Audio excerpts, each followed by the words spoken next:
je dis quant à la prochaine fois, hein, la prochaine fois, que sur le souhait de plusieurs de ceux qui travaillaient l'année dernière, je voudrais que nous fassions une séance restreinte. Non, pas du tout dans le but d'exclure qui que ce soit, au contraire, bien au contraire, mais parce que on reviendra sur certaines notions qu'on avait développées l'année dernière, et comme on les supposera connues, comme ce sera comme une espèce de séance qui ne peut intéresser, je crois réellement, qui ne peut être suivie que par ceux qui ont fait le travail l'année dernière. Alors les autres, s'ils le veulent bien, je leur donne rendez-vous la semaine d'après. À charge de revanche, par contre, à des séances précurseurs qui ne seront que pour ceux.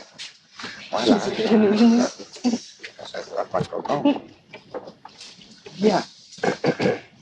Là-dessus, la dernière fois, nous avions un peu avancé, pas beaucoup, sur d'en avoir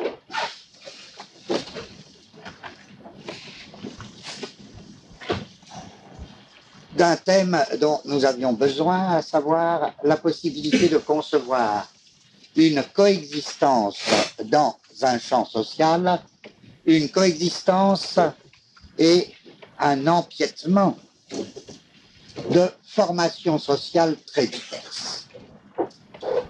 Et l'on s'était donné comme hypothèse la possibilité de définir les diverses formations sociales par des processus que l'on appelait par commodité des processus machiniques, et l'on avait dégagé la coexistence et l'interpénétration de ces processus. Alors l'on avait tenté non plus du tout maintenant de parler de société par exemple primitive en tant que formation sociale, mais l'on avait dégagé un processus qui sans doute apparaissait dans les sociétés dites primitives, mais apparaissait aussi ailleurs. Et ce processus, on l'appelait d'anticipation-conjuration. On parlait plus exactement d'appareil d'État non plus, comme formation sociale ou société étatique, on parlait d'appareil de capture, un autre processus. On parlait de machine de guerre, on parlait de... Et on avait dessiné ce champ social où alors, lorsque les formations sociales sont rapportées non plus à des modes de production qu'elles seraient censées supposer, mais sont rapportées au processus qu'elles enveloppent. L'idée même d'une coexistence de toutes ces formations dans le monde social nous paraissait se vérifier, se fonder. C'est là-dessus que je demande s'il y a des points... Eh bien, si je continue, je crois qu'il y a des points. Quoi? Oui, dis. Oui. Sur la ville ou l'État? Ah, sur la ville et l'État. On avait vu, en effet, je rappelle que dans ces formations sociales, nous avions éprouvé le besoin de distinguer la forme ville et la forme État, parce que ça nous semblait très important historiquement de comprendre, par exemple, pourquoi le capitalisme était passé par la forme État, alors que la forme ville, à ses débuts, lui avait donné tant de chance et tant d'occurrence. Qu'est-ce qui se passe? Et l'on avait essayé de distinguer la forme ville et la forme État, quelle que soit la concurrence entre les deux, quelle que soit la manière dont la forme État allait plus tard s'emparer de la forme ville. On avait essayé de distinguer là aussi deux processus très différents, en définissant la forme ville par la constitution d'instruments de polarisation au sein d'un réseau, toute ville renvoyant à d'autres villes, tandis que la forme État nous paraissait renvoyer à des systèmes très très différents, des systèmes de résonance que l'on avait essayé de distinguer justement des instruments de polarisation. Alors, c'est là-dessus que tu voulais ajouter quelque chose. Enfin, il y a quelqu'un qui a fait un travail sur Paris en particulier, et à partir du Xe, XIe siècle, c'est attaché de voir comment Paris a résisté contre l'État, et cela jusqu'en 1980. Alors je vais vous lire juste une page, quoi, où il parle de Paris actuellement. Les villages de France n'ont pas voulu de gare. Il a fallu les construire à 2-3 km de l'église, en plein champ. Pendant longtemps, il n'y a pas eu de continuité dans le tissu bâti entre le vieux centre et sa gare. Puis, petit à petit, autour de chaque gare, le zéro central a commencé à secréter une coagulation rectiligne d'activités étrangères. Ce hiatus est encore souvent perceptible. C'est là l'histoire du grand nombre de Saint-Émilie-Centre et Saint-Émilie-Gare, qui parsèment la campagne française. Paris a manifesté une réaction du même ordre. La bataille entre la ville et l'État a fait rage pendant 50 ans, et sous d'autres formes, elle a persisté jusqu'à aujourd'hui, se concluant et s'annulant dans le nœud ferroviaire métropolitain qui est en cours d'achèvement. C'est-à-dire qu'en fait, il explique après que la ville de Paris avait des largeurs pour les rails, l'écartement était à 1,30 m, et que le réseau ferré était à 1,40 m, et que c'est là-dessus que toute la résistance s'est faite jusqu'à maintenant. Et lui, il dit qu'il n'y a que maintenant, c'est-à-dire maintenant que le réseau des Halles vient de relier le train au métro, que la résistance se termine, quoi. C'est-à-dire que ce qui avait commencé il y a plusieurs siècles, mais en gros particulièrement à l'époque de la Révolution française, c'est-à-dire la lutte entre Paris et l'État, vient de se terminer maintenant avec la jonction RER à les métros. Oui. En effet, ce serait très important, et je crois qu'ils doivent être de l'école de Braudel. Hein. Je disais, c'est vraiment Braudel qui a, il me semble, en tout cas en France, lancé cette étude extrêmement profonde sur les rapports à la fois polémiques, de concurrence entre la ville et l'État, qui vraiment constitue quelque chose de fondamental dans l'histoire de l'Europe. Braudel a sûrement raison de dire, en Asie, ça ne se fait pas passer comme ça, parce que en Asie, il y a une subordination, dans l'histoire de l'Asie, il y a une subordination beaucoup plus directe et fondamentale de la ville à la forme État. Mais en Europe, il y a eu une espèce de vacillement. Et vraiment, la naissance du capitalisme, je crois que c'est un problème considérable de se demander, en effet, il y avait toutes sortes de données qui dessinaient la formation du capitalisme en fonction de la forme ville. Et encore une fois, je rappelais cette phrase de Braudel parce qu'elle me paraît très bonne. Il dit, chaque fois il y a deux coureurs. Chaque fois il y a deux coureurs, et il dit c'est le lièvre et la tortue. Or, c'est la ville, bien entendu, le lièvre. Hein. Et c'est la forme État, c'est la forme ville, le lièvre, c'est-à-dire celui qui a la vitesse la plus grande. Et pour nous, on peut même ajouter qu'on donne au mot vitesse un sens très précis. C'est pas du tout une métaphore, c'est vraiment la vitesse de déterritorialisation. Il y a une puissance de déterritorialisation dans la forme ville beaucoup plus grande que dans la forme État. J'essayais de dire la dernière fois, parce que dans la ville, la déterritorialisation, elle est vraiment dynamique.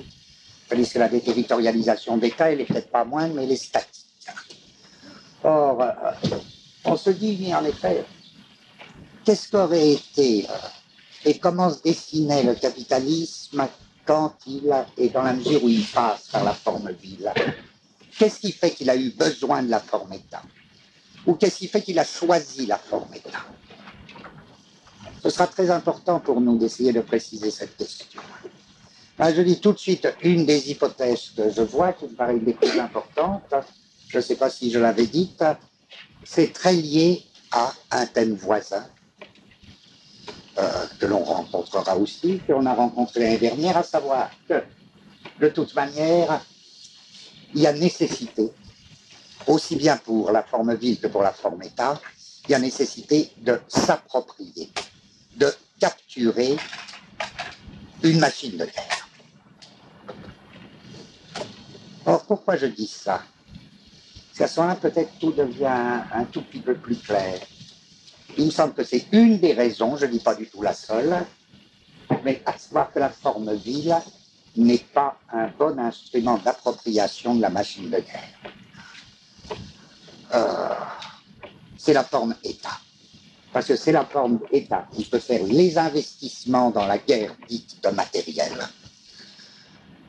La forme ville a beaucoup moins cette possibilité.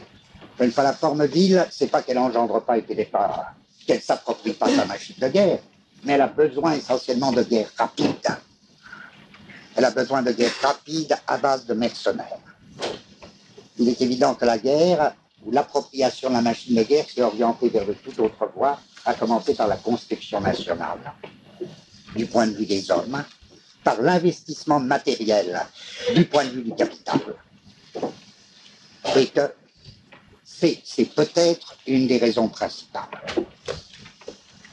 de ce que le capitalisme est passé par la forme État et ne s'en est pas tenu à la forme ville, ce qui a impliqué que les États, comme dit Braudel, que la tortue rattrape le lièvre. Il a fallu que la forme État fasse peser son poids, son appareil de pouvoir, qui n'est pas le même que celui du pouvoir des villes. Il a fallu que l'appareil d'État fasse peser cet appareil de pouvoir sur les villes.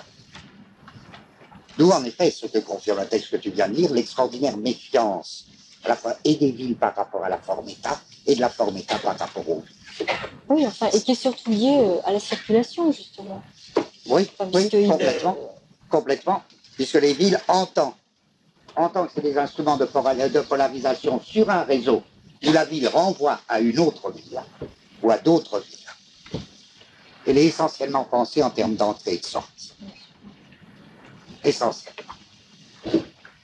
Puisque l'État, c'est pas ça. Bien sûr, il y a une entrée et une sortie de l'État, mais je dis, c'est pas l'essentiel. Je veux dire ça parce que vous comprenez, on aura besoin de se rappeler ce point, que lorsque l'on arrive à définir les formations sociales par des processus de capture, processus d'anticipation, conjuration, etc. Il faut voir que ces processus, tantôt, jouent à l'état comme pur. Je peux dire une société primitive, bon d'accord, ou une bande, c'est déjà pas la même chose.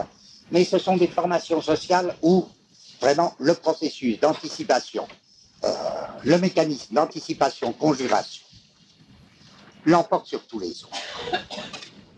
Mais ça, c'est un premier point de vue. Un second point de vue, il faut voir comment chaque formation n'enveloppe pas seulement le processus prééminent qui lui correspond, mais adapte à sa manière les autres processus. Par exemple, des processus d'anticipation-conjuration, vous les trouverez aussi dans les villes, dans la formation ville, pour conjurer l'État. Des processus d'anticipation-conjuration, vous les trouverez aussi dans le capitalisme, pour conjurer les limites du capitalisme. Donc, si vous voulez, chaque processus joue de manière préférentielle dans tel type de formation, mais peut très bien être repris dans une toute autre formation. C'est pour ça que ça fait un champ social où tout coexiste nécessairement.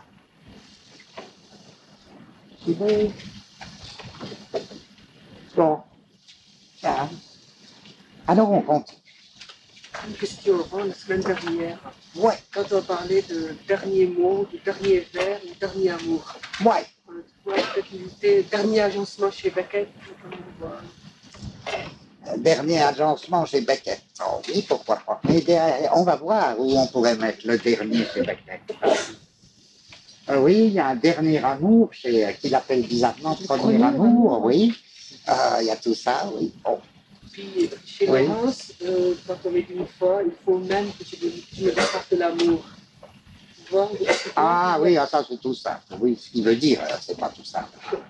Mais ce qu'il veut dire, Laurence, c'est lorsqu'il dit ça, d'accord. Eh bien, on va parler de tout ça. Alors bon, c'est un nouveau thème qu'on aborde aujourd'hui.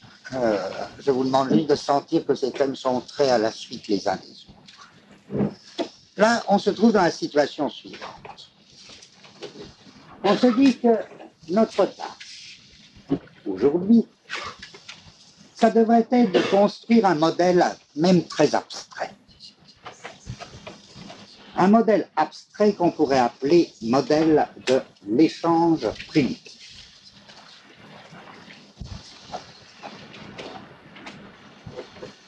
En arrière-fond, on a comme souci que quand même parmi tous ces mécanismes dont on a parlé la dernière fois, le mécanisme qu'on a cru bon d'appeler d'anticipation-conjuration, à la fois il m'intéresse, mais il restait pas du tout clair. Qu'est-ce que c'est que ces anticipations-conjurations collectives? Alors, est-ce qu'un modèle de l'échange primitif nous permettrait d'avancer dans cette voie? Et surtout, est-ce que ça nous permettrait de renforcer notre hypothèse d'une coexistence des formations sociales les plus diverses dans un champ donné? Or, les conditions de base. Donc on va faire comme ça, si vous voulez, on se propose, mettons, je suppose qu'on se propose de construire ce modèle abstrait de l'échange primitif. Au point où nous en sommes, nous savons ce que nous ne pouvons pas nous donner. Qu'est-ce que nous ne pouvons pas nous donner? Et qu'est-ce que nous devons nous donner? Eh bien, nous devons nous donner par définition des groupes qui sont dans une certaine communication les uns avec les autres. Et en effet, je ne reviens pas là-dessus, nous ne croyons pas, il ne nous semble pas nécessaire de présupposer ce qu'on appelle classiquement l'autarcie des petites sociétés primitives ou leur indépendance ou leur incommunicabilité.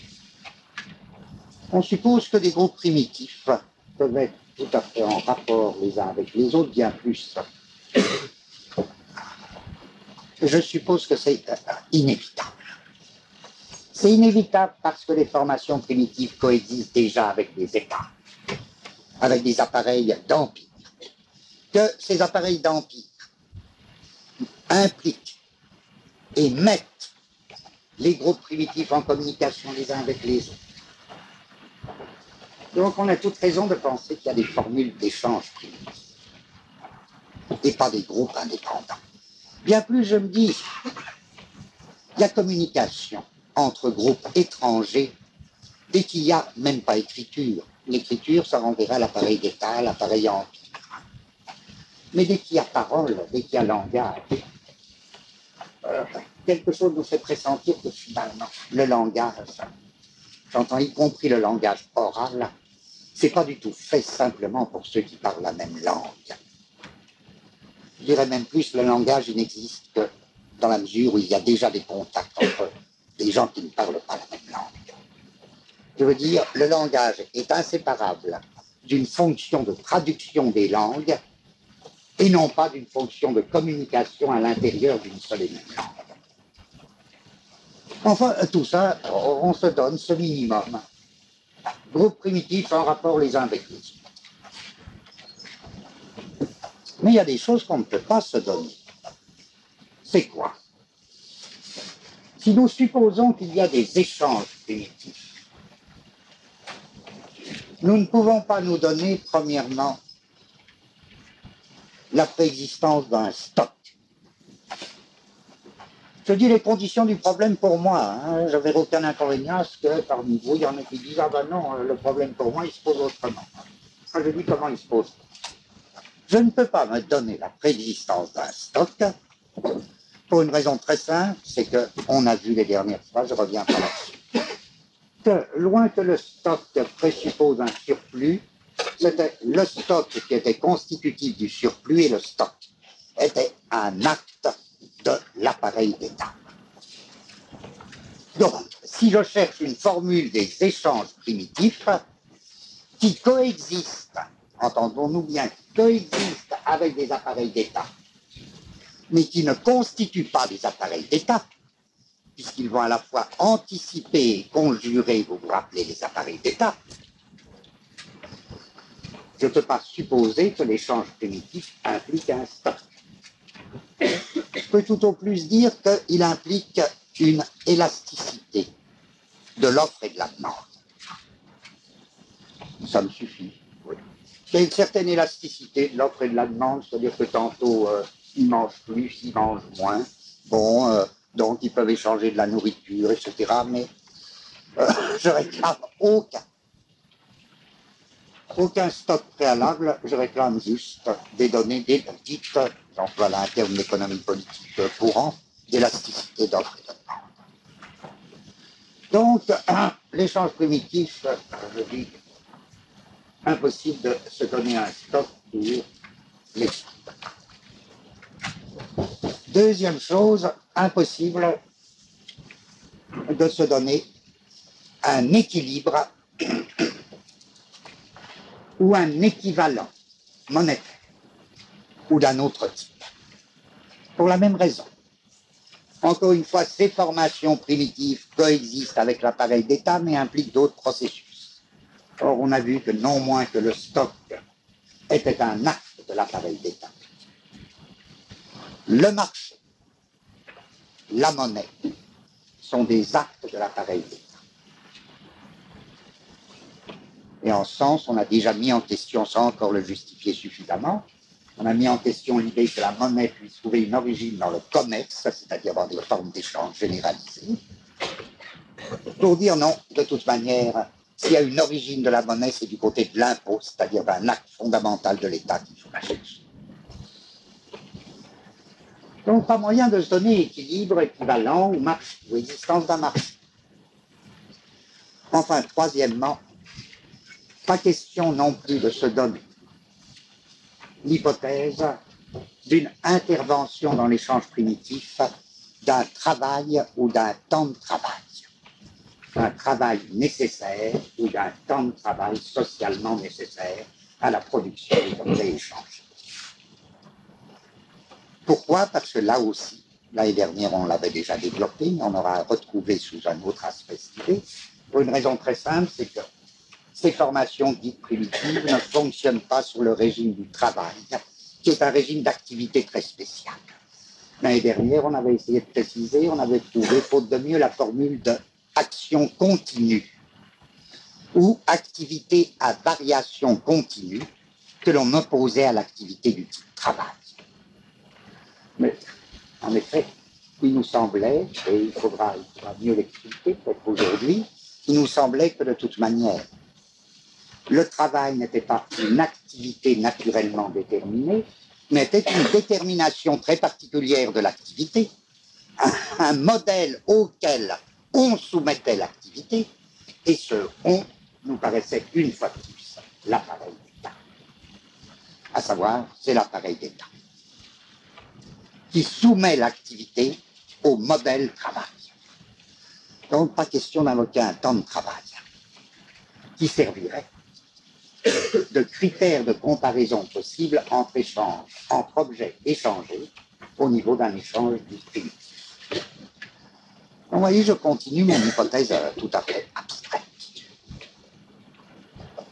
Et voilà que survenait, alors pour nous aider, une hypothèse dont je dois dire tout de suite qu'il est curieux qu'elle nous survienne là. Je disais, ben oui, voilà qu'il y a des économistes qui ont dit la valeur ne s'explique ni par le travail ou le temps de travail nécessaire à la production de l'objet,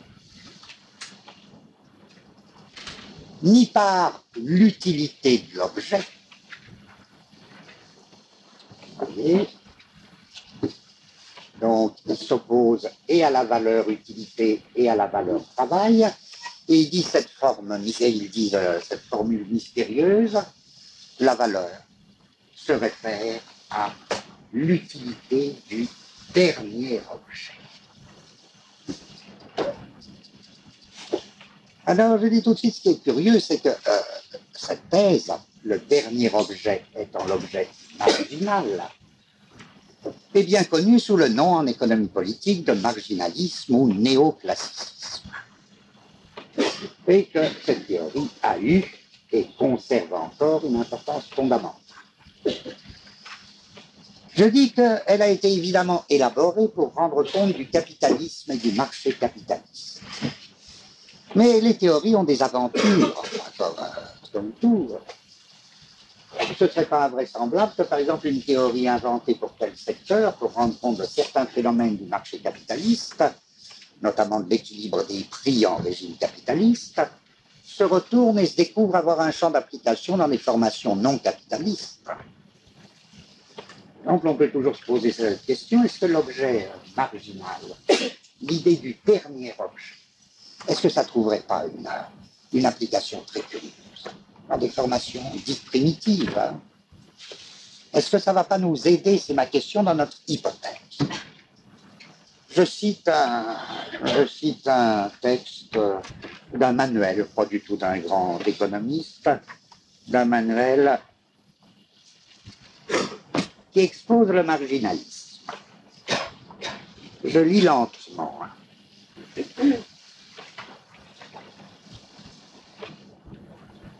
Il s'agit cette fois du travail et de la productivité, non pas du produit.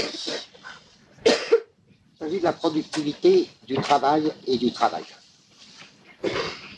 Et voilà ce que dit l'auteur.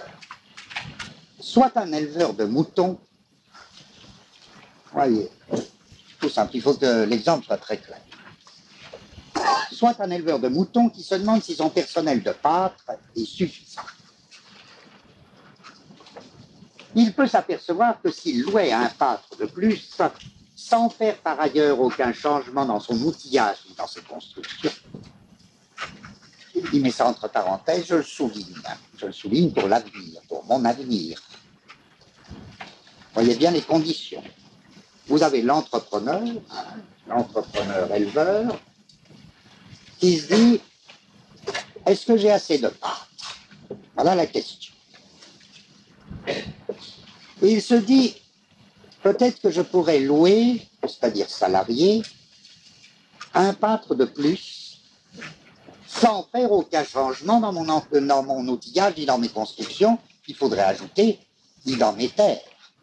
Vous n'ignorez pas qu'un mouton s'étend, c'est pas une vache qui a un hectare, un mouton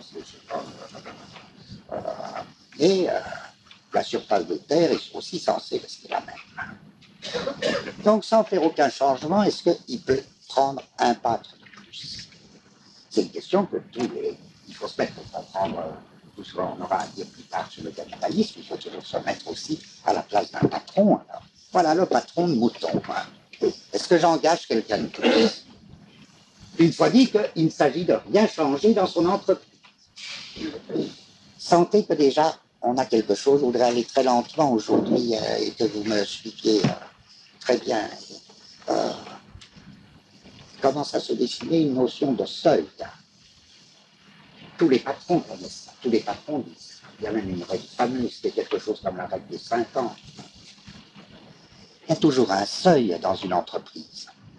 Les patrons savent très bien qu'au-delà d'un certain seuil, il faut changer la structure de l'entreprise.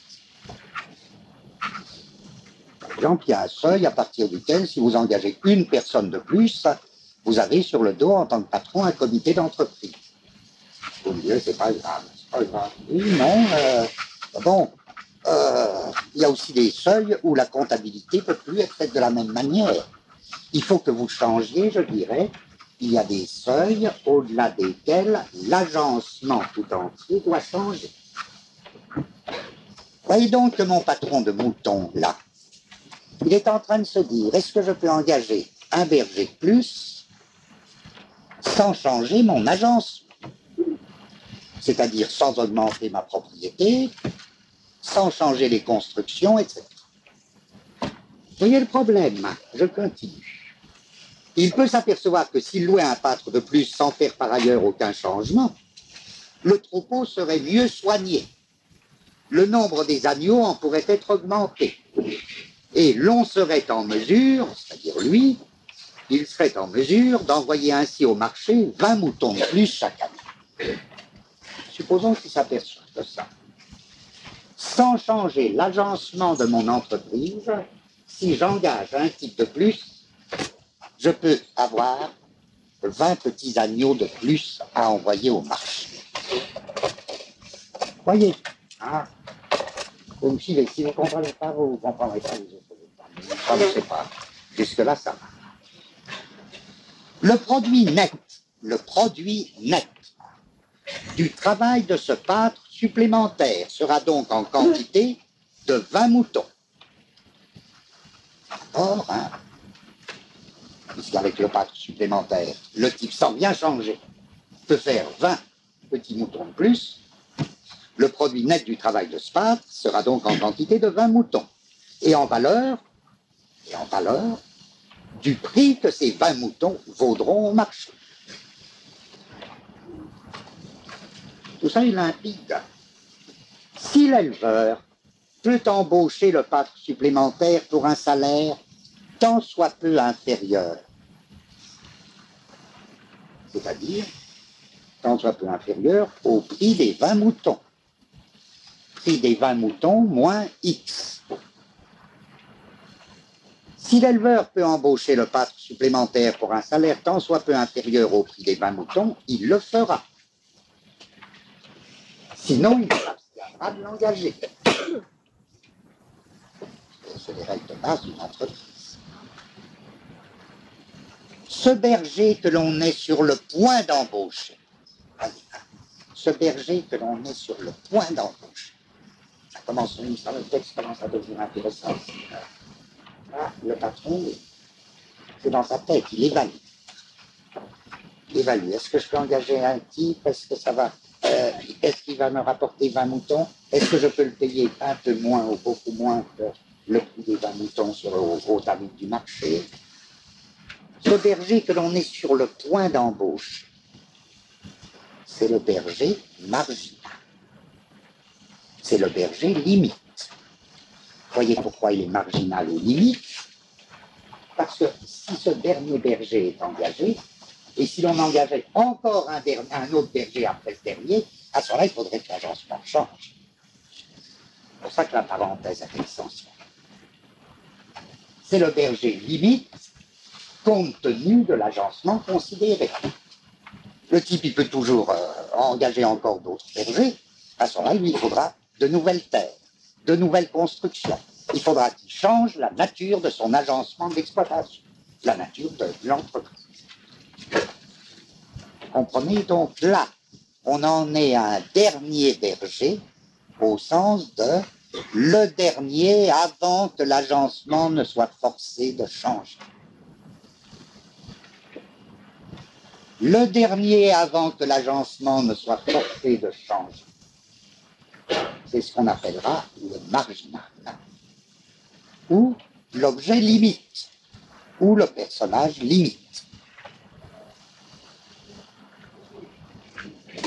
Bon, ça va, vous m'arrêtez, hein, si ça va pas. Il recevra un salaire approximativement égal à la valeur nette qu'il ajoute au produit total, c'est-à-dire inférieur aux 20 moutons qu'il rapporte. Inférieur dans une mesure déterminée.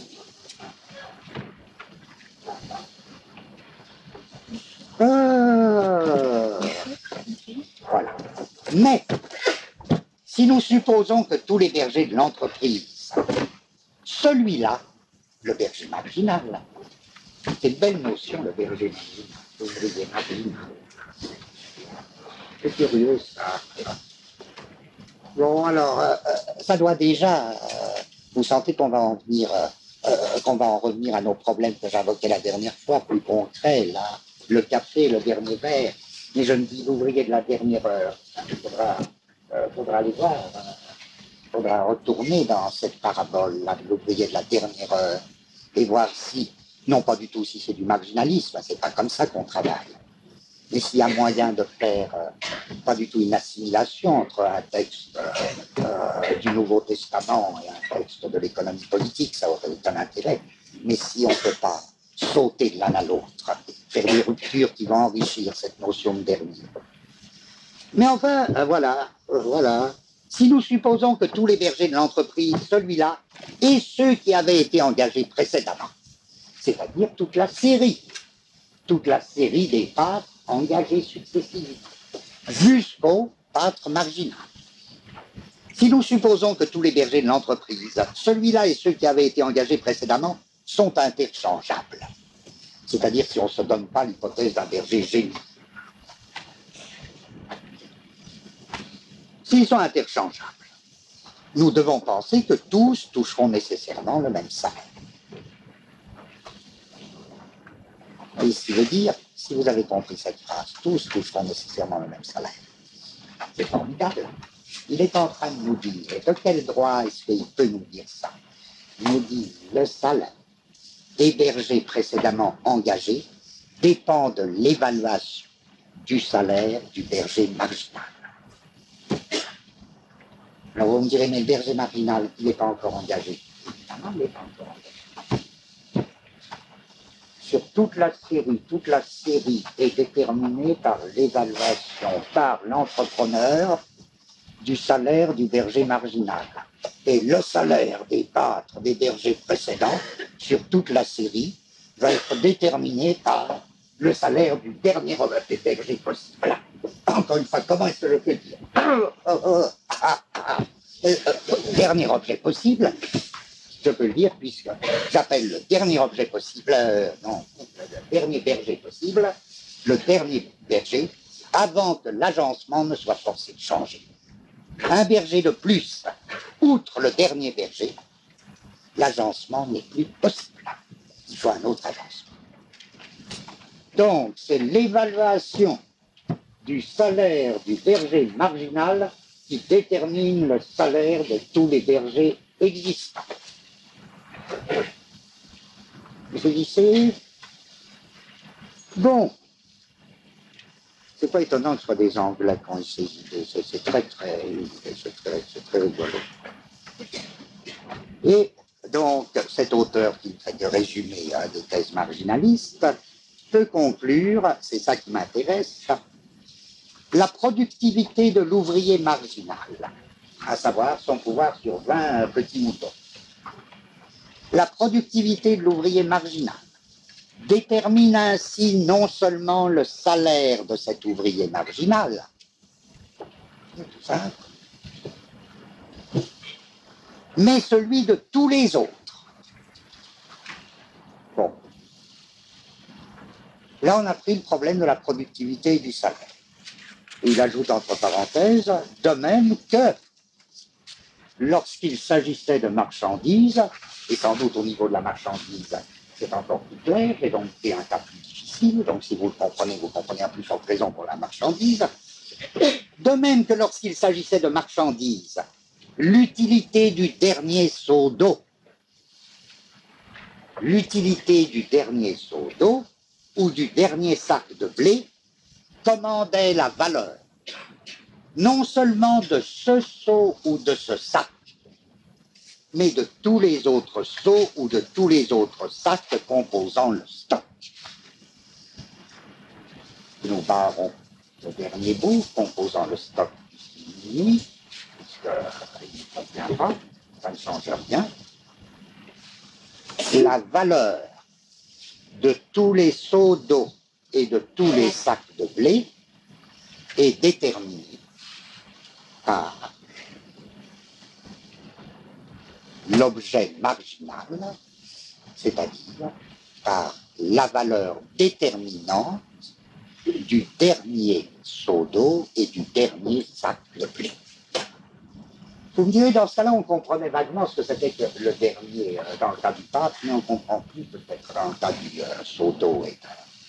Bon, si on a déjà compris à propos du pâtre, et que l'on voit que les marginalistes ont commencé par faire leur analyse, non pas au niveau de la productivité et du travail, mais au niveau de la marchandise. C'est donc l'utilité du dernier objet qui détermine la valeur de toute la série. C'est ça qui est le résultat. C'est l'utilité du dernier objet qui va déterminer la valeur de toute la série, et de chaque terme de la série. Si on dit ça, on se dit, bon, on tient un début. Qu'est-ce que... Et on fait comme un repos, et alors on se dit, il faut reprendre notre souffle. On oublie le marginalisme, ou on fait semblant de l'oublier. Et on dit, c'est curieux ce truc du thème du marginal. Le dernier détermine la valeur de toute la série. Qu'est-ce que je peux dire là-dessus? Qu'en fait, il faut corriger. C'est l'idée du dernier. L'idée du dernier détermine la valeur de toute la série réelle, de toute la série des termes réels.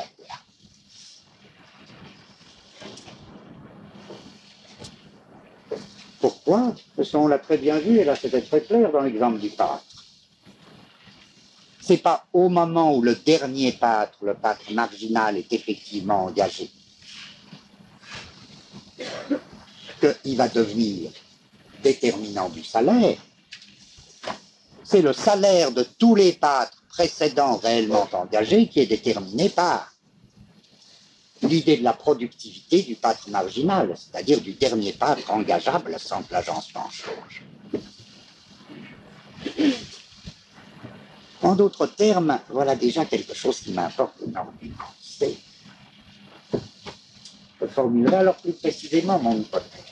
Il y aurait des évaluations collectives. On est en plein champ social, en pleine formation collective. Il y aurait des évaluations collectives qui seraient de nature anticipatrice. Elles anticiperaient quoi? Elles anticiperaient la limite. Là, on progresse tout d'un coup, on progresse à pas de géant, même si c'est abstrait. Elles anticipent la limite. Elles anticipent le nombre de termes nécessaires pour arriver à cette limite, et elles anticipent le temps mis à atteindre à cette limite. Bon.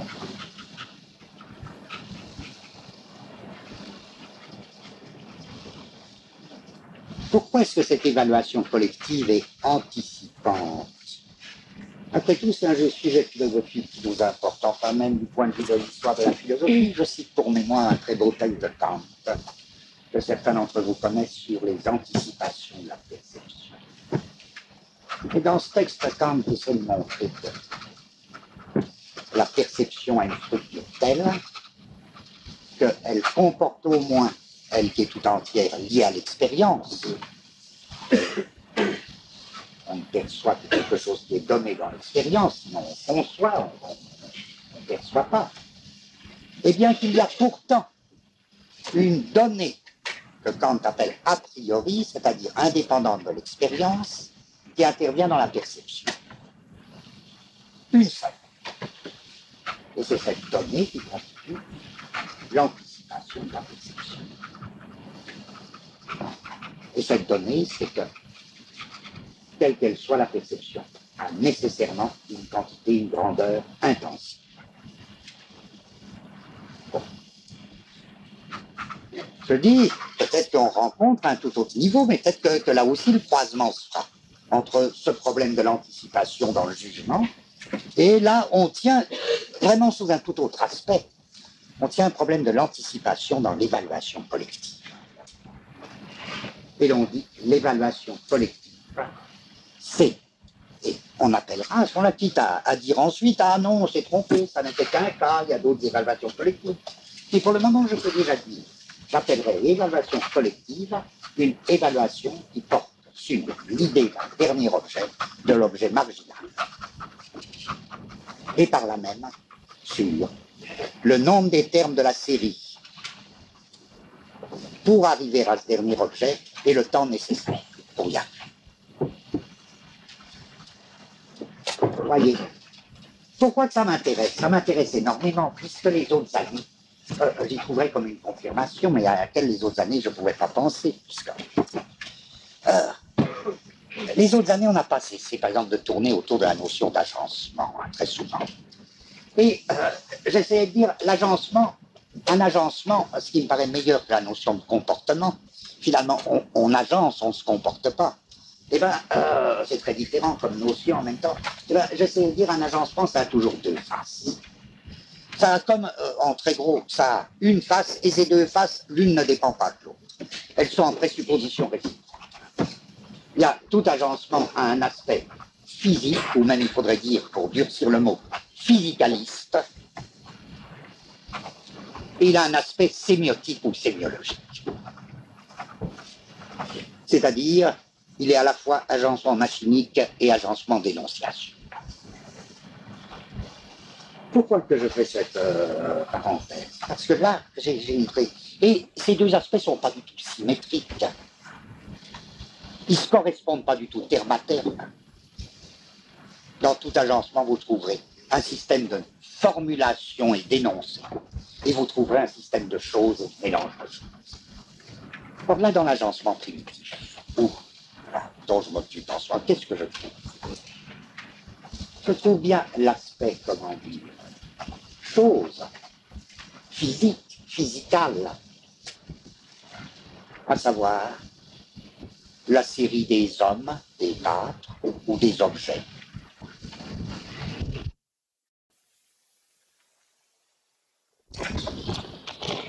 Dans ce cas, qu'est-ce que j'appellerais système d'énonciation de l'agencement? Précisément l'ensemble des évaluations collectives portant sur l'idée du dernier objet. Or, vous n'attendez pas que le dernier objet soit là. Vous n'attendez pas, le patron n'attend pas d'engager le dernier pâtre possible pour que son évaluation de la productivité du dernier pâtre ne détermine le salaire réel de tous les pâtres réels. Hein? Bon, c'est ça. C'est ça l'évaluation collective.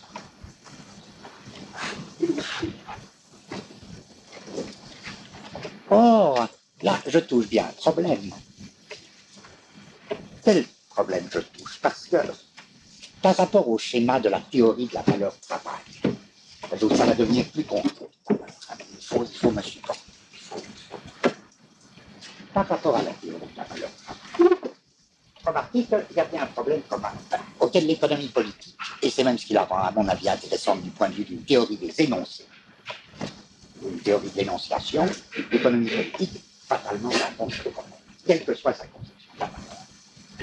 À savoir, comment se fait l'évaluation du moyen d'échange ou du critère d'échange. Il faut bien qu'il y ait une évaluation collective. Je dirais qu'un chapitre fondamental et insuffisamment dégagé de l'économie politique, c'est quelle que soit l'école à laquelle on se réfère, c'est qu'elle comporte nécessairement une théorie des évaluations collectives que j'appellerais aussi bien une théorie de l'anticipation des perceptions sociales. Bon, alors ça marche bien. Parce que, en effet, les partisans de la valeur travail, qu'est-ce qu'ils disent? Ils supposent que le moyen d'échange des objets se rapporte au temps de travail dit socialement nécessaire pour produire les objets. Et c'est une thèse extrêmement claire. Encore une fois, prêter cette thèse à Marx est un non-sens, non pas que Marx ne la prenne pas, mais Marx ne prétend pas l'inventer. C'est au contraire la vieille théorie la plus classique de l'économie politique classique. La nouveauté de Marx, elle est assez profonde, mais précisément, elle n'est pas là. Bien. On nous dit, s'il y a donc échange d'objets, c'est parce que il y a bien un moyen de comparer les objets échangés. Vous voyez, dans la théorie de la valeur. Et ce moyen de comparer les objets échangés, c'est comparer le temps de travail socialement nécessaire pour la production de l'objet A et de l'objet B.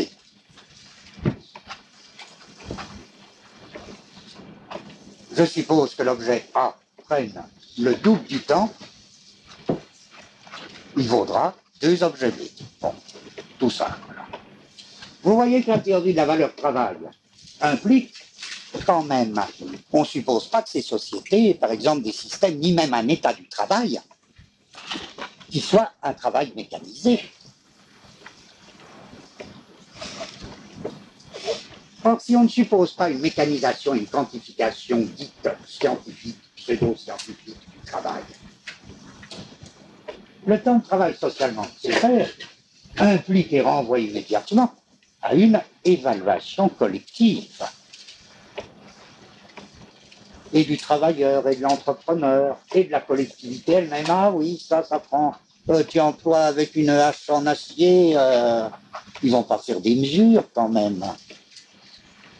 Avec une hache en acier, tu fais 2 fois plus ou 3 fois plus de travail qu'avec une hache en pierre.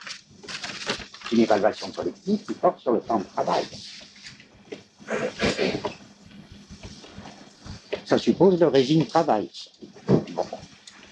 Pour des raisons que nous avons vues et d'autres que nous allons voir, encore une fois, je ne peux pas dire tout à la fois, nous nous sommes privés de cette possibilité dans le cas des échanges dits primitifs, qu'on appelait par convention primitifs, puisque nous disons, là, il n'y a pas de temps de travail socialement nécessaire, puisque l'activité y est en variation continue.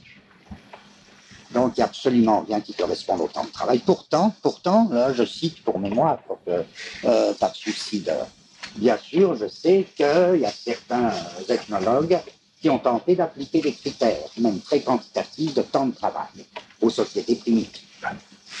C'est très curieux que même ceux-là disent que cela n'a pas de correspondant dans la conscience du groupe. Ça n'a pas d'équivalent. On peut toujours l'appliquer, mais bon, je pense à un Australien qui a beaucoup poussé ce genre de recherche. Il dit, bah oui, mais ça marche, en effet, ça marche, c'est vrai. Oh, mais ouais, ça fait rien. Nous, pour des raisons que j'ai essayé de dire ou de laisser prévoir, on ne peut pas penser que l'évaluation collective porte sur le temps de travail. Bien plus, un des textes les plus poussés à cet égard se trouve dans Engels. Dans Engels, la préface que Engels fait au livre 3 du Capital. Le livre 3 du Capital, qui n'est pas publié par Marx lui-même, est publié par Engels, et Engels y joint une préface. Et dans cette préface, c'est, je crois, un des textes les plus précis où Engels dit, une fois donné, une fois dit la valeur travail, comment peut se faire dans une société très primitive l'évaluation du temps de travail, puisque lui, il est partisan d'une théorie de valeur travail. Et sa réponse dit que, bah oui, il y a une espèce d'évaluation collective sur le mode de l'anticipation. C'est un texte très curieux, enfin, ceux que ça intéresse, vous direz voir, cette préface n'est pas très longue. Il ajoute, sinon ceux qui échangent ne rentreraient pas dans leurs frais. Accordez-moi, je suis sûr que vous avez tout compris, pourquoi est-ce que cette dernière phrase, sinon ceux qui échangent ne rentreraient pas dans leurs frais, doit nous mettre dans un état de joie dont vous ne témoignez pas suffisamment. C'est parce que, peut-être, vous y sentirez sûrement, mais il faut quelque chose à savoir. Il est en train de réintroduire un critère marginaliste. Si l'on essaie de commenter, sinon ceux qui échangent ne rentreraient pas dans leurs frais, comment est-ce qu'on pourra définir la rentrée dans les frais indépendamment de la référence à un tout autre type d'évaluation? L'évaluation respective des frais, est-ce qu'elle ne fera pas allusion? En tout cas, voyez dans quel état on en est. Nous sommes en train de dire, dans certains cas, à savoir là où il n'y a pas appareil d'état, dans des groupes dits primitifs, on a fait un grand gain. Nous avions raison de parler de mécanismes d'anticipation, parce que ça marche en effet, sous forme de l'anticipation. Il y a une évaluation collective anticipatrice. Et nous précisons en quoi consiste cette évaluation collective anticipatrice. Et nous répondons, cette évaluation collective anticipatrice consiste en ceci, qu'elle anticipe l'idée limite du dernier objet ou du dernier producteur et fixe la valeur de tous les termes de la série et le temps nécessaire pour épuiser la série, sous-entendu sans que l'agencement change, et le fixe d'après. l'idée du permis. Donc nous disons non, pas nécessaire. Pas nécessaire que l'évaluation collective porte sur le temps de travail. L'évaluation collective peut fort bien porter sur l'idée de l'objet limite ou objet marginal. Vous voyez, confirmation. Comme la confirmation de repos. Je sens tout à l'heure on va se reposer parce que vous me dites si vous n'en pouvez plus, parce que c'est-à-dire ça m'amuse beaucoup, là, ça me met dans un grand état de joie, mais vous c'est pas forcément la même chose. Et parfois on peut parler de choses qui moi m'ennuient profondément et que vous, ça vous amusera, on ne sait jamais. C'est comme ça qu'il faudrait distribuer les UV. Je demanderais qui ça amuse là, tous ceux qui diraient ça m'amuse. Bon,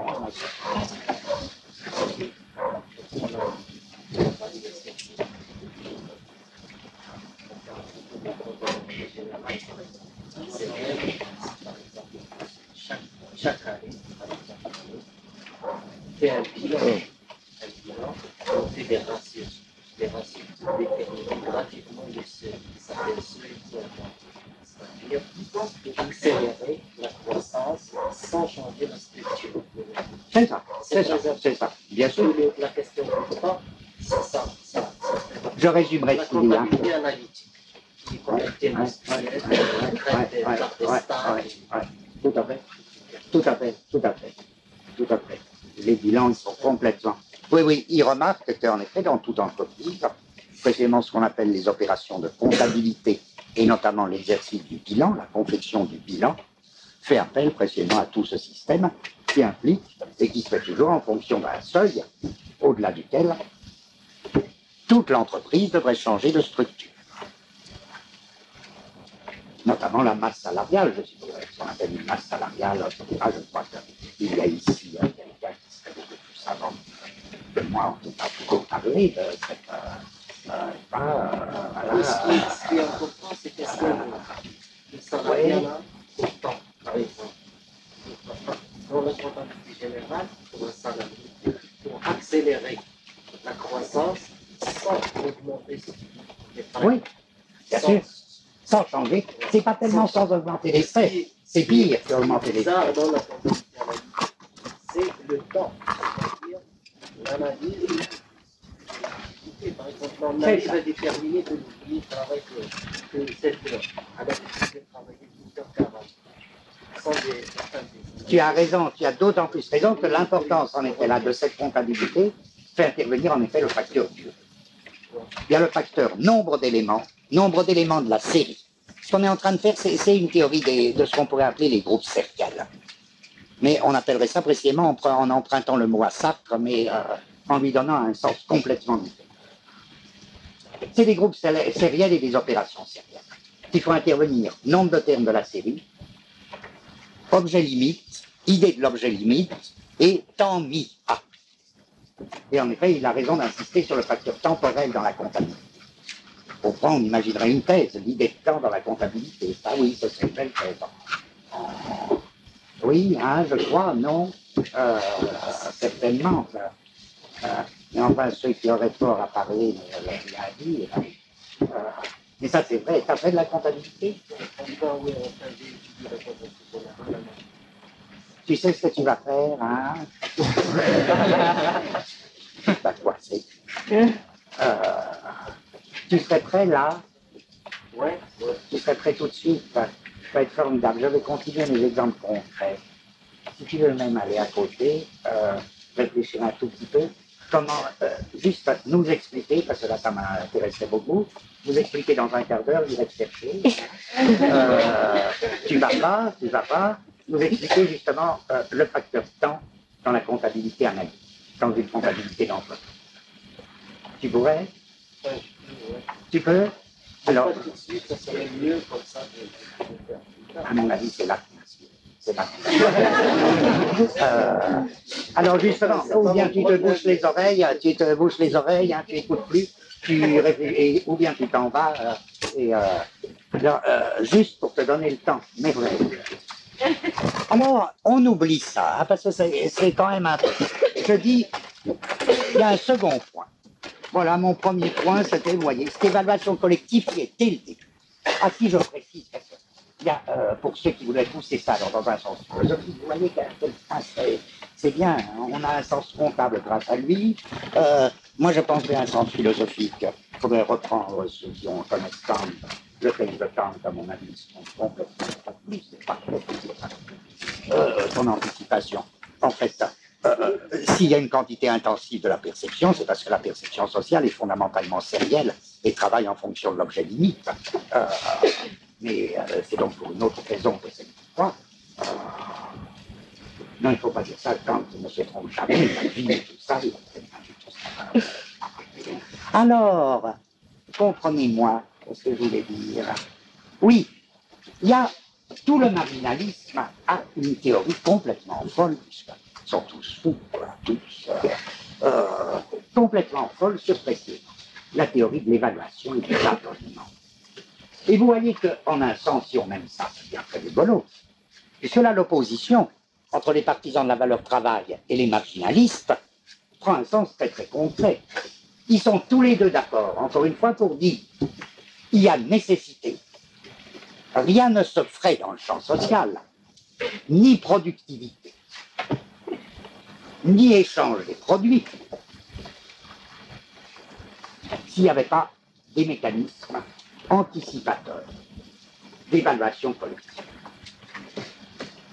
Bon, ça m'intéresse beaucoup. Il ne s'agit pas de la planification, il s'agit de trucs beaucoup plus concrets, beaucoup plus généraux dans les sociétés. Simplement, la différence, c'est que les partisans de la valeur travail nous disent l'évaluation collective porte sur le temps de travail socialement nécessaire. Les marginalistes nous disent rien du tout. Alors nous, on a une raison de suivre les marginalistes quant à certains cas. Je dis, s'il est vrai que dans certains cas, dans certaines formations sociales, vous vous trouvez devant un régime d'activité du type variation continue et pas du tout du type travail, il n'y a pas d'évaluation collective du temps de travail. Et pourtant, il y a une évaluation collective qui va présider aux échanges. L'échange est quand même possible, parce qu'à ce moment-là, vous avez une évaluation collective portant sur l'idée de l'objet limite ou du terme proche. Mais encore une fois, cette idée, elle est là dès le début de la série. En d'autres termes, elle est une évaluation anticipatrice du temps nécessaire pour arriver à l'objet limite de la série. Mais cette évaluation, elle est dès le premier terme de la série, elle est dès le début.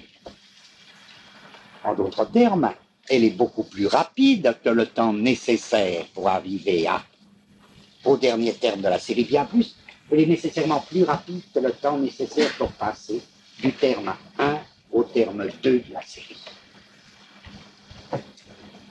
D'où une notion très très curieuse que certains marginalistes ont développée dans ce qu'ils appellent leur théorie de l'évaluation ou du tâtonnement. Ils ont développé la notion de vitesse d'ajustement infinie. La vitesse d'ajustement infinie, alors là, ils la conçoivent, ils se battent entre eux parce qu'il y a plusieurs manières de concevoir la vitesse d'ajustement infinie, ou bien en une seule opération, c'est une opération vraiment différentielle, au sens de calcul différentiel, mais on peut la concevoir déjà sous la forme d'une espèce d'intégration de différentiel, c'est-à-dire il y aurait plusieurs opérations qui seraient en un temps extrêmement rapide. Il y aurait une sommation de ces opérations, ou bien il n'y aurait qu'une seule opération. Enfin, c'est très important. Ce serait très... Et il donne des schémas, alors pseudo-mathématiques, très créatifs, très intéressants, très amusants. Ce concours-là, ça s'appelle la compatibilité des rapprochements. C'est-à-dire que ça s'appelle rapprochement. Chaque jour, déterminer la situation bancaire. C'est ça, il y a toujours des omissions ou des opérations qui n'ont pas. C'est ça, c'est ça, c'est ça. Et actuellement, alors, sans doute, avec tout ce qu'on appelle, comment ça s'appelle là, le terminal, tout ça, avec l'existence du facteur terminal, il y aurait des équivalents de vitesse d'ajustement infinie. La bourse, actuellement, ça doit fonctionner en vain. Il va dire ça tout à l'heure. Voyez quels horizons ça nous ouvre. Alors, le temps, je dis deuxième point. Et là, on a un premier point qui déjà nous ouvre beaucoup d'études sur. Deuxième point, eh ben, me paraît évident que dans tout ça, il apparaît qu'on joue. Et si vous avez quelque chose que vous n'avez pas bien compris, c'est uniquement pour cette raison, c'est pas votre faute. On joue sur le mot dernier. Et qu'en fait, il y en a deux de dernier. Le dernier a deux sens très très différents. Voilà. Alors du coup, je reprends mon exemple, parce que c'est évident, oublions les marginalistes, avant d'y revenir. Comme ça, on aura 3 points. Hein, on a fait petit A, on commence petit B, on oublie tout. Et je reprends mes exemples d'apparence facile, comme ça, mais pas plus facile qu'autre chose.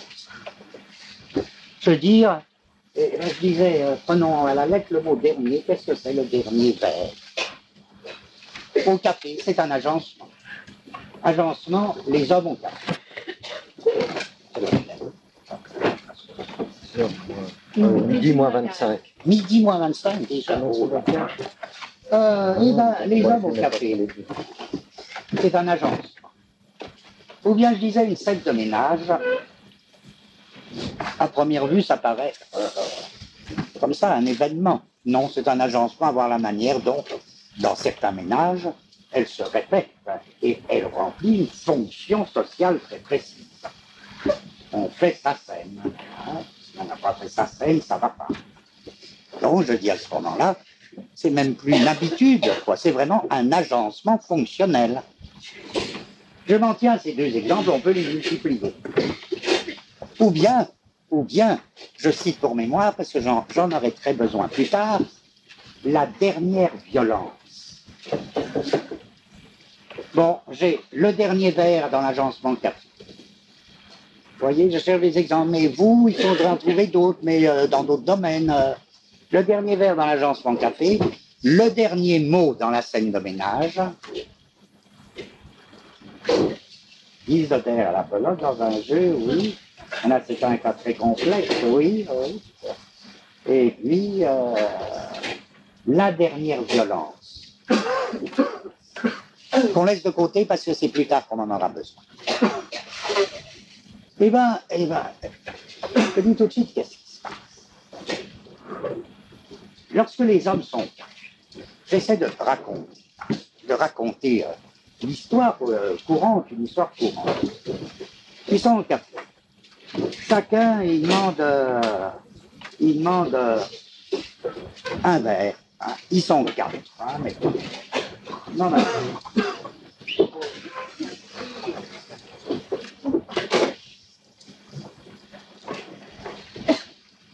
Bon. Je dis, est-ce que vous ne pressentez pas qu'il y a un drôle de... Je suppose que c'est très marginaliste. Que, en fait, le nombre de termes,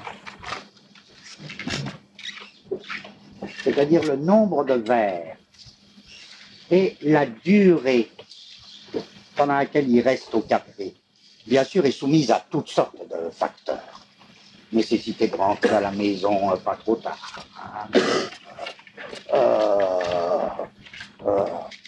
Contraintes économiques, l'argent, tout ce que vous voulez. Mais est-ce que parmi tous ces facteurs, il n'y a pas une série de types marginalistes? À savoir que la valeur de tous les vers est déterminée par l'idée du vers marginal, du dernier vers. Au point que c'est pour arriver, comme dans une série finalisée, c'est pour arriver au dernier que tous les autres sont vus. Qu'est-ce que ça veut dire? Alors pourquoi ils ne commencent pas par le dernier? C'est absurde, parce que non seulement ils ne peuvent pas commencer par le dernier, mais ils ne peuvent même pas brusquer le temps qui est objet d'une évaluation collective. Et celui qui voudra brusquer le temps se fera moquer. De même, je veux dire, comme le peuple est bon, il n'est pas alcoolique, quoi qu'on en dise, celui qui voudra allonger le temps exagérément sera méprisé et traité comme un alcoolique. Il y a une espèce d'évaluation collective. Bon, il y a un nombre de verres qui souvent est réparti d'après le nombre de personnes, à savoir si chacun a tout. Et je dis, la valeur de chaque verre est déterminée par l'idée de l'objet limite, c'est-à-dire du verre maximal. Mais qu'est-ce que ça veut dire, le dernier verre? Quel sens donner à aller le dernier verre? C'est tout ça. Là aussi, c'est du problème d'évaluation politique. Le dernier verre, c'est le dernier avant que l'agencement soit forcé de changer. Si l'on dépasse cette limite, ça ne peut plus être le même agencement. Qu'est-ce que ça veut dire ça? Si l'on dépasse cette limite, c'est donc qu'il y a encore un autre dernier. Il y a un dernier après le dernier. Il y a un dernier après le dernier. Le dernier après le dernier, c'est celui qui impliquerait un autre agencement. Quel autre agencement dans ce cas précis? J'en imagine plusieurs. Recommençons pour être clair. Alors le dernier marginal, celui qui marque la limite. Qu'est-ce que ça veut dire la limite? Ça veut dire que tout le monde en a assez. Ça veut dire on arrête de voir, fini. Hein. Cette société-là, cette formation sociale-là, l'équipe au café, bon, c'est fini pour aujourd'hui. Qu'est-ce que ça veut dire? On se retrouve demain, à demain les gars. Ça veut dire quoi? À la lettre, pour aller plus vite, je dis, il faut bien se reconstituer. Il faut bien arrêter de boire pour pouvoir reboire. Il faut bien arrêter de boire pour pouvoir reboire, ça marche pas. Ça marque la pause nécessaire entre deux séries du même agencement. Ça marque la pause nécessaire entre deux exercices d'agencement. J'espère que dans la comptabilité, la pause nécessaire entre deux exercices d'agencement est marquée par l'objet marginal. Bon. Ah, ça marche jusque-là. J'ajoute, c'est pour ça que, d'une certaine manière, vous reconnaissez l'alcoolisme. Ceci que les alcooliques sont des gens qui ne cessent pas d'arrêter de boire. Ce pas des gens qui boivent tout le temps. De même que vous ne rencontrez que des drogués en cours de désintoxication, vous ne rencontrez que des alcooliques en train d'arrêter de boire. Le « j'arrête de boire », « je cesse de boire » fait strictement partie de l'alcoolisme. Vous me direz, qu'est-ce qui n'en fait pas partie? Pas boire. Bon. Bien. J'ai donc des séries qui sont comme autant d'exercices d'agencement, l'agencement restant le même, et chaque fois, l'objet marginal a une valeur. Vous me direz, mais l'objet marginal de chaque série peut changer. Oui, il y a des phénomènes dans l'histoire de la vitesse d'ajustement. Il peut y avoir une intensification de l'objet marginal au sein du même agencement. Mais voir si en 12 déjà l'agencement n'est pas en train de changer. D'où je passe à l'autre après mon problème, qu'est-ce que c'est le changement d'agencement? Je peux dire n'importe quoi. Il y a un seuil, or là aussi les alcooliques, c'est pas des idiots, hein, ils sont très sensibles au seuil. Je dis comme ça, bon, un seuil où ils pressentent qu'il pourrait partir. Il faudrait sauter dans un autre agencement. Quoi alors? Ou bien changer la nature des boissons. On voit ça aussi dans l'évaluation collective drogue. L'approche d'un seuil où on se dit, il va falloir changer l'agencement. L'agencement drogue, il va falloir passer de l'herbe à autre chose. Ça arrive. C'est bien un problème d'évaluation des seuils et des limites. Et puis, ou bien changer la nature des boissons, ou bien changer l'agencement, c'est-à-dire la composition de l'agencement. Pas la nature des boissons, mais les gens avec qui on boit. Ça ne pourra plus être les mêmes. Il faudra changer d'agencement. On passera avec de vrais alcooliques. On passera plus, ce ne sera plus les copains après le boulot, ce sera autre chose. Bon. Là aussi, il y a une espèce d'évaluation. Ou bien, on sent très bien, Ah ben, si je vais trop loin, là, je risque quand même quelque chose, ce sera un agencement particulièrement terrible, ce sera l'agencement hospitalier, l'agencement hôpital. C'est un agencement. L'agencement hôpital, c'est un agencement. Je dis que là, on aura atteint le seuil parce qu'on aura franchi la limite. Ayant franchi la limite définie par l'objet marginal, il faut changer l'agencement d'une manière ou d'une autre, en s'inventant un autre agencement alcool, ou bien en entrant dans un agencement hôpital, je ne veux pas dire que ce soit nécessairement un agencement hôpital, ou bien, à charge d'inventivité d'agencement, il y a tellement d'agencements. De même, pour mon histoire, je peux dire, alors je peux aller très vite là, parce que c'est exactement la même chose dans mon histoire scène de ménage. La scène de ménage fonctionne comme un agencement. Elle fonctionne par série. Chaque série ou chaque exercice d'agencement, je dirais, est strictement déterminé par l'évaluation collective, c'est-à-dire l'évaluation bizarrement commune, vaguement commune, que font les deux partenaires, si l'agencement est de couple. Donc l'évaluation collective, c'est l'agencement des deux partenaires, que les deux partenaires font concernant quoi? L'idée du dernier mot. L'idée du dernier mot, du mot marginal, du mot limite. C'est pas forcément toujours le même, mais il se définirait par un certain poids ou une certaine couleur. Bon, il y a aussi une évaluation collective du temps nécessaire pour arriver à ce mot et des autres mots par lesquels il faut passer. Je dirais la valeur des autres mots et la valeur du temps et la quantité du temps nécessaire pour arriver, etc., est déterminée par l'évaluation collective du mot marginal. C'est lui l'objet limite dans ce cas. Supposez qu'il soit dépassé. Là, il y a quelque chose qui va plus. Tout d'un coup, il y en a un des deux qui dit quelque chose qui fait. On peut concevoir, ça arrive tout le temps dans les scènes de ménage. Encore une fois, quand vous en êtes le spectateur effaré, vous vous dites, alors, ils ne peuvent pas aller plus loin. Et puis il y en a un qui dit tout d'un coup un mot qui à vous, paraît tout à fait en retrait. Et c'est celui-là qui n'est pas supporté. Il a dépassé la limite.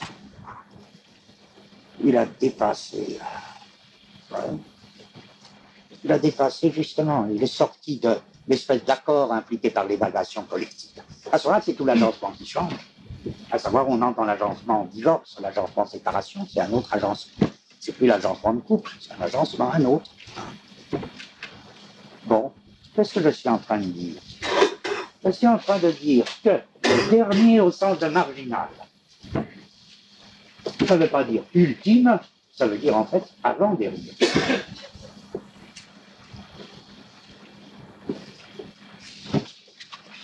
Puisqu'en effet, le dernier au sens de ultime est celui à partir duquel l'agencement est forcé de changer. Le dernier au sens de ultime, ou celui à partir duquel l'agencement est forcé de changer, c'est ce que j'appellerais le seuil. Alors pourquoi ne pas réserver à celui-là le mot dernier? Bien forcé de ne pas réserver à celui-là le mot dernier, puisqu'il est le premier. Il est le premier de l'autre agencement. Bien. De l'autre côté, le dernier au sens de limite et non plus seuil. Non plus seuil de nouvel agencement, mais limite de l'agencement précédent. Le dernier au sens de limite, c'est l'objet marginal. C'est l'avant-dernier. Le français a un mot qui vient du latin et qui distingue bien l'avant-dernier ou le dernier au sens d'avant-dernier de l'ultime, c'est le mot pénultième. Pénultième, c'est littéralement le presque dernier. C'est le dernier avant le dernier. L'objet marginal, c'est le pénultième, ou la limite. Au-delà de l'objet marginal, il y a quelque chose d'autre, le seuil, encore une fois, Au-delà de l'objet limite, il y a le seuil à partir duquel commence un autre agencement. D'où je peux répondre à la question, dans une telle formation, qu'est-ce qui est anticipé, qu'est-ce qui est conjuré? Qu'est-ce que c'est ces mécanismes d'anticipation, conjuration, qu'elles attachent tellement d'importance à la dernière? La réponse maintenant, elle devient, il me semble, limpide, de l'eau, une évidence. Dans l'évaluation collective, ce qui est anticipé, c'est fondamentalement la limite, ce qui est conjuré, c'est fondamentalement le seuil.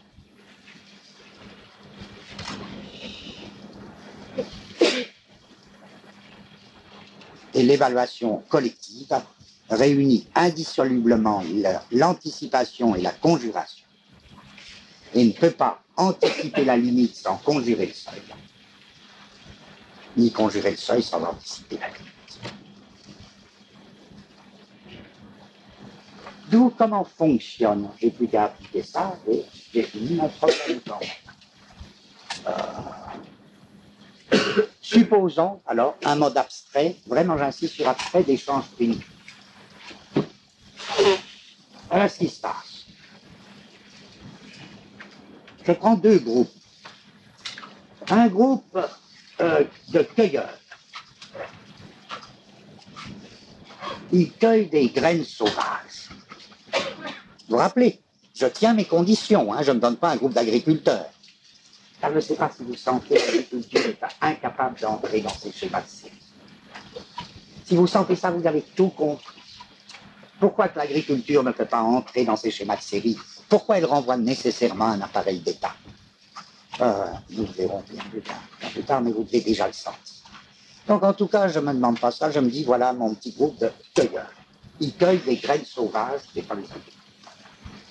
Les autres, ce n'est pas des métallurgistes, mais ils font des haches. Ils fabriquent des haches. Vous avez le groupe A, je ne dirais plus que A, cueilleurs, et des fabricants de haches. Les meilleures haches étaient faites d'obsidienne avant la métallurgie, par exemple. L'obsidienne, je crois que c'est une espèce de roche volcanique avec laquelle on obtient des coupants très, très excellents. C'est un joli mot. Bon.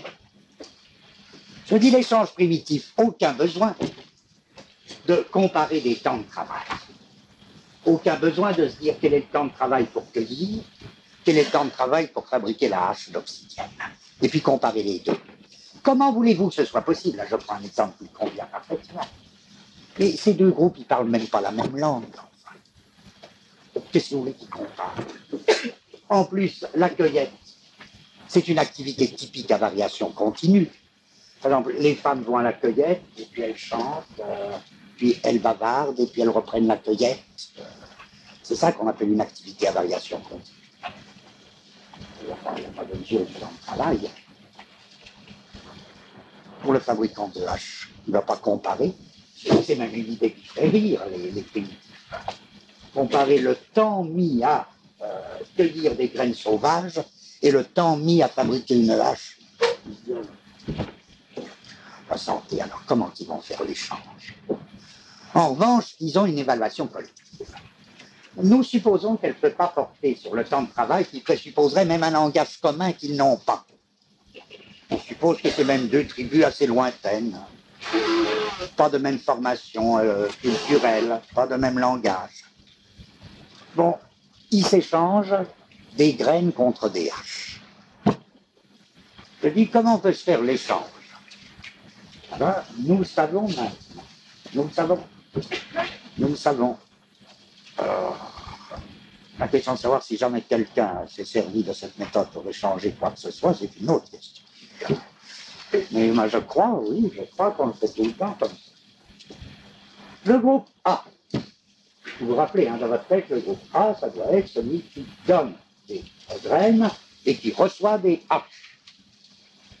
Je dis par parenthèse que c'est trop évident d'après tout ce que j'ai dit, le marginalisme implique imprimat de la loi de la demande sur la loi de l'offre. Pourquoi vous devinez? Eh bien, le groupe A qui reçoit des haches peut se faire, je dis peu, vous savez, abstrait, hein, vous ne pouvez pas me faire la moindre réflexion sur le fait.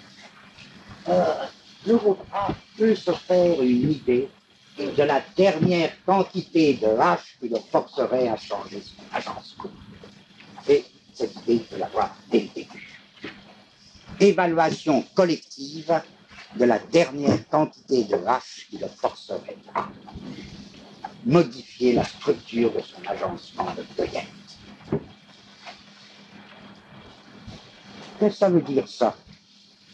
Donc je continue dans l'article. Le groupe B peut se faire une évaluation collective de la dernière quantité de graines qui le forcerait à modifier son propre agencement. Si vous m'accordez ça, vous m'accordez. Je dirais à ce moment-là que la valeur des objets échangés est strictement déterminée par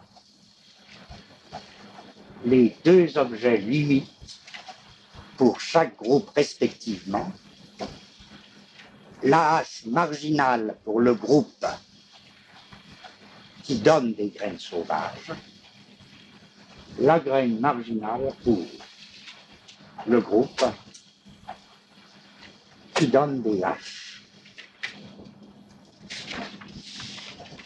Et si la dernière hache, et alors la loi de l'échange sera... c'est très simple ça, mais c'est les mots qui me manquent, parce que la loi de l'échange sera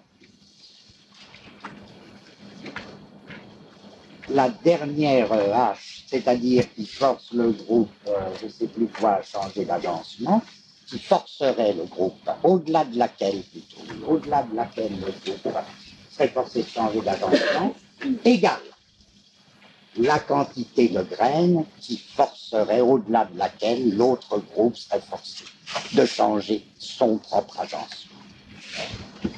Vous voyez, ça marche, c'est formidable.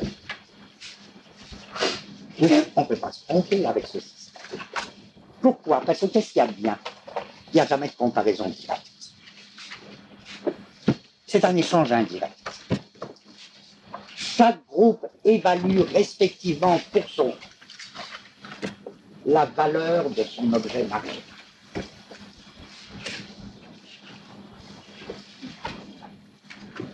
Et c'est cette évaluation respective par chaque groupe de la valeur pour chacun de l'objet marginal relatif à chacun qui va déterminer l'échange. En d'autres termes, le rapport objectif dans l'échange naît des deux séries subjectives. Le rapport direct naît de la relation indirecte, ou si vous préférez, l'égalisation dans l'échange naît de deux processus inégaux, non symétriques. Mais j'ajoute juste, vous me dites c'est un peu confus, comment ils évaluent, qu'est-ce que ça veut dire qu'ils seraient forcés de changer d'agencement? Eh bien, reprenons le groupe, et j'en termine avec ça, reprenons le groupe de ceux qui reçoivent des haches.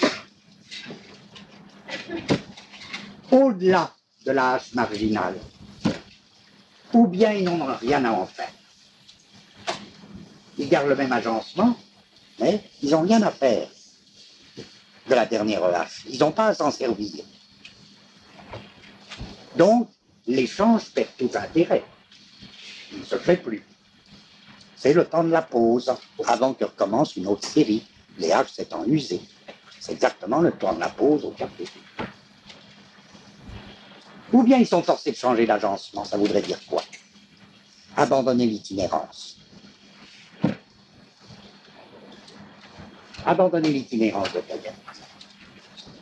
Faire avec les haches seuil, plus la hache limite, qui elle fait partie de l'agencement cueillette, mais faire avec la hache ultime,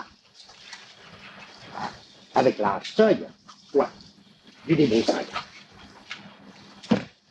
Ou pire, de l'abattement de souche, il deviendra agriculteur. Il ne pourrait plus suivre le flux de cueillette, il passerait dans un tout autre type d'agencement, qui au moins impliquerait déjà des éléments agricoles. Donc il conjugue le seuil agricole en anticipant la limite cueillage. Même raisonnement pour les haches, pas difficile, à savoir qu'au-delà des graines de subsistance nécessaires à leur subsistance, les fabricants de haches devraient changer leur agencement. Tout va bien. C'est toujours le développement pour soi de chaque série restée qui va fixer la valeur de l'échange, la valeur de l'objet échangé, à partir de ce qui fonctionne comme l'objet marginal dans une série et de ce qui fonctionne comme objet marginal dans l'autre série. À preuve de quoi, et c'est juste ce dernier effort que je vous demande, nous en donne une confirmation, sautant des sauvages aux choses d'une forme moderne, nous en donne une singulière confirmation concernant le temps, la marge, la limite et le seuil, l'exercice de la comptabilité.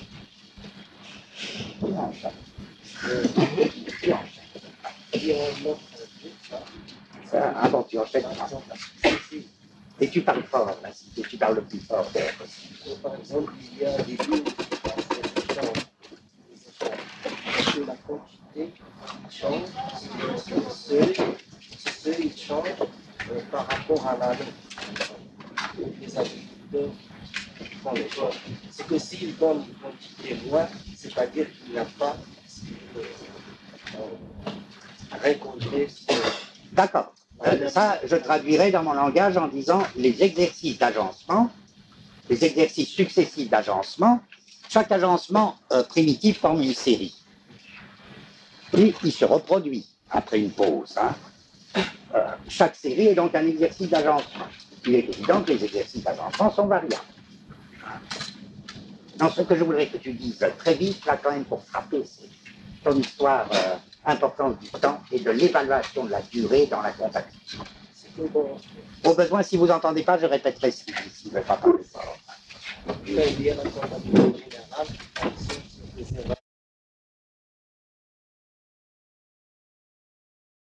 Il emmène sa garde sur une plage, loin de Rome. Et là, il les divise en deux, il divise sa garde en deux. Il leur fait ramasser des coquillages. Et il leur ordonne de se battre l'une contre l'autre. On se dit, en effet, ça n'a pas fort Caligula. Et puis, il revient. Bon. Ça, c'est l'aspect Caligula vu par Albert Camus. Ça, c'est l'interprétation délirante de Caligula. Je ne veux pas dire qu'elle soit mal, ou qu'il ait tort. Non, pas du tout. Peut-être, pourquoi pas. Peut-être que interprétation juridique, rationnelle, politique, politico-juridique. Les latinistes remarquent que le même mot désigne coquillage et certaines machines de guerre. Bon. Il suffit de penser à ça pour penser que le texte de Salluste est peut-être un texte de satire et volontairement satirique. Car tout devient un peu cohérent. Supposons, on ne risque rien à supposer qu'ils sont sérieux. Alors, supposons, mais ça arrivait tout le temps, que Caligula ait eu l'impression qu'une partie de sa garde préparait un salut, une révolte. Il emmène toute sa garde loin de Rome, près de la mer. Et là, il ne leur fait pas ramasser des coquillages, il n'est pas quand même à ce niveau. Il fait ramasser les machines de guerre qu'une partie de la garde a, la partie soupçonnée. Et puis il fait exterminer la partie soupçonnée soupçonné par l'autre. Tout vient d'une banalité rationnelle très grande. C'est-à-dire, il étouffe une révolte. Et puis il rentre à Rome. Après avoir liquidé une partie de sa garde. Ça devient limpide. Qu'est-ce que ça veut dire? Est-ce que c'est l'un ou est-ce que c'est l'autre? Je dirais ni l'un ni l'autre, à la limite. Il faut garder cette sphère d'ambiguïté, la montée de la sphère ambiguë. La montée de la sphère ambiguë, c'est exactement ça. Je peux tout interpréter, ou bien en détermination de la subjectivité privée,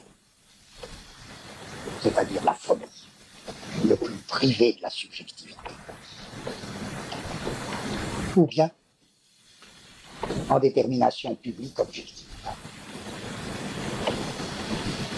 Mais en fait, il y a toutes sortes de régimes dont on s'occupera, qui se définissent comme à cheval. Parce que, non pas du tout qu'ils fassent une espèce de synthèse, de mélange du public et du privé, mais qu'ils imposent une sphère qui n'est réductible ni à l'un ni à l'autre. C'est ce que j'appelle la sphère des rapports de dépendance personnelle. À ce moment-là, alors peut-être le titre de Paul Veyne, le sperme et le sang, prendrait un sens même plus général. Prenez la féodalité. C'est vraiment avec la féodalité, il y a des pages là du coup de Michelet qui sont splendides, sur la manière dont s'est constituée la monarchie française. Où il dit c'est très curieux, les rois de France, ils gèrent leur germe de royaume vraiment comme des espèces de boutiquiers. Et ils opèrent avec quoi? C'est là, c'est Michelet crédite Louis XI de ça, mais c'est que ça a commencé avant Louis XI. Il dit qu'il y a de génial dans Louis XI, c'est que vraiment les mariages, les héritages deviennent des instruments objectifs d'une politique. Vous direz, ça a toujours été comme ça. Je ne sais pas si à ce moment-là, il n'y a pas une espèce de mutation ou... Mais que les mariages, les héritages, deviennent vraiment les facteurs actifs et créateurs d'un nouveau type de pouvoir qui se fait à ce moment-là. Par exemple, le pouvoir du monarque, qui n'est pas du tout la même chose que le pouvoir du despote archaïque. Que tout ça monte sous cette forme. Dans l'Empire romain, ça montait sous une autre forme. Cette sphère qu'il faut définir comme chaque fois la détermination mouvante des rapports de dépendance personnelle. Alors, vous pouvez, on ne cesse pas d'osciller, tantôt en rendre compte de manière objective, et c'est pas juste, tantôt en rendre compte de manière simplement subjective. Le délire des Césars, c'est pas juste non plus. Il y a tout à fait autre chose là-dedans. Alors ça, on essaierait de... Mais si vous voulez, j'atteins enfin mon problème. C'est vraiment, bon, qu'est-ce qui se passe? Comment on en arrive là? À cette montée d'un nouveau type de relation qu'on appelle provisoirement, on verra la prochaine fois si on peut préciser, mais qu'on appelle provisoirement la sphère des relations de dépendance personnelle. Que ce soit encore une fois, alors c'est très varié, dépendance personnelle par rapport à l'empereur évolué, dans le cas de l'Empire romain, par rapport au seigneur, dans le cas de la féodalité, c'est un tout autre type, je ne les confonds pas. Par rapport au monarque, dans la monarchie française, ce qui est en commun, c'est que c'est des figures de la relation de dépendance personnelle. Or, encore une fois, ce n'est pas les personnes qui rendent compte de la constance des relations de dépendance personnelle dans une société. C'est spécifique. Il me semble qu'il nous faut un concept de la relation de dépendance personnelle qui en fasse vraiment, qui lui donne une consistance spécifique. Alors, je dirais, mais qui est vraiment à ce niveau-là? Cette sphère de la dépendance personnelle. Il faudrait essayer d'arriver à la préciser. Alors, je m'arrête là-dessus parce que je voudrais que vous réfléchissiez à ça pour la prochaine fois. Quelle heure il est? Vraiment le cas. Qui c'est l'homme de la sphère de la dépendance personnelle? Écoutez-moi bien. Enfin. 1h moins le quart? Oh, on a eu beaucoup de temps. Qui c'est? Eh bien, il me semble que c'est, on pourrait dire, je résume, c'est quelqu'un dont la détermination historique a une importance colossale. C'est celui qui se plaint. C'est l'homme de la plainte. C'est lui c'est lui qui fait monter cette sphère de la dépendance personnelle. Qu'est-ce que ça veut dire ça? Et pourquoi l'homme de la plainte? Est-ce qu'il va avoir une importance historique aussi grande que l'homme de la plainte? Et qui est-ce qui se plaint dans l'histoire? On veut savoir qui est-ce qui se plaint. Tous les malheureux se plaignent. Mais les malheureux, ça peut être très varié. Ça peut être des aristocrates qui ont perdu le pouvoir. Ça peut être des paysans opprimés, le peuple opprimé. Ça peut être... Alors ça varie. Quand c'est un aristocrate opprimé, ça plaint, proscrit, qui a perdu le pouvoir, tout ça, sa plainte n'a pas le même nom. Quand le peuple se plaint, c'est pas la même chose. Bon, mais à travers toutes ces variations, ce qu'il y a, c'est une situation de la plainte dans l'histoire. C'est à ça que je voudrais que vous pensiez pour la prochaine fois. Qui c'est l'homme de la plainte?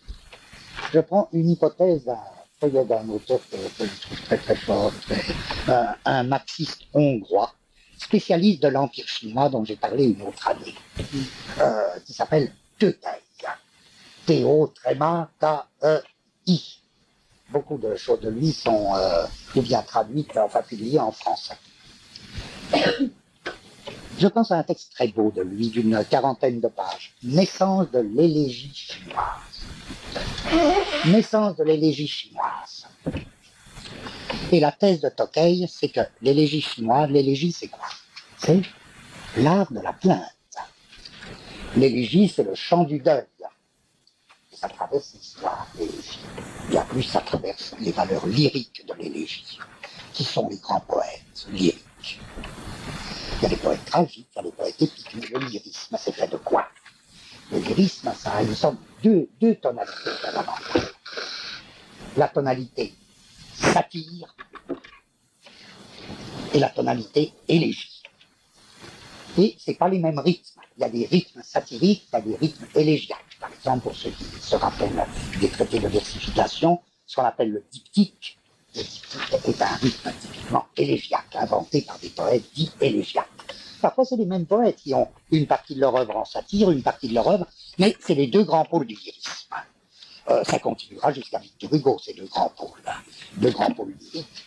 Or, la satire, elle procède avec quoi? Avec les valeurs suprêmement poétiques de l'injure. La satire, c'est le développement lyrique de l'injure. Et rythmique de l'injure. L'injure, ça a des valeurs rythmiques très grandes. Il suffit de voir les formes d'injures populaires. Il y a des valeurs rythmiques très, très grandes des injures. Quelqu'un sait bien injurier quand il est bon rythmicien. S'il n'est pas bon rythmicien, c'est pas la peine. Bien. Il y a tous des langages d'injures. Au moment de la Révolution, il y avait des langages, ou juste avant la Révolution, il y avait des langages d'injures, dont profiteront les journaux révolutionnaires. Par exemple, le journal du Père Duchesne, qui est un dérivé de ces langages pré-révolutionnaires qui étaient tout entiers faits d'injures. Formidable. Les satiriques latins ont un sens de l'injure rythmique, là, qui est fantastique. Enfin, la satire, c'est ça. Et l'élégie, c'est elle, le développement lyrique de la plainte. Or, très bizarrement, il y a des combinaisons entre la plainte et l'injure. C'est le même homme, peut-être qu'à la limite, c'est le même homme. Celui qui manie la plainte et celui qui manie l'injure. Et avec quel humour et quelle valeur rythmique alors de la plainte. Alors, si je dis des plaintes, ben, oui, elles traversent l'histoire. Je pourrais faire la liste des plaintes, les grandes plaintes. Et puis, mais c'est embêtant, c'est à vous d'y penser. Pour la prochaine fois, je voudrais que... bon, je fais une liste même absurde. Là, on voit tout de suite, la plainte, il y a une plainte épique. La plainte épique, c'est généralement lorsque l'épopée a perdu son actualité. C'est un effort, la plainte épique, c'est un effort pour réactiver l'épopée. Dans l'Empire romain tardif, ils essaient de refaire de l'épopée. C'est pas forcément fameux, hein. Mais alors, ça devient une épopée plaintive. Ah, le vieux temps, la décadence actuelle, etc. Il y a une espèce de pôle élégiaque de l'épopée. Hein. La plainte épique se forme, par exemple même chez de très grands auteurs, comme, enfin peu importe, trop plus que j'ai pas le moins. Alors, bon, ça, il y aurait tout le domaine de la plainte épique. la plainte tragique, c'est la tragédie pour la plainte, la tragédie grecque. Je cite de tête, de cœur. Oi, oi, oi, oi, oi, oi, oi, eia popeia, eia popeia. Vous sentez que c'est une plainte, hein? Vous sentez? Non, d'ailleurs, je l'ai dit trop gaiement. J'ai dit trop gaiement. Je recommence, hein? Bon, mais là aussi, on voit bien que le tragique n'a pas l'essence de la plainte. Pourquoi? C'est le cœur qui se plaint. Dans la tragédie, c'est le cœur. Le cœur, qui finalement est d'une certaine manière l'exclu de la tragédie. Qui est là comme témoignant d'une espèce de, je ne sais pas de quoi il témoigne, mais bon, il intervient quand on a le temps de le faire intervenir. Il intervient sous la forme de la grande plainte. Édipe se plaint pas, mais le cœur.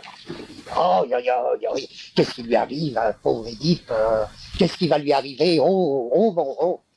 Non, je dirais qu'on tient le plus beau texte de plainte. Mais la plainte n'y est pas pure, puisqu'elle est prise dans l'élément tragique, tout comme la plainte qui a été prise dans l'élément épique. Il y a un tout autre type de plainte, alors dans une toute autre civilisation. C'est la plainte prophétique. La plainte prophétique, le prophète ne cesse de se plaindre. Et par là, le prophète appartient à un grand modèle qui est Job. La plainte de Job. La plainte de Job. La plainte de Job, quand il interpelle Dieu. Alors quoi? La longue plainte du prophète, c'est très très important. Oh, c'est pas la plainte tragique, c'est pas la plainte épique. Vous avez la plainte populaire qui donne la complainte. Enfin, des plaintes, vous en avez. Mais la plainte devient pure dans son rôle élégiaque. Les grands poètes de la plainte, c'est les élégiaques, c'est ni les tragiques, ni les épiques. Et qui fait? C'est d'abord toute la tradition des Grecs. On parle de l'épopée, chez les Grecs, la tragédie, mais considérée comme l'égale des grands tragiques et de Homère et de l'épopée, la série des poètes élégiaques grecs. Il y a des médailles, il y a ici des frappes de médailles, avec une face pour Homère et une face pour un grand élégiaque. La poésie latine, qui est une des choses là dont un des seuls hommes aujourd'hui en France capable de bien parler, c'est justement Paul Verne. Parce qu'il a, je ne sais pas par quel don, il a le sens de ce qu'ils ont apporté en rythmique, de la valeur rythmique de ces poètes. C'est la grande série, Catulle, Ovide, Tibulle, Properce. Donc une partie de l'œuvre est faite d'élégies, avec des rythmes, alors avec une invention rythmique fondamentale. Or, tout ça, je dis, qui est-ce qui sort? Je retrouve ma question. Si l'élégie est vraiment la forme lyrique de la plainte, c'est-à-dire la forme sur laquelle la plainte apparaît à l'état le plus pur, qui est-ce qui se plaint dans l'histoire? Qui est-ce qui se plaint dans l'histoire? Là, c'est une réponse qui peut nous intéresser, du moins celle de Tokay, qui le montre, je ne dis pas en général, pour l'élégie chinoise. Vous avez dit, celui qui se plaint fondamentalement dans l'Empire chinois, c'est qui? Ce n'est ni le proscrit, ni l'emprisonné. C'est l'esclave affranchi, ni l'opprimé, ni le proscrit, ni l'opprimé, ni le je ne sais plus quoi, c'est l'esclave affranchi. Le genre élégiaque chinois commence avec l'importance prise par ce personnage historique très très curieux, l'esclave affranchi. Bon, alors est-ce que ça va peut-être couper des choses pour nous, ça? Et l'élégiaque, le poète élégiaque, on peut dire, il se vit tantôt comme proscrit. Prenez par exemple, alors la forme vraiment personnelle de la plainte, l'élégie amoureuse. L'élégie se réduit par, il y a élégie dès qu'il y a deuil, dès qu'il y a plainte. Dès qu'il y a plainte, oui. Et prenez l'élégie amoureuse. Le poète élégiaque pousse sa plainte grandiose, lyrique et rythmique, en fonction de toute une constellation de situations où tour à tour, il se pose comme étant éconduit par l'aimé, c'est-à-dire proscrit, opprimé par l'aimé qui abuse de son pouvoir, mais différent de proscrit et différent aussi de opprimé, il y a exclu. Pas la même chose. Le personnage de l'esclave affranchi qui se sent comme exclu. L'exclu, c'est l'esclave affranchi. Il se vit comme exclu. Alors, c'est d'où l'histoire idiote, l'esclave affranchi qui dit « Ah, j'aurais préféré encore rester esclave ». C'est idiot, ça. Et que l'esclave affranchi, par exemple, dans les exemples que analyse très bien Teuteuil, se vivent comme exclus. L'opération d'affranchissement, c'est une opération à la fois très très importante. Est-ce que c'est pas lui qui à la fois va être au centre de la plainte, mais d'une plainte beaucoup plus efficace qu'elle n'en a l'air, parce qu'elle va entraîner la montée de ce nouveau type de rapport. Les rapports de personne et de la dépendance personnelle, où là, l'esclave affranchi va se découvrir comme un véritable maître, pas du tout comme quelqu'un qui dépend. Si on lance la sphère de la relation des dépendances personnelles, c'est l'esclave affranchi ou quelque chose comme ça qui devient maître. Et c'est lui qui va mener le concilium de l'empereur, c'est lui qui va mener le fiscus de l'empereur. Peut-être, hein. Enfin, il y aurait tout un domaine pour acheter, pour vous donner de quoi travailler d'ici la semaine prochaine. Je saute de registre. Si on essayait de faire alors un cours ou une recherche sur ces problèmes de la plainte. Il y a en psychiatrie, la psychiatrie est pleine des plaintifs. Et il y a 3 grandes plaintes. Et il y en a ici qui travaillent d'ailleurs là-dessus déjà. Je ne sais pas si vous voudrez en parler. Hein? La semaine prochaine. Ah bon, ah bon. Il y a les 3 grandes plaintes qui correspondent à ce qu'on appelle les 3 grandes névroses actuelles, ce qu'on appelait la plainte de l'hypocondriaque,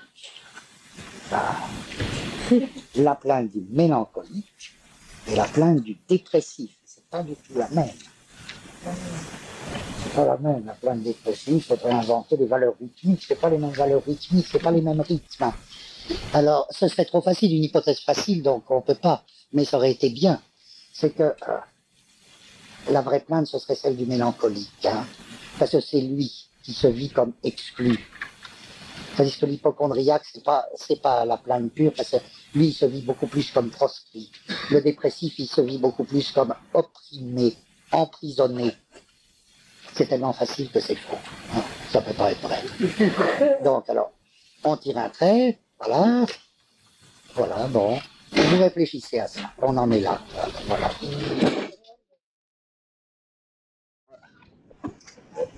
Sur de purs matériaux, pas organisés, et je souhaitais vivement que vous organisiez quelque chose sur ce thème de la plainte et de son rôle à la fois dans les arts et dans l'histoire. Alors, il n'y a personne qui pourrait ma place.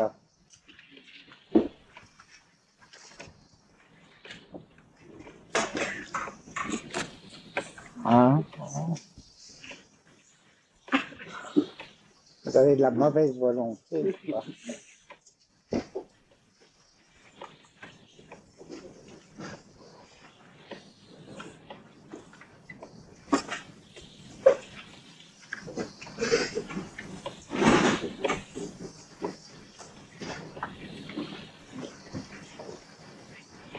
Bon, ben alors on laisse ça. Hein? J'espérais.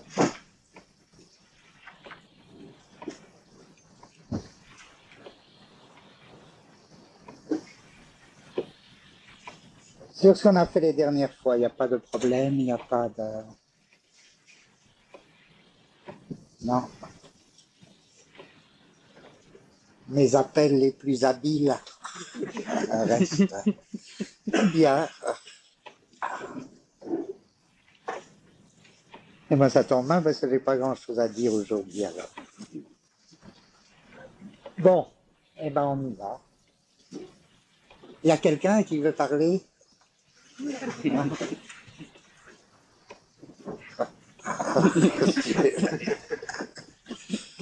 Ah là là, bon, bon.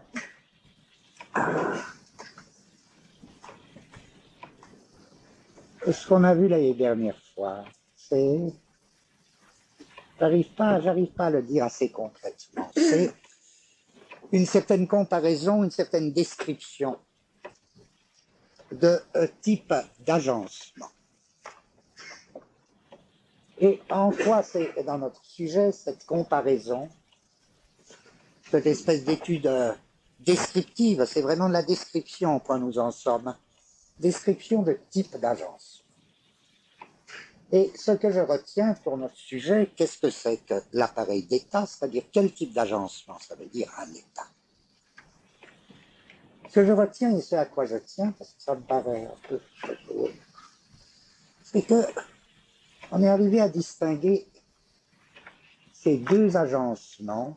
C'est pas les seuls, il y a une liste infinie d'agencements, mais ces deux agencements qui nous occupent principalement pour le moment, à savoir un agencement constitué par une combinaison code-territoire et un agencement constitué par une combinaison tout à fait différente, surcodage-terre.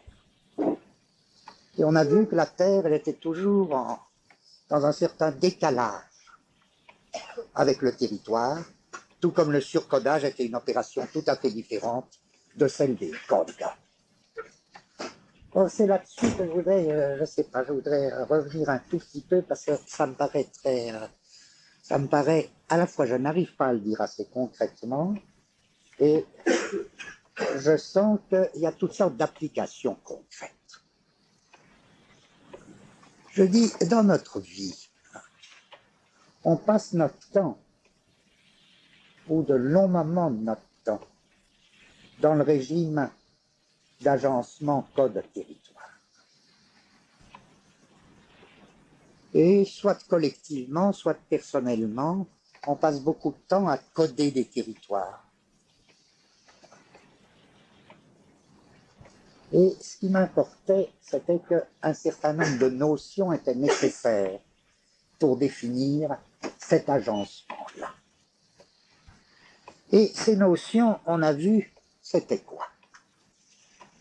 C'était l'idée qu'un agencement de territoire, un agencement code-territoire, se définit par son exercice.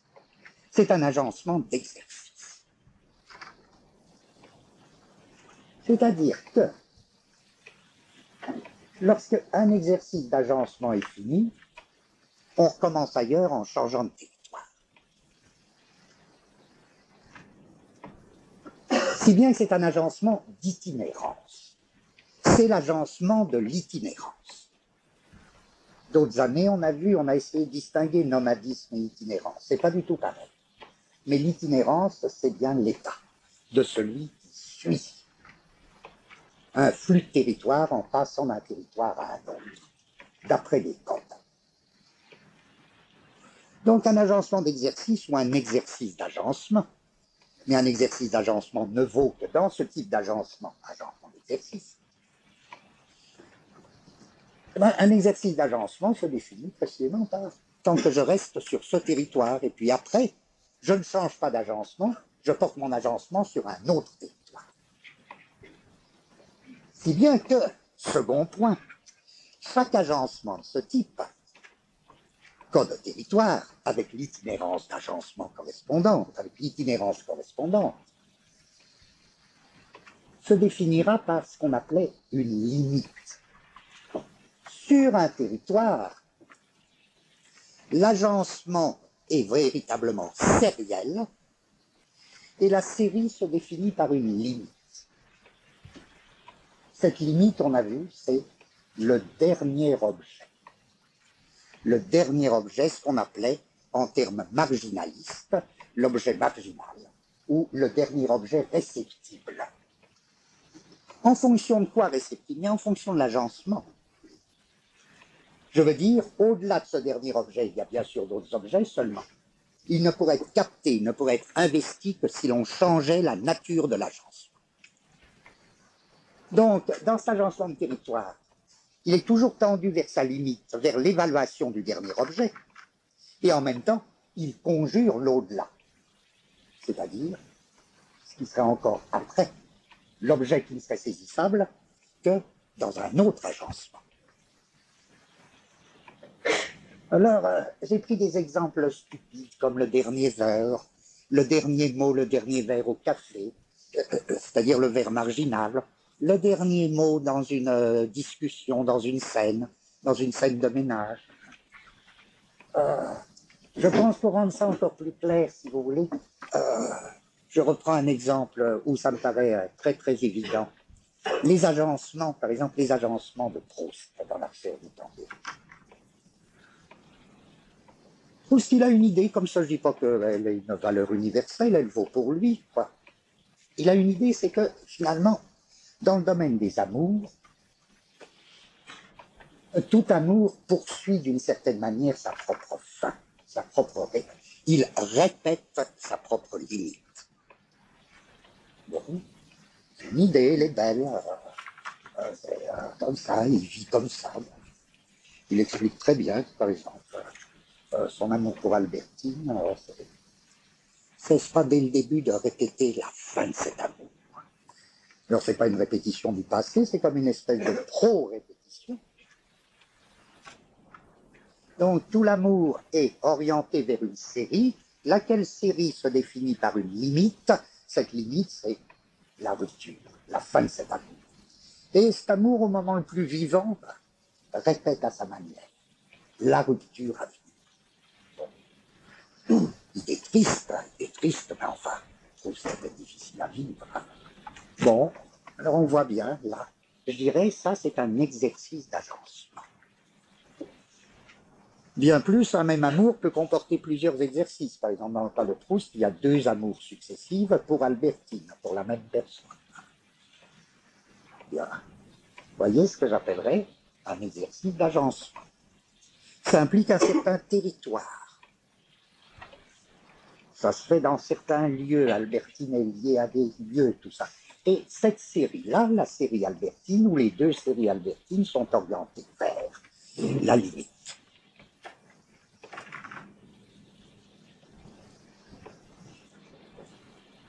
Donc, c'est chaque amour qui est sériel. Et une fois qu'un amour a atteint la limite, eh ben, le narrateur de l'Archère du temps perdu passe à un autre amour. Par exemple, du premier amour pour Albertine au second amour pour Albertine.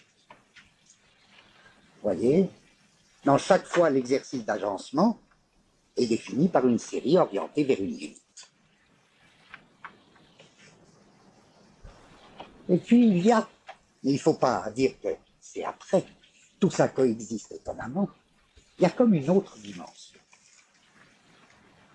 Une autre dimension où Proust a plus ou moins le pressentiment, et a le pressentiment de manière plus ou moins vive, qu'il y a un autre agencement qui se constitue en même temps. Et qu'est-ce que c'est cet autre agencement? C'est l'agencement de son œuvre à faire. Cette fois-ci, c'est plus un agencement amoureux, c'est, mettons, un agencement artistique. Bon, il dit tout le temps, ah oui, je perds mon temps. Le temps perdu, c'est aussi le temps qu'il perd. Je perds mon temps avec Albertine. Il dit, je devrais travailler. Je devrais faire mon œuvre. Comme si c'était un autre mode d'agencement. Peut-être que les deux ne s'excluent pas, peut-être qu'ils sont coexistants. Mais c'est un autre mode d'agencement. Et se produira une très bizarre révélation. Il se dit à un moment, dans son amour pour Albertine, tiens, je vais épouser Albertine. Ben oui, je vais l'épouser. Puis il se dit non. j'ai mon œuvre à faire. C'est pas que ça s'oppose. On pourrait faire son œuvre et épouser Albertine, non, mais ce qui l'intéresse, c'est pas du tout le même type d'agencement. Lorsqu'il se dit, et lorsqu'il a la révélation, il ne suffit pas de se dire, il se le dit tout le temps. Ah, mon œuvre, je vais faire mon œuvre. Seulement comme il ne sait pas comment la faire, ou qu'il fait semblant de ne pas savoir comment. Mais le moment où il a la révélation de ce que sera son œuvre, et qu'il se dit, là, je la tiens, à ce moment-là, il passe dans un autre agencement. C'est ça qu'on appelait le seuil, et non plus la limite. La limite, c'est ce qui sépare un exercice d'agencement d'un autre exercice d'agencement, l'agencement restant du même type. Le seuil, c'est tout à fait différent. C'est le passage d'un type d'agencement à un autre agencement. Or, si j'ai défini mes agencements sériels ou de territoire précédemment, agencement d'itinérance, on a vu les dernières fois que l'autre type d'agencement, ce n'est qu'un valissement relatif, ça n'est qu'une distinction relative. L'autre type d'agencement, lui, c'était en effet tout à fait différent. C'était un agencement qui ne se définissait plus par le rapport itinérant d'un code et d'un territoire, tel qu'un territoire est épuisé par une série orientée vers sa limite. Là, je définis l'ensemble de l'agencement d'itinérance. Mais c'est un tout autre type d'agencement. C'est cette fois-ci un agencement où la coexistence des territoires exploités, la simultanéité des territoires exploités constitue une terre. Donc, se distingue radicalement de la territorialité d'itinérance.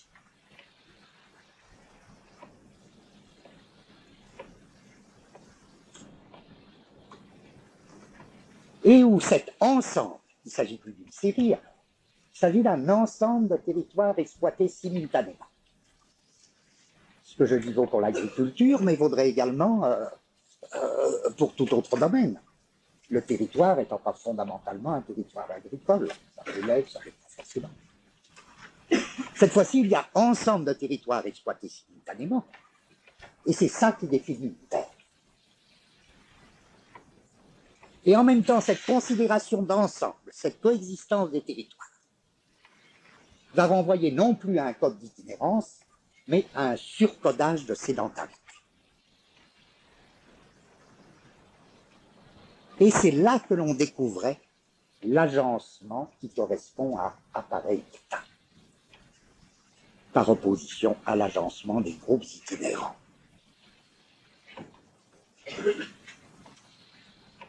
En d'autres termes, là, c'était plus un agencement de limite, c'était un agencement de solde.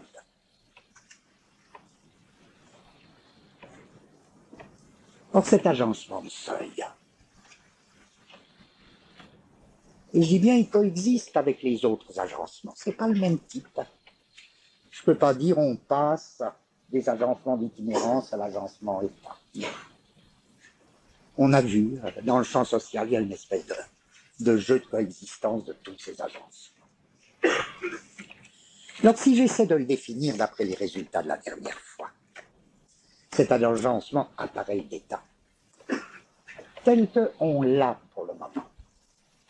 Je précise bien, il s'agit bien de ce qu'on appelait depuis le début les empires archaïques.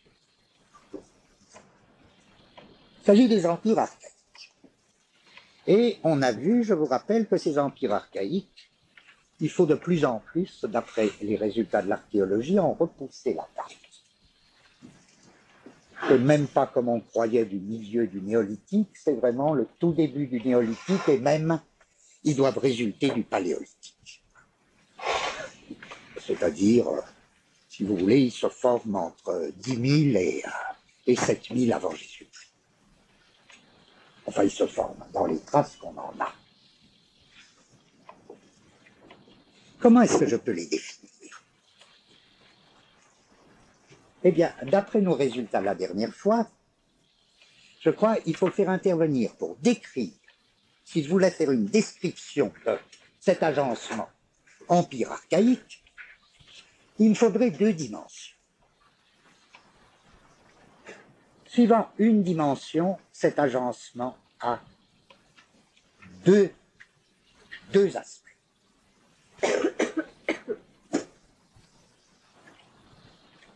Il implique un espace comparatif, d'une part, et d'autre part, il implique un point d'appropriation qu'on appelait appropriation monopolistique. Et ces deux aspects, dans tous les domaines, ils se manifestent. Espace relatif de comparaison et point d'appropriation monopolistique.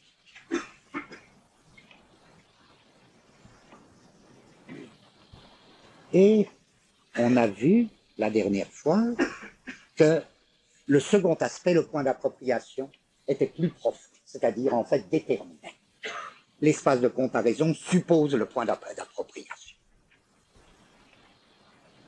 Et comme je ne l'ai pas indiqué sous cette forme, je vous rappelle en effet les différents aspects sous lesquels nous avons trouvé ça. Nous avons vu que ces empires archaïques nous semblaient impliquer d'abord quoi? Une comparaison des territoires exploités simultanément. C'est ça l'espace comparatif. La Terre surgit et se développe, se déroule comme espace comparatif des territoires. Donc c'est plus les territoires successifs de l'itinérance, où un territoire étant épuisé, je passe à un autre territoire. Là, il y a une comparaison des territoires qui va être constitutive de la Terre. On l'a vu pour la rente dite différentielle. Que la rente différentielle, c'était précis. Ce mécanisme antique issu de la comparaison des territoires simultanés. Mais on a vu que cet espace comparatif, à savoir cette comparaison des territoires simultanés qui constituent la Terre, supposait un point d'appropriation monopolistique, cette fois-ci la rente foncière absolue, et qui est, ou qui définit, le droit du despote en tant que propriétaire éminent de tous les territoires constitutifs de cette terre. Le despote propriétaire éminent du sol, dont les communes subordonnées à l'Empire ne sont que possesseurs. Donc là, vous avez parfaitement les deux aspects, espace de comparaison, point d'appropriation. Dans le second aspect, qui n'est plus la terre, qui était le travail, vous avez la comparaison des activités qui implique un espace comparatif, la comparaison des activités entre elles sous le régime du travail, et vous avez le point d'appropriation monopolistique, à savoir le surtravail ou le fait que le travailleur doive une corvée sous forme des travaux publics, doivent au despote une corvée. Et l'on avait vu en quel sens. Là aussi, le point d'appropriation était premier par rapport à l'espace de comparaison. À savoir, le surtravail était premier par rapport au travail, au point qu'on ne peut parler de travail que dans des régimes où il y a une catégorie spéciale de surtravail, à savoir les travaux publics. Et puis au niveau de troisième dimension, au niveau de l'argent, on avait rencontré le même résultat. Espace de comparaison sous forme de la monnaie marchande, point d'appropriation monopolistique sous forme de la monnaie impôt. Or, ce qui nous importait énormément, et ce sur quoi je tiens beaucoup à insister, parce que c'est pas bon pour nous, là aussi, c'est le point d'appropriation qui est premier, à savoir L'usage marchand de la monnaie implique évidemment l'émission, la création de monnaie. Et la création de monnaie est strictement inséparable de l'opération d'imposition. Donc c'est l'impôt qui est là premier par rapport à l'usage commercial de la monnaie. C'est lui qui crée la monnaie. Et c'est pas par hasard que l'appareil d'État ainsi défini, dès l'Empire archaïque, implique dans ses déterminations principales l'émission de monnaie. Donc vous voyez que si j'ai besoin de tant de dimensions, c'est parce que je dirais que en hauteur, si vous voulez, les deux déterminations étagées de l'appareil impérial, c'est tracé ou développement d'un espace comparatif et point d'appropriation monopolistique. Et comme en largeur, ce schéma va se trouver dans trois, en largeur, je sais pas, oui, dans trois segments privilégiés. Le segment terre, le segment travail, le segment monnaie. Et dans chacun des segments, vous retrouverez espace comparatif, point d'appropriation, le point d'appropriation étant déterminant par rapport à l'espace comparatif. À savoir dans le segment terre, dans le segment travail et dans le segment monnaie. Si bien que pour ceux qui travaillent ici depuis plus longtemps, on peut rattacher des petites affaires des yeux. Ce qui m'importe dans un tel appareil, c'est qu'évidemment, vous avez ces points d'appropriation, ces secteurs, ces trois grands secteurs. L'appareil de capture, je disais, l'appareil impérial comme appareil de capture est évidemment à trois têtes. Il est à trois têtes, la terre, le travail, l'impôt. Donc, à la rigueur, vous avez trois points d'appropriation. L'appropriation de la terre au despote, au grand empereur, l'appropriation du travail sous forme de surtravail, l'appropriation de la monnaie sous forme d'impôt. Et c'est l'appropriation qui est créatrice. Donc, mais aussi bien, je dirais que ce n'est pas trois points d'appropriation, car le propre de cet appareil de capture, c'est de faire résonner ensemble, et les trois têtes de l'appareil de capture résonnent, et constituent précisément le personnage public du despote. Le despote comme étant à la fois le grand propriétaire, le propriétaire éminent de la terre, l'entrepreneur éminent du travail public et le grand banquier impositeur, c'est-à-dire le créateur de monnaie.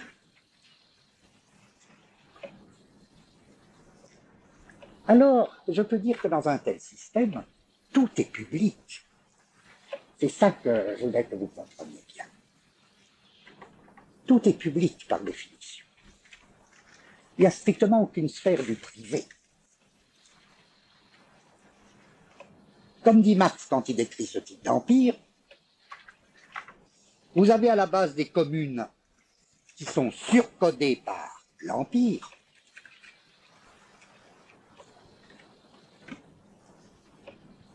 les communes peuvent avoir une possession collective des territoires. Le despote, lui, est propriétaire éminent du sol, mais en tant qu'unité transcendante des communes. Les fonctionnaires du despote, à savoir les hommes de l'armée, les banquiers, les scribes, les entrepreneurs, etc., peuvent recevoir des tenures, des délégations de propriété, mais ce sont des tenures fonctionnelles, c'est-à-dire ils ne sont pas du tout propriétaires privés, personne n'est propriétaire privé. Tout le système est un système public. C'est ça, et c'est par là que, au début de cette année, on essayait de définir la notion d'asservissement machinique. Comme dit Mumford, c'est une méga machine, c'est-à-dire une grande machine. C'est la première méga machine. C'est la première méga machine. Tout est public dans le système.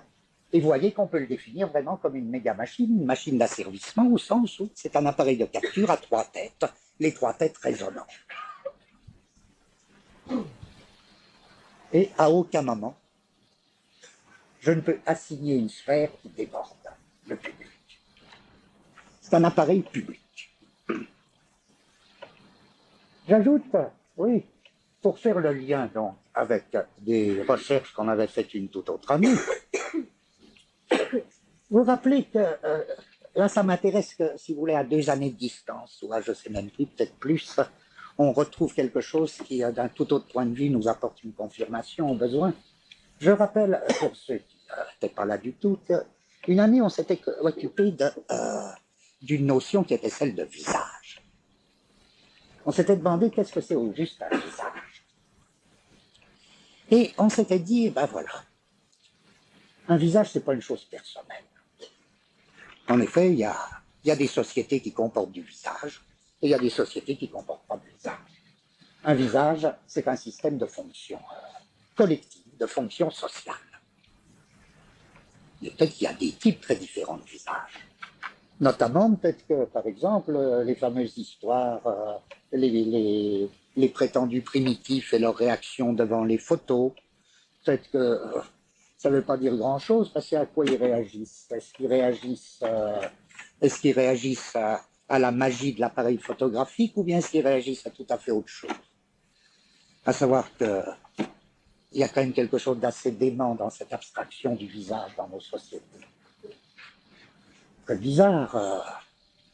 Peut-être que les prétendus primitifs, ils n'ont pas de visage, c'est-à-dire que c'est autre chose que ça fonctionne. C'est des groupes sans visage, peut-être qu'ils ont une tête. Hein. Une tête, c'est pas la même chose qu'un visage. Pas du tout. Je ne veux pas dire qu'ils n'ont de décor, mais peut-être que le visage, c'est une espèce d'abstraction démente. Dans quel cas et comment s'est fait cette espèce de transformation de la tête en visage? Et à quoi nous sert socialement le visage? Bon, c'est évident que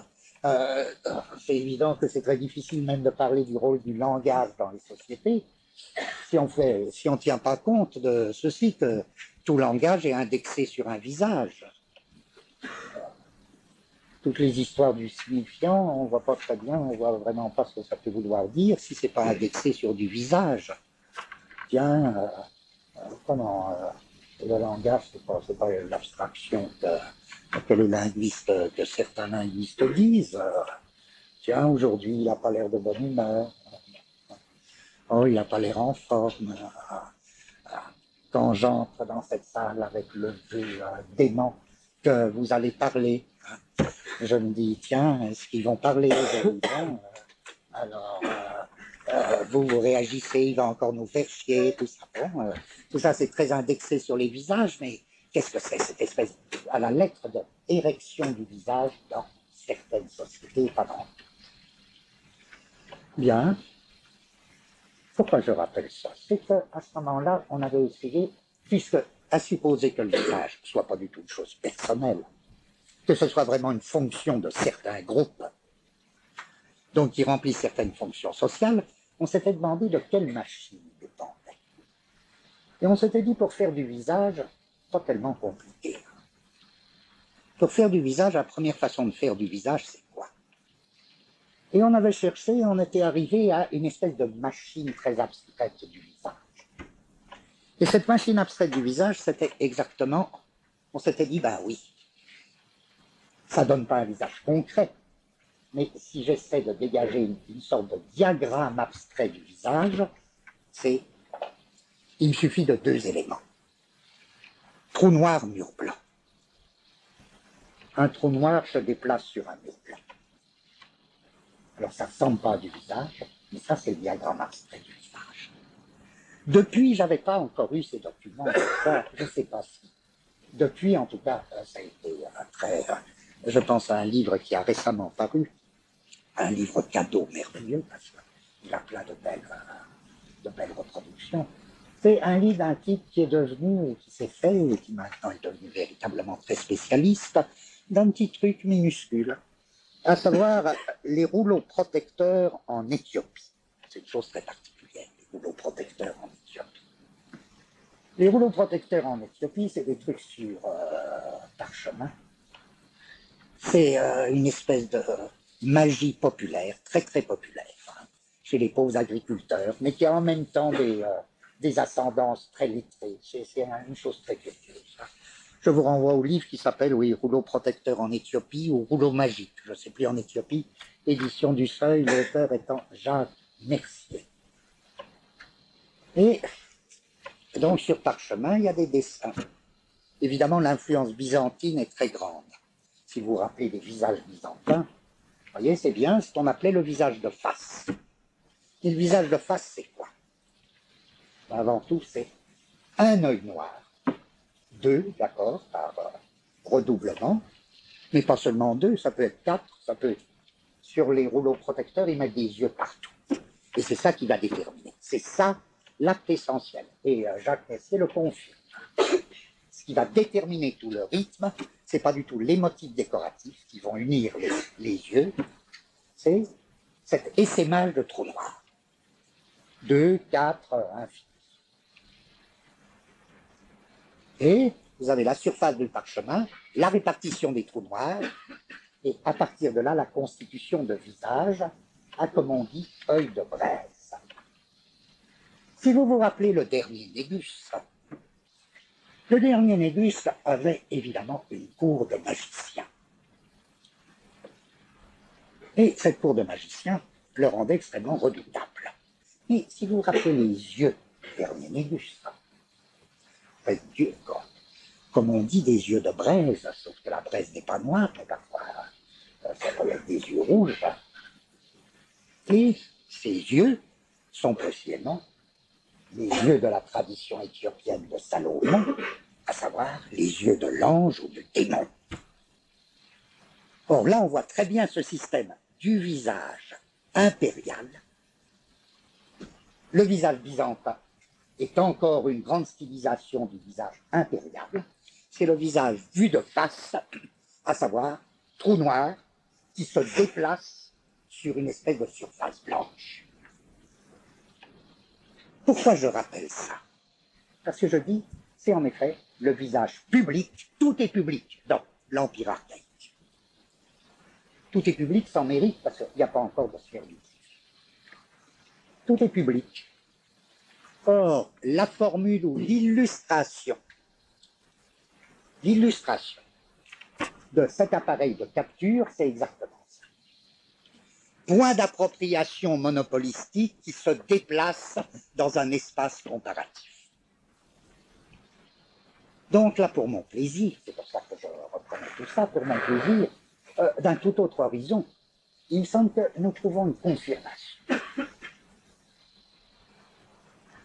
Là, de ce qu'on avait étudié à un tout autre propos concernant le visage, que l'appareil de capture impérial, avec ses deux composantes, point d'appropriation monopolistique, espace de comparaison, tel que le point d'appropriation se déplace dans l'espace de comparaison, s'exprime graphiquement, non pas graphiquement, s'exprime plastiquement, sous la forme du visage despotique vu de face, à savoir le trou noir d'appropriation, tel que vous le retrouvez encore dans le visage byzantin, dans le visage éthiopien, dans toutes sortes de visages marqués par une tradition impériale. Et ces trous noirs, espace de comparaison, qui va constituer le visage public du despote. Vous comprenez?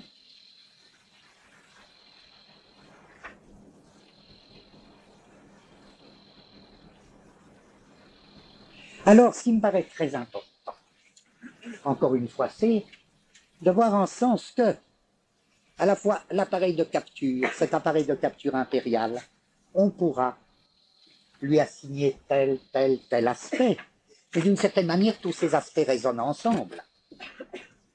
Ce sur quoi j'insiste, c'est que nos analyses de la dernière fois nous ont bien montré comment, dans chaque aspect, vous aviez ces deux dimensions. Ces deux dimensions fondamentales, le point d'appropriation, l'espace comparatif dans lequel le point se déplace, une fois dit que c'est le point d'appropriation qui se déplace dans l'espace comparatif, c'est ce point d'appropriation qui est constitutif de l'espace comparatif. Il le constitue en le traçant et en se déplaçant. Or, on l'a vu pour la rente de la terre, on l'a vu pour le travail public, on l'a vu pour impôt-monnaie. Si bien qu'encore une fois, l'impôt, c'est l'appropriation monopolistique de la monnaie, qui va devenir marchande dans l'espace comparatif correspondant, mais c'est au niveau de l'impôt que la monnaie est créée.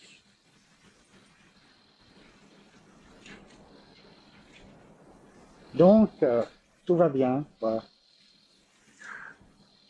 Alors, ce que je voudrais, vous comprenez, si ça vous sert à les uns aux autres, mais que,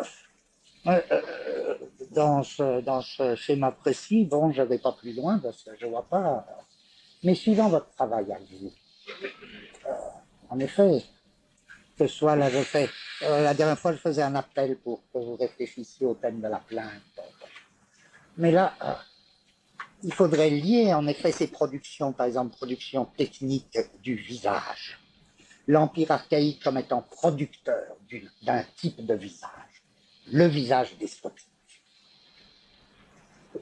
qui encore une fois est le visage vu de face avec ses deux trous noirs au moins, et son espèce d'espace de comparaison.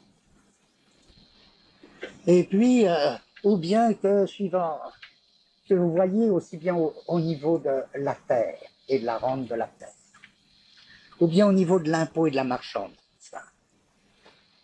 Si en effet on peut le dire à d'autres époques, si on peut le dire, je soulevais la question, là, est-ce qu'on peut dire aussi bien pour les empires d'Orient que pour les cités grecques? Pour les cités grecques, ça semble bien vrai, en effet, pour tout le monde égéen, que la monnaie a une origine dans l'impôt, et pas dans le commerce. Est-ce que c'est vrai aussi alors des empires orientaux?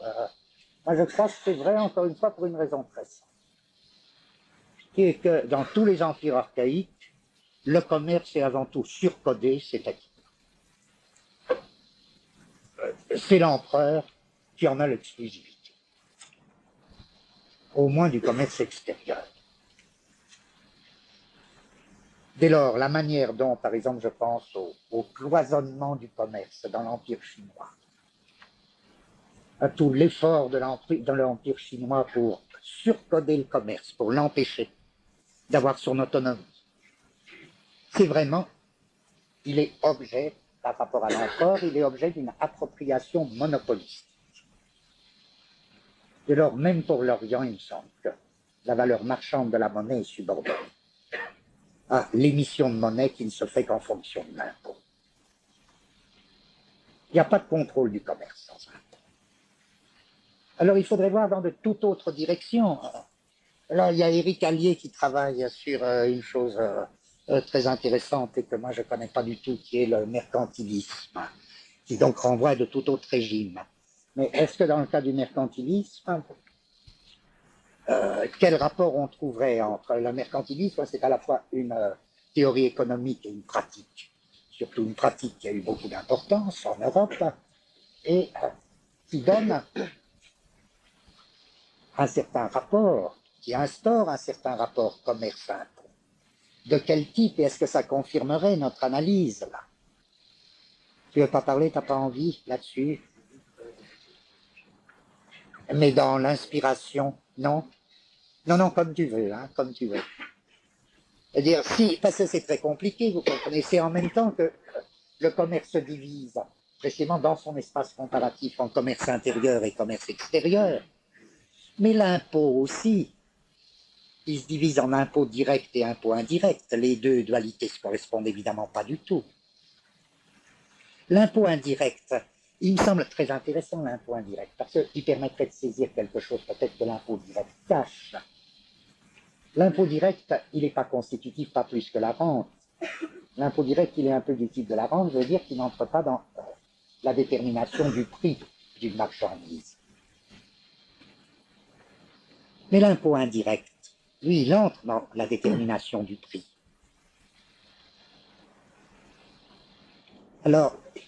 Je ne dis pas du tout qu'ils tiennent le secret, l'impôt indirect. Mais l'impôt indirect qui nous permet beaucoup mieux de comprendre en quel sens. L'impôt est une condition présupposée par le commerce.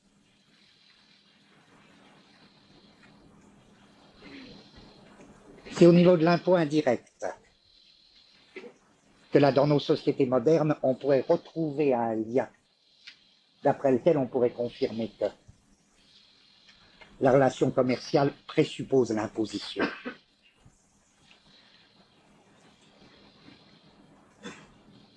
Ouais.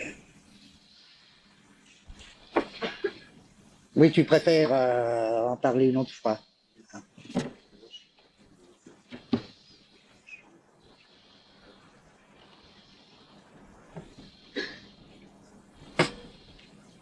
Bon, vous voyez.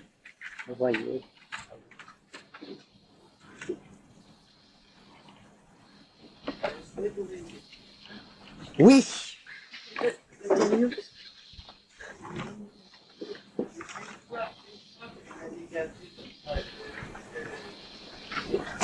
Trois thèmes de l'entreprise. Dans l'emploi comme propriétaire, l'acteur, entrepreneur ou banquier. Est-ce que la manière de partir de là, là où le visage de l'empereur avec des blancs et des noirs, est-ce que, après avoir dégagé ces trois fonctions de trois têtes, et ensuite couplez ça au visage, je me demande si elle n'est pas encore une sorte de limite de visage, je vous dire, qui repousserait cette limite, le visage comme limite, qui repousserait l'analyse de l'avancement machinique des vies de l'empereur, désir de l'espace. C'est-à-dire, quelle est, la question que je pose est celle-ci, quel est l'agencement du désir d'espace pour qu'ils deviennent propriétaires, entrepreneurs, banquiers?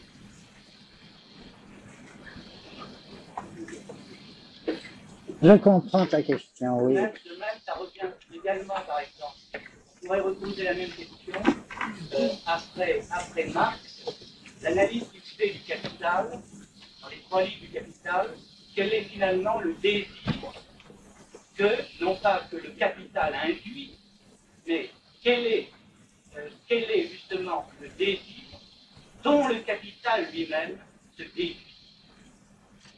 Eh oui, eh oui, eh oui. Là, je dis, parce que je le dis vraiment sincèrement, moi, je ne suis pas du tout sûr que ce soit moi qui ai raison, et je ne suis pas du tout sûr que ce soit toi. Donc, mais le fait est qu'on bute toujours, toi et moi, sur une même différence. C'est-à-dire, si on traduit ça en reproche, pour plus de commodité, le reproche constant que tu me fais, c'est de ne pas aller assez loin. Tu me dis, il y a quand même quelque chose d'autre après ce que tu dis qui doit rendre compte du désir. Et moi, alors, mais je ne me donne vraiment pas raison, c'est comme une espèce de différence irréductible entre nous, puisque chaque fois que tu interviens, j'ai ce même sentiment. Et moi, je te ferai le reproche, inversement, de réintroduire toujours une espèce de transcendance, en réclamant quelque chose d'autre encore qui rendrait compte de. Parce que pour moi, si tu veux, une fois que j'ai décrit un agencement, et si tu m'accordes qu'une description d'agencement, c'est un type de description particulier. Mais une fois que j'ai décrit un agencement, décrire l'agencement, c'est montrer exactement quel genre de, à la lettre, on a employé ce mot dans d'autres occasions, quel genre de machine abstraite l'agencement effectue. Supposons que je dise l'agencement visage, ben oui, il effectue la machine abstraite suivante, trou noir, mur blanc, point d'appropriation, espace de comparaison. Une fois que j'ai dit ça, moi, je n'éprouve plus besoin de rien dire. Parce que il me semble que le désir, il n'est jamais, en quoi que ce soit, derrière l'agencement. Le désir, pour moi, c'est uniquement et exclusivement ce qui met en communication les différentes pièces de l'agencement. C'est-à-dire, c'est ce qui fait que ça passe dans l'agencement, ou c'est le co-fonctionnement de la machine abstraite, mais l'agencement comme effectuation d'une machine, c'est le désir. Dire qu'il faudrait encore quelque chose d'autre qui rende compte, par exemple, du désir du despote, une fois que, ou du désir du capital, une fois qu'on a décrit l'agencement capital ou l'agencement empire archaïque, pour moi, à la lettre, je dis, ah ben, si vous voulez ça, moi non, moi, j'en suis plus parce que ça me semblerait introduire une espèce de transcendance. Je comprends qu'on ne se comprend pas.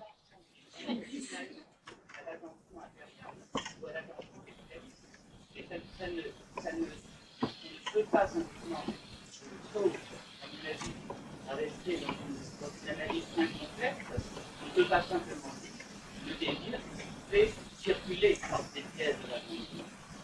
Pas simplement.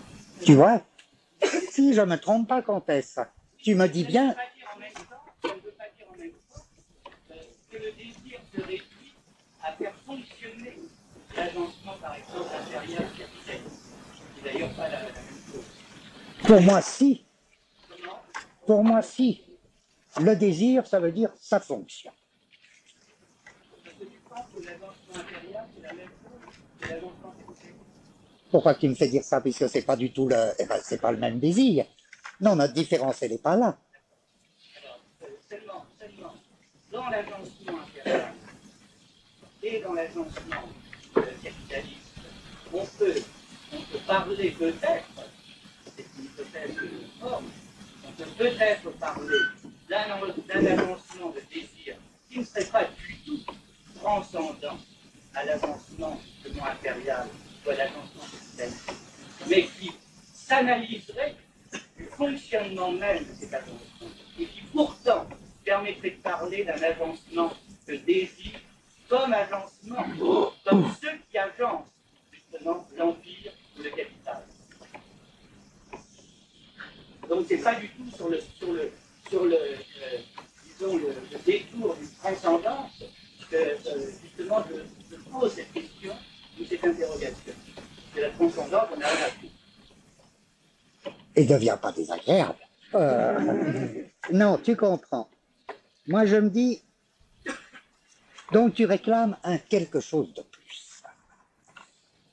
Encore une fois, moi, je reprends ma réaction. Il faut que tu arrives à le faire. Parce que quand tu réclames, et tant que ça reste à l'état de cette proposition, il faudrait quelque chose de plus. Moi, je me dis ce quelque chose de plus. Je me dis comme ça, par réaction nerveuse. Je me dis ce quelque chose de plus. Ou bien ça va être un simple décalque abstrait de l'agencement, comme un simple redoublement. Ou bien ça va être quelque chose qui dépasse l'agencement et qui à la lettre est transcendant. Tu me dis non, c'est pas du tout ça. Alors là, je dis, il faudrait que tu le fasses dans un cas précis. Est-ce que je trahis tes formules même en disant que tu réclames une dimension du désir qui, d'une manière ou d'une autre, se distingue de l'agencement lui-même? C'est pas ça, hein? Tu vois? On peut justement l'analyser à partir du fonctionnement de l'agencement impérial. C'est-à-dire, mais en quoi il s'en distingue? La question est très simple. Quel est l'agencement des désir du despote pour que, justement, le despote soit ce propriétaire de la terre, cet entrepreneur des grands travaux et ce banquier, justement, qui, avec l'impôt, crée la monnaie. Est-ce que tu veux dire que cette détermination de désir préexiste à l'agencement? Non, je l'ai surconnu. Et c'est autre... Il n'y a aucune préexistence. Alors c'est ça que... Ça répond à peu près à ce qu'on appelle, nous, machine abstraite. En effet, les agencements effectuent des machines abstraites. Mais je ne vois pas en quoi c'est un agencement de désir. Je veux dire, tu dis tout le temps agencement de désir, que tu distingues donc. De cet agencement de désir, toi, tu donnes un élément de l'agencement. C'est-à-dire que tu donnes l'élément bizarre. Il n'est pas sûr, justement, que l'élément, la composante bizarre, est effectivement une composante de l'agencement de désir immanent à l'agencement impérial, soit tout l'agencement de désir. C'est ça la question. Ah oui, là, non, visage, c'est un élément. En effet, j'ai donné d'autres éléments, la terre, etc. Euh, Ton objection, il me semble, a un tout autre sens. Ça consiste pas à me dire tu réduis tout à l'élément visage, parce que ça, ce serait faux, puisque j'ai fait intervenir l'élément monnaie, l'élément terre, l'élément, etc. Ma question est exactement celle-ci. Voilà. Voilà une expression qui parfois est employée par les économistes. Donc là, on prendrait une expression courante, classique. Désir de monnaie. Pour moi, désir de monnaie est une expression qui ne signifie qu'une seule chose, à savoir définissez l'agencement dans lequel tel type de monnaie est créé ayant telle fonction. Si j'arrive à décrire cet agencement, j'ai dit quel était le désir de monnaie correspondant. Il me semble que toi, tu me dis non. Non, il faut définir le désir de monnaie d'une autre façon. C'est pas ça, non? Pas nécessairement. C'est-à-dire que dans le désir de monnaie, quelque chose de l'agencement de désir, c'est le désir qui fait l'agencement de désir, c'est ce à partir de quoi il y a désir de monnaie. C'est ça le désir. C'est-à-dire que le désir de monnaie, c'est effectivement le désir de création de monnaie et d'imposition comme condition de création de monnaie, c'est un désir du despote. Seulement ça suppose l'agencement de désir du despote. C'est ce que je veux dire. Par exemple, je me réfère par exemple, dans ce que je dis pour mieux me faire entendre, à un livre qui est paru il y a quelques temps, il y a un an ou deux, je crois. Bon, je ne suis pas tout à fait d'accord avec ce livre-là, mais c'est une des directions, des lignes de ce que j'observe également. C'est le livre de Yves Morissard qui s'appelle La fiction du despotisme asiatique. Bon. Alors ce livre, il se présente comme un livre d'analyse parfois fictionnelle, mais il a l'intérêt et le mérite, même s'il reste dans une interprétation à la fin du livre signifiante, etc., même s'il reste dans une interprétation en termes de signifiant phallique, dans une interprétation lacanienne, n'empêche qu'il a le mérite de poser le problème d'un agencement de désir du despote qui ne se réduirait pas, tout simplement, on ne pourrait pas réduire tout simplement à l'exercice du pouvoir du despote. Et ma question, elle est un peu haute, comtesse. Est-ce que tu distingues? À t'entendre, j'ai l'impression tout le temps que tu veux distinguer agencement de désir du despote et agencement despotique. Oui, parce que toi, tu parles beaucoup du pouvoir du despote. Le despote comme propriétaire, comme banquier, ça c'est un pouvoir. Hein. Le pouvoir tu le réfères au surtravail, mais tu tiens au travail des autres, le travail des communautés de base d'empire, etc. Mais ça ne suffit pas, ça. On ne peut pas analyser simplement l'agencement d'empire comme agencement de pouvoir. Il y a peut-être une conjugaison entre un agencement de désir et un agencement de pouvoir qui serait pas du tout séparable, qui ne serait pas du tout dissociable, mais justement dans la difficulté, ça serait de montrer comment ça fonctionne, si ça peut fonctionner ensemble. Écoute, le pouvoir, là on en serait d'accord, je suppose tous les deux, mais tu me fais dire là à ton tour des choses que je ne dis pas. J'ai jamais défini l'agencement comme étant un agencement de pouvoir. Je le définis comme étant un agencement de désir. Dans le cas du despote, ça veut dire quoi? Ça veut dire, pour qu'il y ait pouvoir du despote, il faut déjà que ce soit imposé. Quoi? La terre, le travail, la monnaie, le visage, etc. C'est pas une liste close. Bon, alors là, on peut. Mais ce qui m'intéresse, c'est pas du tout cet aspect-là. Ce qui m'intéresse, c'est que précisément, la terre, la monnaie, le visage ne préexistent pas. Donc, il y a une création de la terre par différence avec les territoires. Il y a une création du travail par différence avec l'activité, avec les activités. Il y a une création de la monnaie par différence avec les échanges marginalistes. Lorsque j'ai rapporté ces déterminations à leur création, pour mon compte, j'estime avoir rendu compte de l'opération du désir. Les phénomènes de pouvoir n'en font qu'en découler, et en découlent, à mon avis, il me semble, secondairement. Donc je ne définis pas du tout l'agencement comme une structure ou comme un dispositif de pouvoir. Je le définis comme un agencement de désir. Et encore une fois, ce qui m'importe dans l'histoire de la Terre, c'est que dès que la Terre est constituée, elle est source d'une rente. Ça définit aussi bien un intérêt qu'un pouvoir. Intérêt et pouvoir du propriétaire. Bon. Mais, dès que la Terre est constituée, elle est source d'une rente, mais ce n'est pas cet intérêt-là qui va la rendre possible. Cet intérêt suppose qu'il y ait la Terre, et plus simplement l'itinérance des territoires. Donc, ma question propre à l'agencement de désir, c'est comment se constitue la Terre par différence avec le territoire? Et là, ça n'est ni l'intérêt, ni un exercice de pouvoir qui va rendre compte de ça. Ce qui va rendre compte de ça, c'est un passage d'un type d'agencement à un autre. C'est toute une organisation qui décolle par rapport au territoire, qui implique une espèce de décollage par rapport au territoire, et que j'ai essayé de définir. Alors, une fois qu'il y a de la terre, oui, il y a de la rente.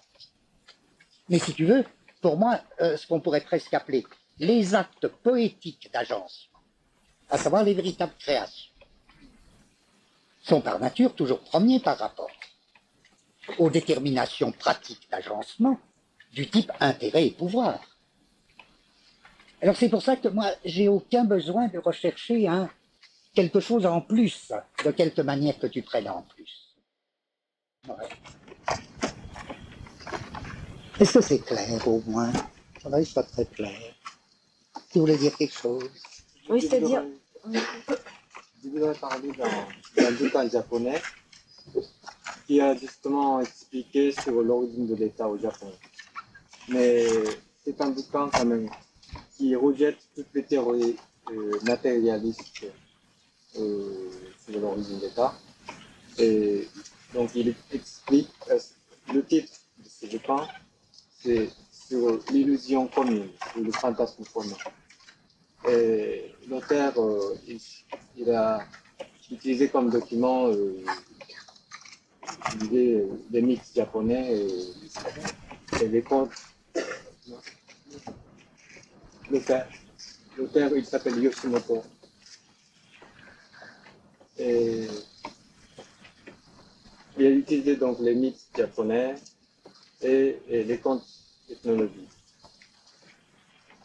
Et bon, ce qui est principal dans ce bouquin, c'est que l'origine de l'État, ça ne se trouve pas dans les conditions matérialistes, mais ça se trouve dans, comment dire, des types d'illusions mentales, psychologiques. Et cet auteur, Yoshimoto, il est pas mal influencé par Freud, mais il rejette Freud dans la mesure où il dit qu'il y a la différence entre le type de psychologie qui est fondée sur la relation sexuelle et la psychologie collective. Il y a la différence. Donc on ne peut pas parler de la même façon la psychologie collective et de la psychologie fondée sur la relation sexuelle. Donc, dans ce sens, il rejette la théorie de Freud, mais il explique en tout cas l'origine de l'État du Japon en se fondant sur l'éthique ou sur les formes de germes de l'illusion commune qui forment à la fin l'État comme objet mental. Donc, ce qu'on a parlé tout à l'heure, ça me paraît un peu correspondre à ce que l'auteur a dit, c'est-à-dire expliquer l'État, l'origine de l'État comme les germes de l'illusion mentale. Et je voudrais bien savoir si il rejette ce sous-domaine de l'origine de l'État comme quelque chose de transcendant ou pas. Ben, je suis un peu abattu. Tu as parlé d'abord de la capture magique. Ça m'a fait penser tout de suite à ce camp, dans la mesure où tu parles de l'aspect magique quand même, de la capture. Eh oui, mais c'est une grande ambiguïté. Je voudrais te poser une question aussi.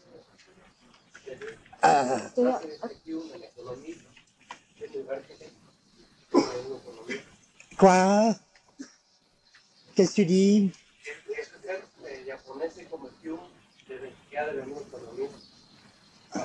Le japonais, il est comme Hume.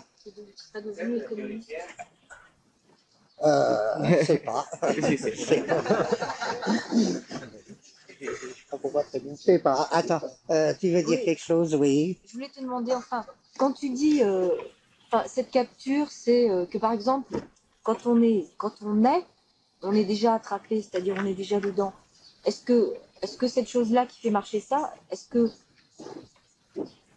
tu en parles de la même manière que le désir, enfin, qui fait marcher cet agencement? C'est-à-dire, est-ce que parce que le désir fait marcher l'agencement, est-ce que c'est quand le désir fait marcher cet agencement que justement, quand on est déjà attrapé? Les deux. Oui. C'est bien parce que le désir est complètement immanent de l'agence. C'est-à-dire le désir, c'est pas quelque chose qui précède. Il y a de désir qu'agencé ou agence. Et c'est pareil. Dire qu'il est agencé ou dire qu'il est agençant, mais il n'est jamais désir de quelque chose qui déjà ne serait pas donné. Alors ça, c'est une chose. Quand je dis cet appareil de capture, forcément il marche, forcément ça fonctionne, puisqu'on est déjà dedans. Ça signifie quoi? Ça signifie exactement, encore une fois, c'est une capture opérant sur un certain type d'ensemble. C'est pour ça que j'avais besoin de définir l'agencement correspondant comme un agencement d'ensemble et non plus sériel.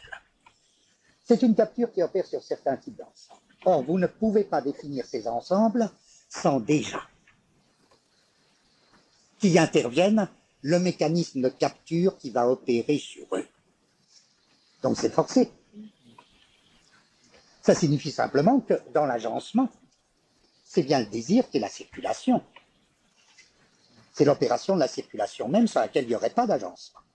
Mais puisque cet agencement particulier, c'est-à-dire despotique dont tu parlais, bon, quand tu as parlé de la Terre, tu as dit que c'était un rapport entre la Terre et un surcodage de la Terre.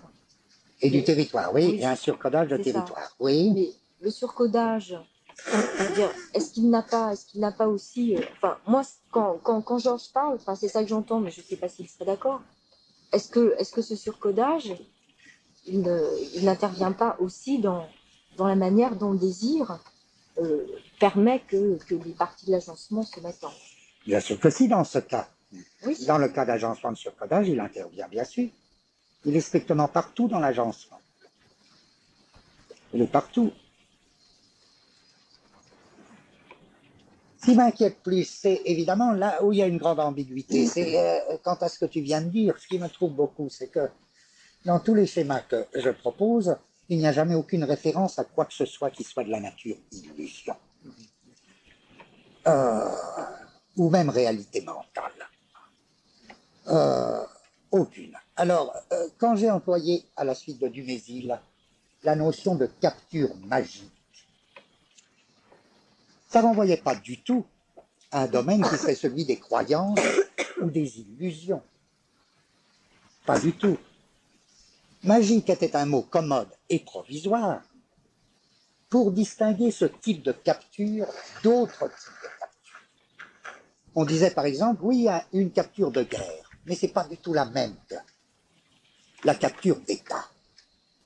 Et voilà que dans les mythologies, mais que je ne considère pas plus comme des illusions, on nous parle d'un certain type de nœud. Le lien, qui est appelé le lien magique, mais qui a aussi bien son nom dans le droit archaïque romain, on l'a vu, c'est le nexum, N-E-X-U-M, qui répond exactement à ça, cette espèce de nœud magique. Alors, pour moi, magique, c'était le mot provisoire, puisque je ne pouvais pas encore à ce moment-là définir la nature de ce lien. C'était un mot uniquement provisoire pour bien signaler que, attention, ce n'était pas un nœud opérant par la violence de guerre. C'était autre chose, que c'était un autre type de lien. Alors, ensuite, on a progressé. Mais je dirais aussi bien, à ce moment-là, si on veut parler de magie, je dirais que la monnaie, la rente de la terre, la monnaie de l'impôt et le travail sont des déterminations magiques. À ce moment-là, je dirais qu'il y a bien une détermination objective de magie. La détermination objective de la magie, c'est lorsque, en effet, vous définissez une opération sur un ensemble, mais qu'en même temps, vous ne pouvez pas définir l'ensemble sans déjà y avoir mis l'opération.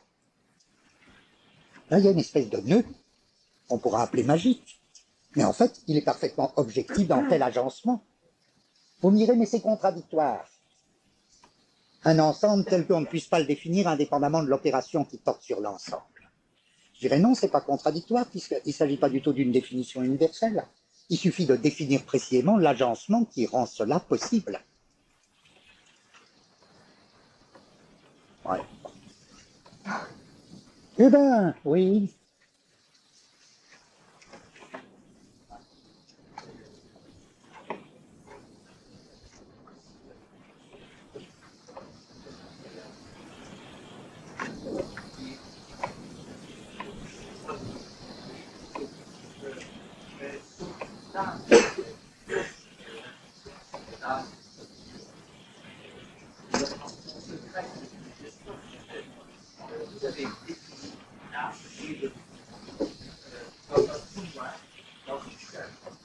Ouais.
Oui, ça, non seulement vous ne vous trompez pas, mais même vous avez raison.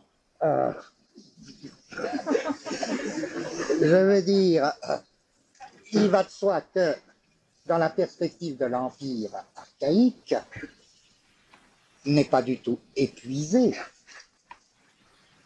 l'ensemble des fonctions possibles du visage.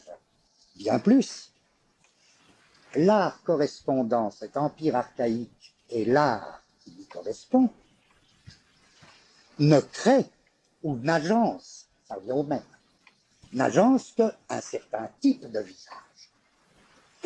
Au point que lorsque vous dites, mais il y a quand même d'autres fonctions du visage, évidemment oui, en dehors de cet agencement-là. Ça, vous avez complètement raison. Et en effet, c'est pas difficile de poser la question. Bon, même si ce que nous disons convient pour ce visage de face avec le trou noir et le mur blanc, mais enfin, il y a d'autres types de visages. Et d'autres types de visages, ils se définissent par quoi? Bah déjà par une figure célèbre. Une toute autre figure du visage, c'est dès le moment où les visages, qui deviennent à ce moment-là plusieurs visages se mettent de profil.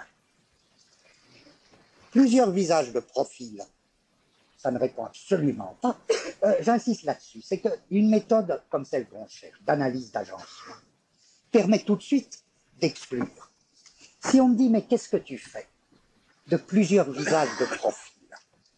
Remarquez, du coup, ça m'intéresse d'autant plus que je me dis tout de suite, des visages de profil peuvent être en situation de allégeance de l'un par rapport à l'autre.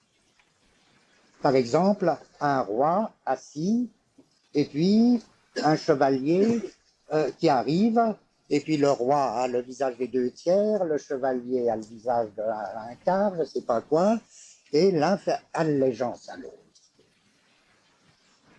Il suffit que je décrive une telle pièce d'agencement pour savoir que ce n'est pas un agencement despotique.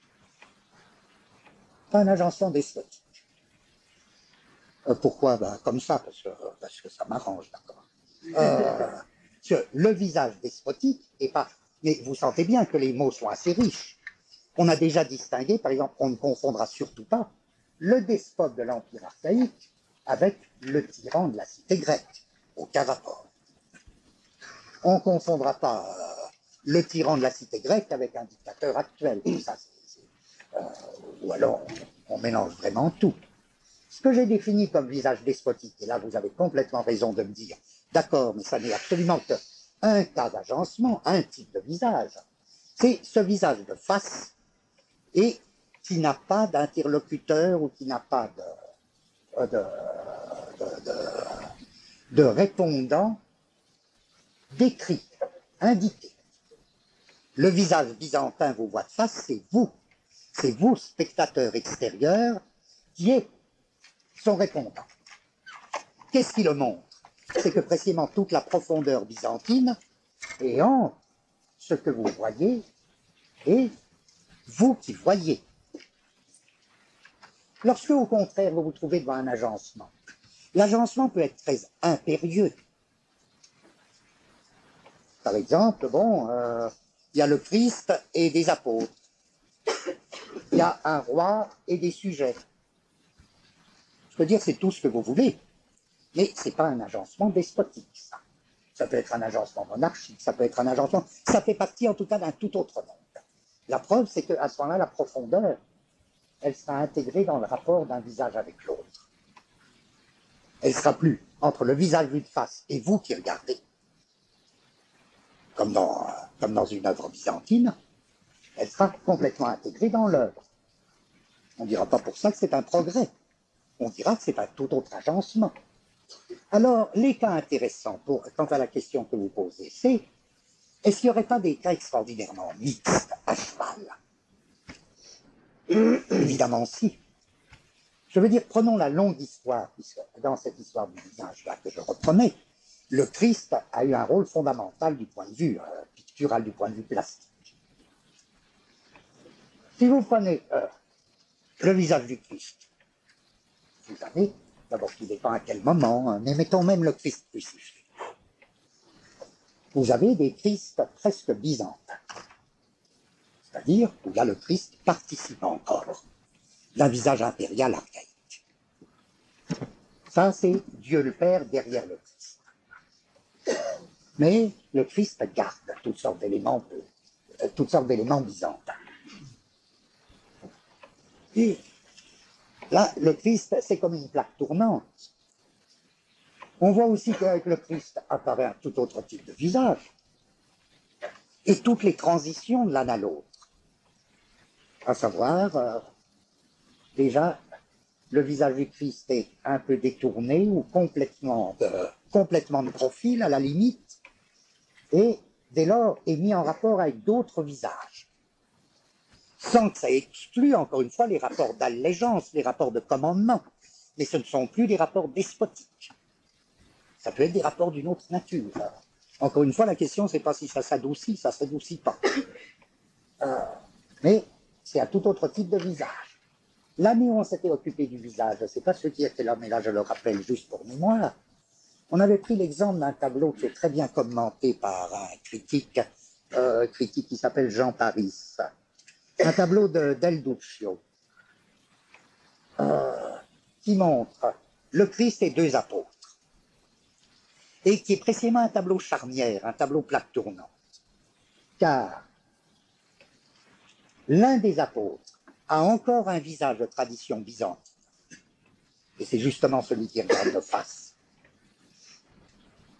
Tandis que le Christ et l'autre apôtre sont dans un rapport déjà de visage de profil, de visage détourné, retourné, se tournant vers l'un vers l'autre, qui marque précisément une toute autre technique de peinture. C'est-à-dire qui marque que la profondeur n'est plus en ce que je vois et moi qui vois, mais que la profondeur est intégrée dans les éléments picturaux du tableau. Or là, c'est dans le même tableau que vous avez un élément qui fait un clin d'œil à la tradition byzantine et un autre élément qui fait un clin d'œil au futur de la peinture qui se prépare, à savoir de l'intégration de la profondeur et de la nouvelle perspective. Donc, ça, tout à fait, je suis tout à fait de votre avis. Bien. Et bien alors, donc, on continue. Quelle heure est-il ? Midi moins 10. Midi moins 10 ? Quoi ? Oui ?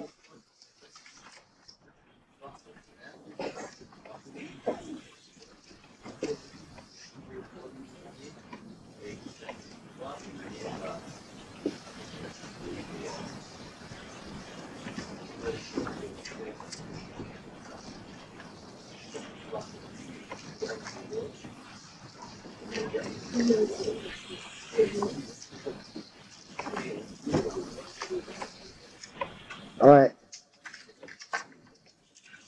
Pardon de dire encore que pour moi, ce problème ne se pose absolument pas parce que il faudrait savoir ce que veut dire pour lui. Ou bien tu emploies pour lui en un sens très très indéterminé, et à ce moment-là, ça reste trop vague, ou bien tu veux vraiment dire pour sa propre personne. Or, il n'y a pas de personne du despote. Despote désigne uniquement une fonction publique.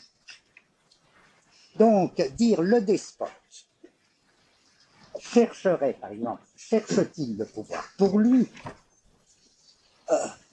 ça me paraît à la limite, pour lui est un mot vide dans un tel agencement. Il n'y a pas de pour lui.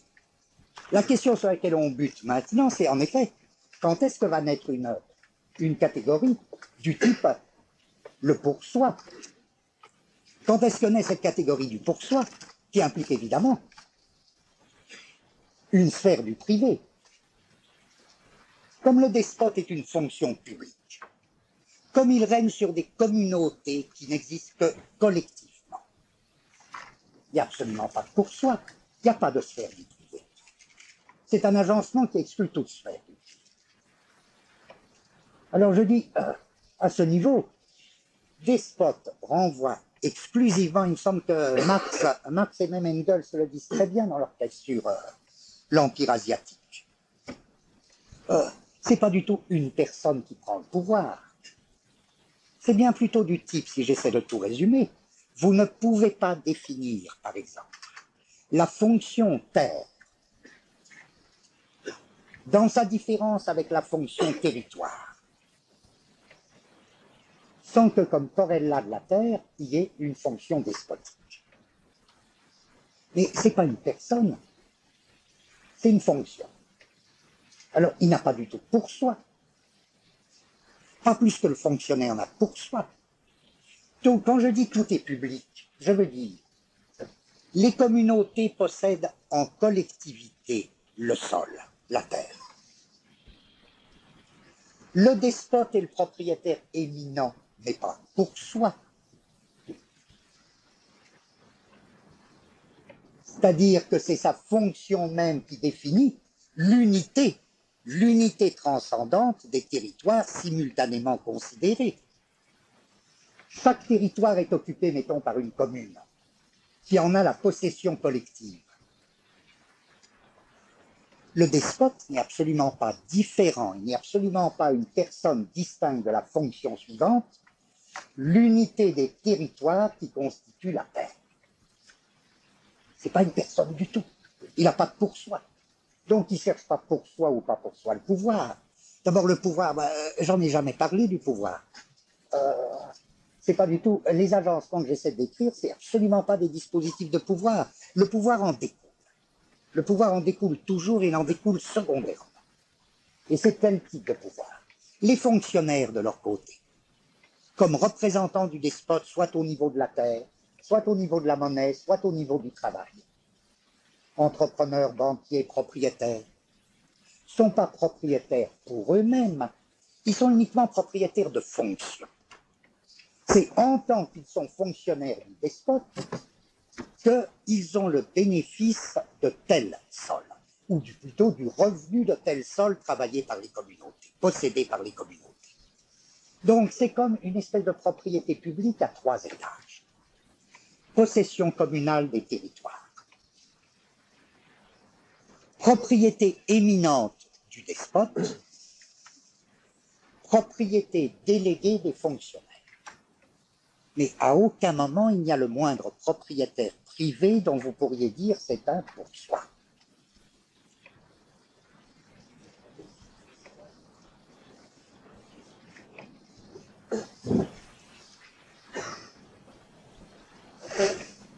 Est-ce que les fonctionnaires sont les yeux du despote? Oui, c'est la multiplication des yeux, oui. Comme dans le parchemin éthiopien, on commence par 2 yeux, et puis ça essaime. Alors vous avez des trucs avec 4 yeux, 8 yeux, 12 yeux, etc. Puis ça essaime partout. Quoi?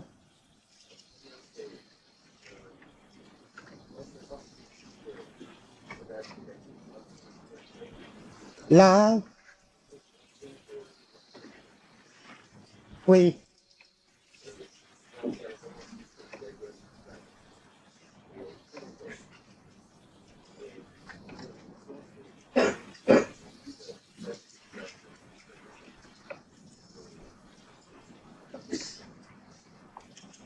Visage-paysage, c'est du même type que, oui, ça fait partie de ces corrélations, de ces changements d'agencement, enfin de ces, non, de...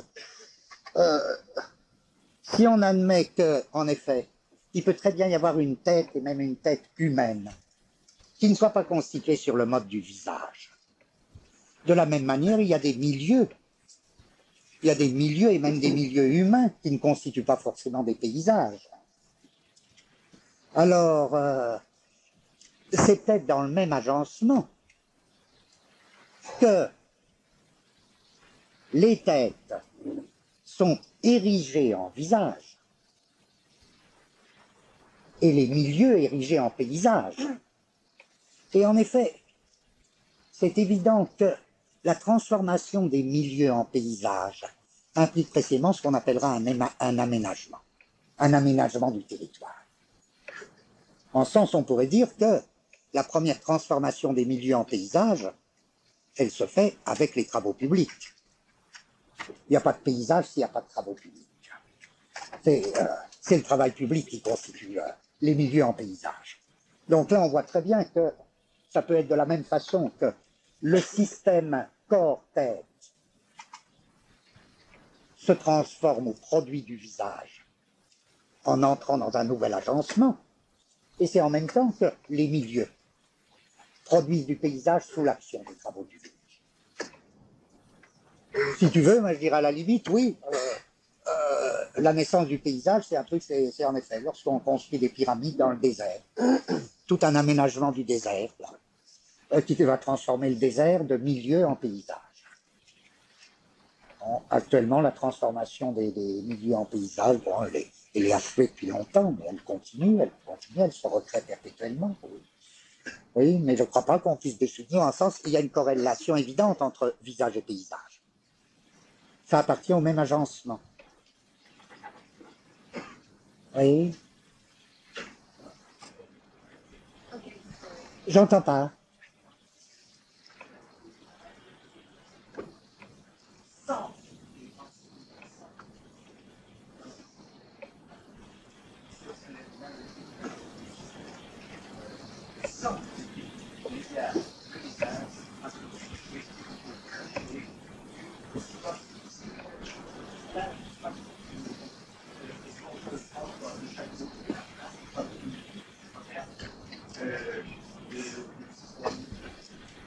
Ah, certainement pas.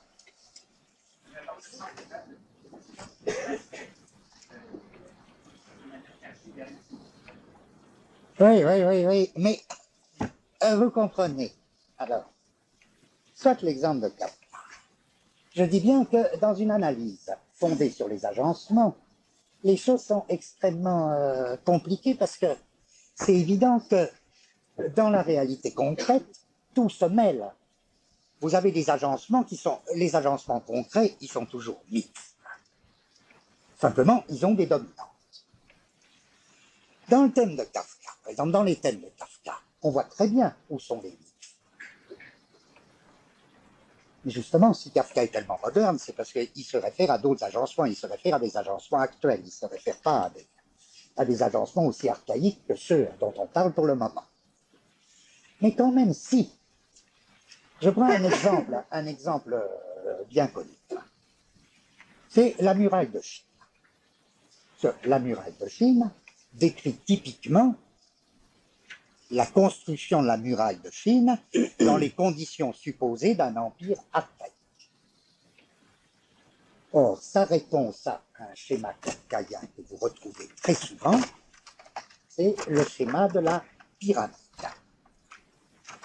Le schéma de la pyramide. Ou de la tour. Vous vous rappelez, dans la muraille de Chine, il y a la construction d'une tour au centre. Tour qui ne sera jamais achevée, tour qui est très très bizarre. Je dirais ce schéma de la tour ou de la pyramide, entourée par une muraille, c'est très précisément le modèle impérial archaïque. Donc ça n'a rien. Mais qu'est-ce que Kafka ne cesse pas? Il ne le dit pas, évidemment, parce qu'il a trop d'art. C'est pas son travail de le dire. Il ne cesse pas de montrer que ce modèle fonctionne si peu que, d'une part, si je prends à la lettre les textes de Kafka, tantôt il nous dit ce modèle n'a jamais été achevé et restera toujours inachevé parce qu'on est passé à autre chose. Voilà. Il va le dire. Ou bien il dit, c'est vrai, ça existe, mais seulement si on ne regarde que de loin. Ça existe si on ne regarde que de loin. Parce que dès qu'on se rapproche, on s'aperçoit que c'est un tout autre agencement. Alors, premier thème de Kafka. Oui, ça existe, mais ça n'a jamais été achevé. Ça a été remplacé par autre chose. C'est la muraille de Chine.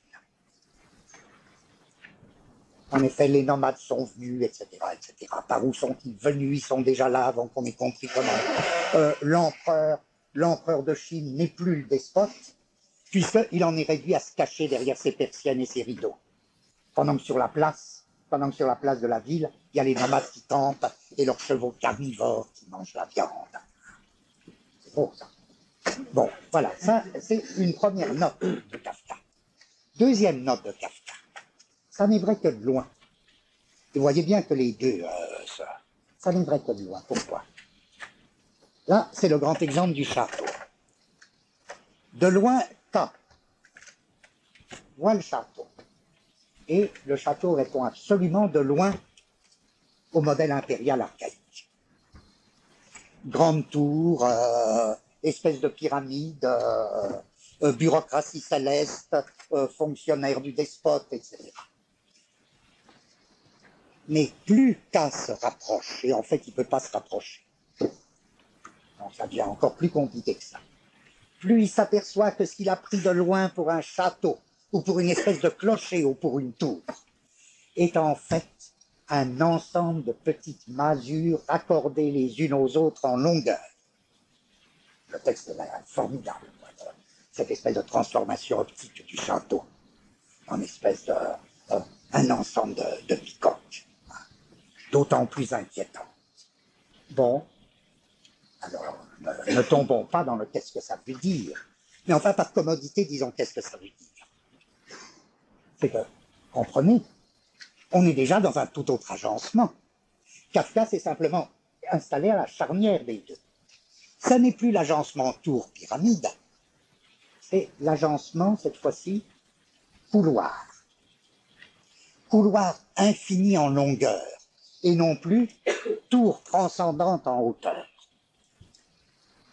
Et quand Kafka, bon, vous savez qu'il était un bureaucrate spécialisé, un grand bureaucrate, qu'il avait des fonctions bureaucratiques importantes. Kafka n'a jamais cessé de s'interroger, c'est pas du symbolisme, il n'a jamais fait de symbolisme à Kafka. Il s'interroge sur les conditions modernes de la bureaucratie. Je dis pas que son œuvre se réduit à ça, mais ça a été un des sujets de la réflexion politique de Kafka les plus aigus. Qu'est-ce qu'il nous dit? Il est le premier, à ma connaissance, et bien avant les sociologues et spécialistes de la bureaucratie, il est le premier à dégager des formes actuelles de ce qu'on pourrait appeler la néo-bureaucratie. Et la néo-bureaucratie, c'est pas du tout une bureaucratie pyramidale, c'est une bureaucratie de couloirs, c'est une bureaucratie de segments, une enfilade de bureaux. Dans le château, vous avez l'admirable personnage Barnabé, dont le rêve est de devenir messager, au dernier rang de la bureaucratie, il demande un tout petit poste. Et il va de bureau en bureau, en bureau, en bureau, sur une ligne droite, en longueur. Et il raconte son passage, etc. Le même coup que pour le château, vous l'avez dans l'Amérique, dans un texte extraordinaire où Kafka décrit, mais alors il faut un art pour arriver à cette description, où, si vous voulez, à mesure que la description avance, notre œil de lecteur est comme dans un kaléidoscope, c'est la scène qui change, et pourtant c'est la même scène. Il décrit le château, pas un château, il décrit une maison qui est la maison de son oncle, la maison de l'oncle du héros. Et là aussi, au début, on croit que c'est une espèce de maison pyramidale. Et tout se passe comme si, à mesure que le texte se fait, tout se passe comme si la maison pyramidale se couchait, devient une espèce de couloir qui enfile les pièces. Tout change, c'est, je dirais, le passage de l'ancienne bureaucratie impériale archaïque à la néo-bureaucratie, à la bureaucratie moderne. Or, c'est ça qui m'avait frappé pour Kafka. Si vous voulez, pourquoi est-ce qu'un type de cinéma comme Orson Welles a eu tellement le sens de Kafka? Parce que ça ne marche qu'avec des rencontres. C'est pas parce que Orson Welles a mieux lu que d'autres Kafka, c'est pas parce qu'il lit mieux que Max Robert, c'est pas pour ça. C'est ça, lire mieux, c'est une question de talent, c'est pas une question de... mais qu'est-ce qui explique la rencontre? La rencontre Orson Welles-Kafka. Pas compliqué. Supposons, j'en sais rien, que même Kafka n'ait lu que Orson Welles n'ait lu Kafka que tardivement. Comment il marchait avant Orson Welles? Très bizarre. Que ce soit des fantasmes ou pas, qu'est-ce que ça fait ces trucs à lui? Ces trucs à lui, c'est pas compliqué. Il avait comme deux directions dynamiques. Il a placé dans tous ses films, mais avec toutes les formules de variation que vous voulez, il avait deux grands thèmes. Je veux dire qu'il doit vivre éperdument. Ces deux grands thèmes, c'est quoi? Et techniquement, en cinéma, évidemment, ça donne autre chose qu'en écriture. Et à chacun, vous pouvez assigner des techniques de prise de vue, des techniques vraiment d'optique. Il avait comme premier grand thème l'espace en hauteur. Alors qui peut se faire, oui, l'espace qui file en hauteur. Et son autre grand thème, c'est une ligne de fuite longitudinale. L'espace dominant, si vous voulez, en schématisant beaucoup, l'espace dominant des impérialismes est la ligne de fuite longitudinale. Si je prends des films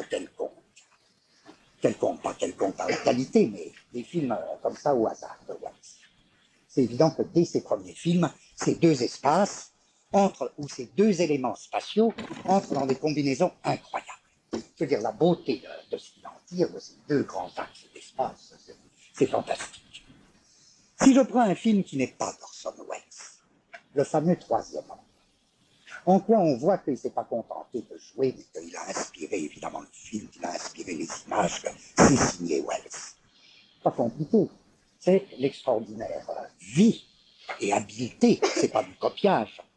Donc il a fallu qu'il s'en mêle, avec lequel vous trouvez combiné les images des grands hôtels viennois, tout en hauteur, avec escalier en spirale, ou bien la grande roue du Troisième Homme, si vous vous rappelez, qui définit alors un espace, en fait, qui va être l'espace de la domination impériale. Et que c'est là que Orson Welles pense à un moment à liquider son copain en le jetant du haut de la grande roue. Donc ces espaces, tout de hauteur et de domination, et puis l'espace des égouts qui affleurent la terre, et qui va définir une ligne de fuite longitudinale du héros du Troisième Homme. Si je prends la Dame de Shanghai, pensez à la valeur contrastée, je veux dire, qu'est-ce que c'est le lyrisme, les valeurs lyriques d'image de cinéma. Vous retrouvez tout le thème, par exemple, je l'ai pas vu depuis longtemps, donc il y a tout le thème de l'espace des hauteurs. Par exemple, Rita Hayworth qui plonge tout à fait en haut d'un rocher, là, puis le plongeon. Ça renvoie tout à fait à la à la grande roue du Troisième Homme. Et puis, vous avez l'espace longitudinal. Il y a une image d'une beauté dans La Dame de Shanghai, où je ne sais plus qui court. Il y a une plage où il y a des espèces de cabines ou de motels qui donnent sur une allée en bois. Et il y a tous les gens qui sortent de leur niche, de leur petite maison, qui se réunissent pendant que quelque chose se passe dans l'allée longitudinale. Et ça fait une espèce de mouvement de fuite. Dans le procès, la manière dont il a joué de cet espace, par exemple, si vous vous rappelez la scène des petites filles qui courent, et du peintre de Titorelli et des petites filles perverses, la manière dont elles courent, dans une espèce d'espace qui est formé vraiment par une sorte de plaie. C'est une espèce de caisse ajourée, très longue, et elle court en ricanant, en criant, et c'est une espèce de fuite de mouvement très très rapide, très beau. Et inversement, il y a tout l'espace du tribunal qui est très ambigu, puisque vu de loin aussi, ça paraît un espace des hauteurs, mais dès qu'on s'en approche, on s'aperçoit que c'est rien, c'est comme des pièces enfilées les unes les autres. Alors vous avez, et là, ça introduit ce que je voudrais qu'on commence à faire là aujourd'hui, ça introduit cette espèce de passage d'une bureaucratie lorsque un des grands spécialistes de la Chine, de la Chine archaïque, à savoir Balaz, B-A-L-A-Z-S, intitule son livre, ou bon, l'intitule, je ne sais plus, La bureaucratie céleste. Ça veut dire quelque chose. Ça veut dire c'est la formule de la bureaucratie des empires archaïques. Et cette bureaucratie archaïque, à mon avis, c'est facile d'en rendre compte avec les catégories qu'on a essayé de dégager. C'est cette bureaucratie des hauteurs, c'est la construction d'une pyramide. Pyramide, si vous voulez, dont le sommet serait la fonction despotique, la base, ce serait les communautés occupant les différents territoires. Vous voyez que le sommet surcode la base, c'est-à-dire l'ensemble des territoires comparés, et les faces de la pyramide seraient les différents aspects du fonctionnariat. Dans notre cas, c'est plutôt un trième. Ça fait bien. On pourrait toujours trouver un quatrième, un cinquième, une cinquième face, etc. Alors là, ça irait bien. Aujourd'hui, ça va de soi que notre bureaucratie, elle a bien gardé quelque chose de cet aspect. Par exemple, me réjouit beaucoup qu'au moment du début de la révolution soviétique, lorsque les futuristes se sont lancés dans de grands projets vraiment bureaucratiques, à savoir des plans architecturaux pour le comité central, pour ceci, cela, ils ont repris, quitte à, ça n'empêchait pas que c'était très très créateur ce qu'ils faisaient, ils ont repris le grand modèle de la tour, en y introduisant, et à ce moment-là, on fleurit les projets de tour. Mais on peut penser qu'en même temps, d'autres éléments bureaucratiques développaient leur germe et impliquaient un tout autre espace. Et bien plus, si je reviens au château pour en finir, de Kafka, peut-être est-ce que vous vous rappelez que non seulement le château n'est un château qu'en apparence et vu de loin, dès qu'on s'approche, il ressemble plutôt à une série de masures, mais si vous vous rappelez bien plus, les fonctionnaires du château n'exercent pas leur activité, semble-t-il, pour autant qu'on sache, n'exercent pas leur activité dans le château lui-même, mais vont dans un hôtel. Et les fonctionnaires à l'hôtel alors, de près ou de loin, n'est plus du tout un château, c'est une enfilade de chambres minables, et c'est là que les vraies affaires se font. En d'autres termes, l'hôtel en longueur a remplacé le château en hauteur. Ce qui veut dire au plus simple, si vous voulez.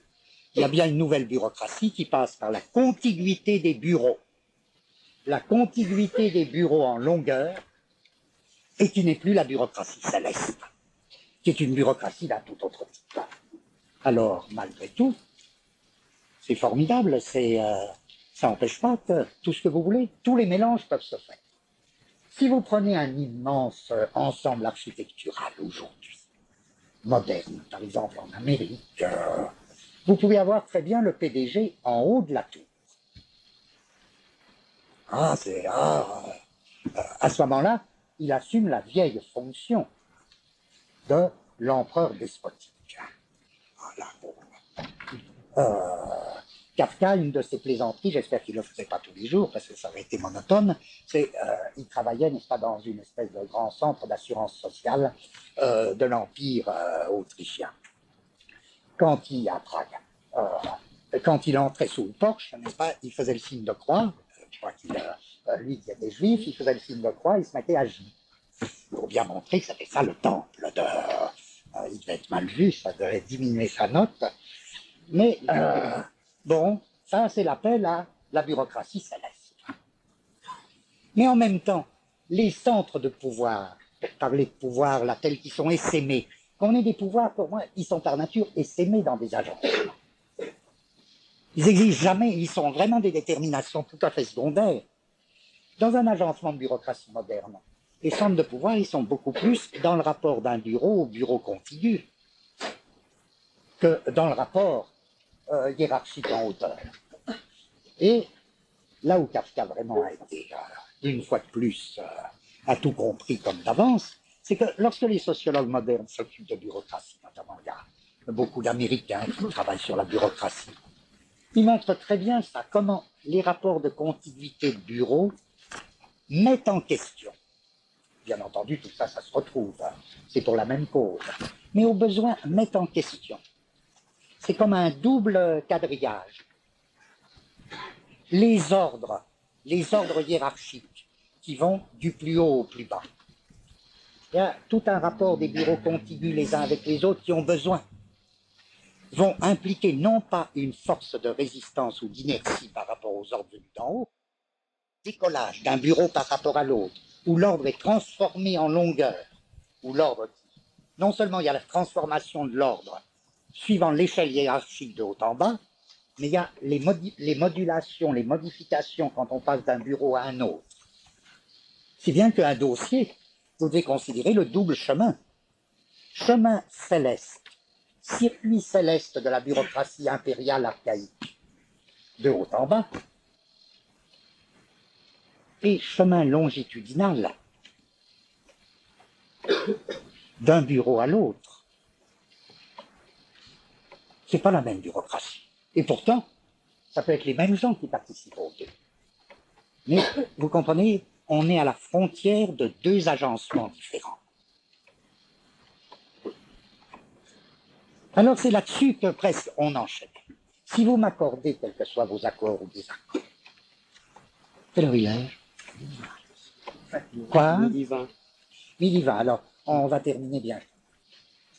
Si vous m'accordez cette description de l'agencement impérial despotique, encore une fois, vous m'accordez, même si j'ai pas dit grand-chose encore jusque-là, c'est pas du tout la même chose que le tyran d'une cité. C'est pas du tout la même chose que le dictateur d'un État moderne. Aucun rapport. Encore une fois, on a défini le despote comme étant exclusivement une fonction publique dans les conditions de cet agencement empire archaïque. Et on a essayé de décrire cet agencement. Bon, encore une fois, je résume tout sous forme négative en disant, mais là-dedans, il n'y a ni pour soi, ni détermination privée. Alors on bute, on peut le traduire sous une forme presque évolutionniste, mais on retire ce qu'il y a d'évolutionniste là-dedans. On bute sur la question, mais alors d'où ça peut venir?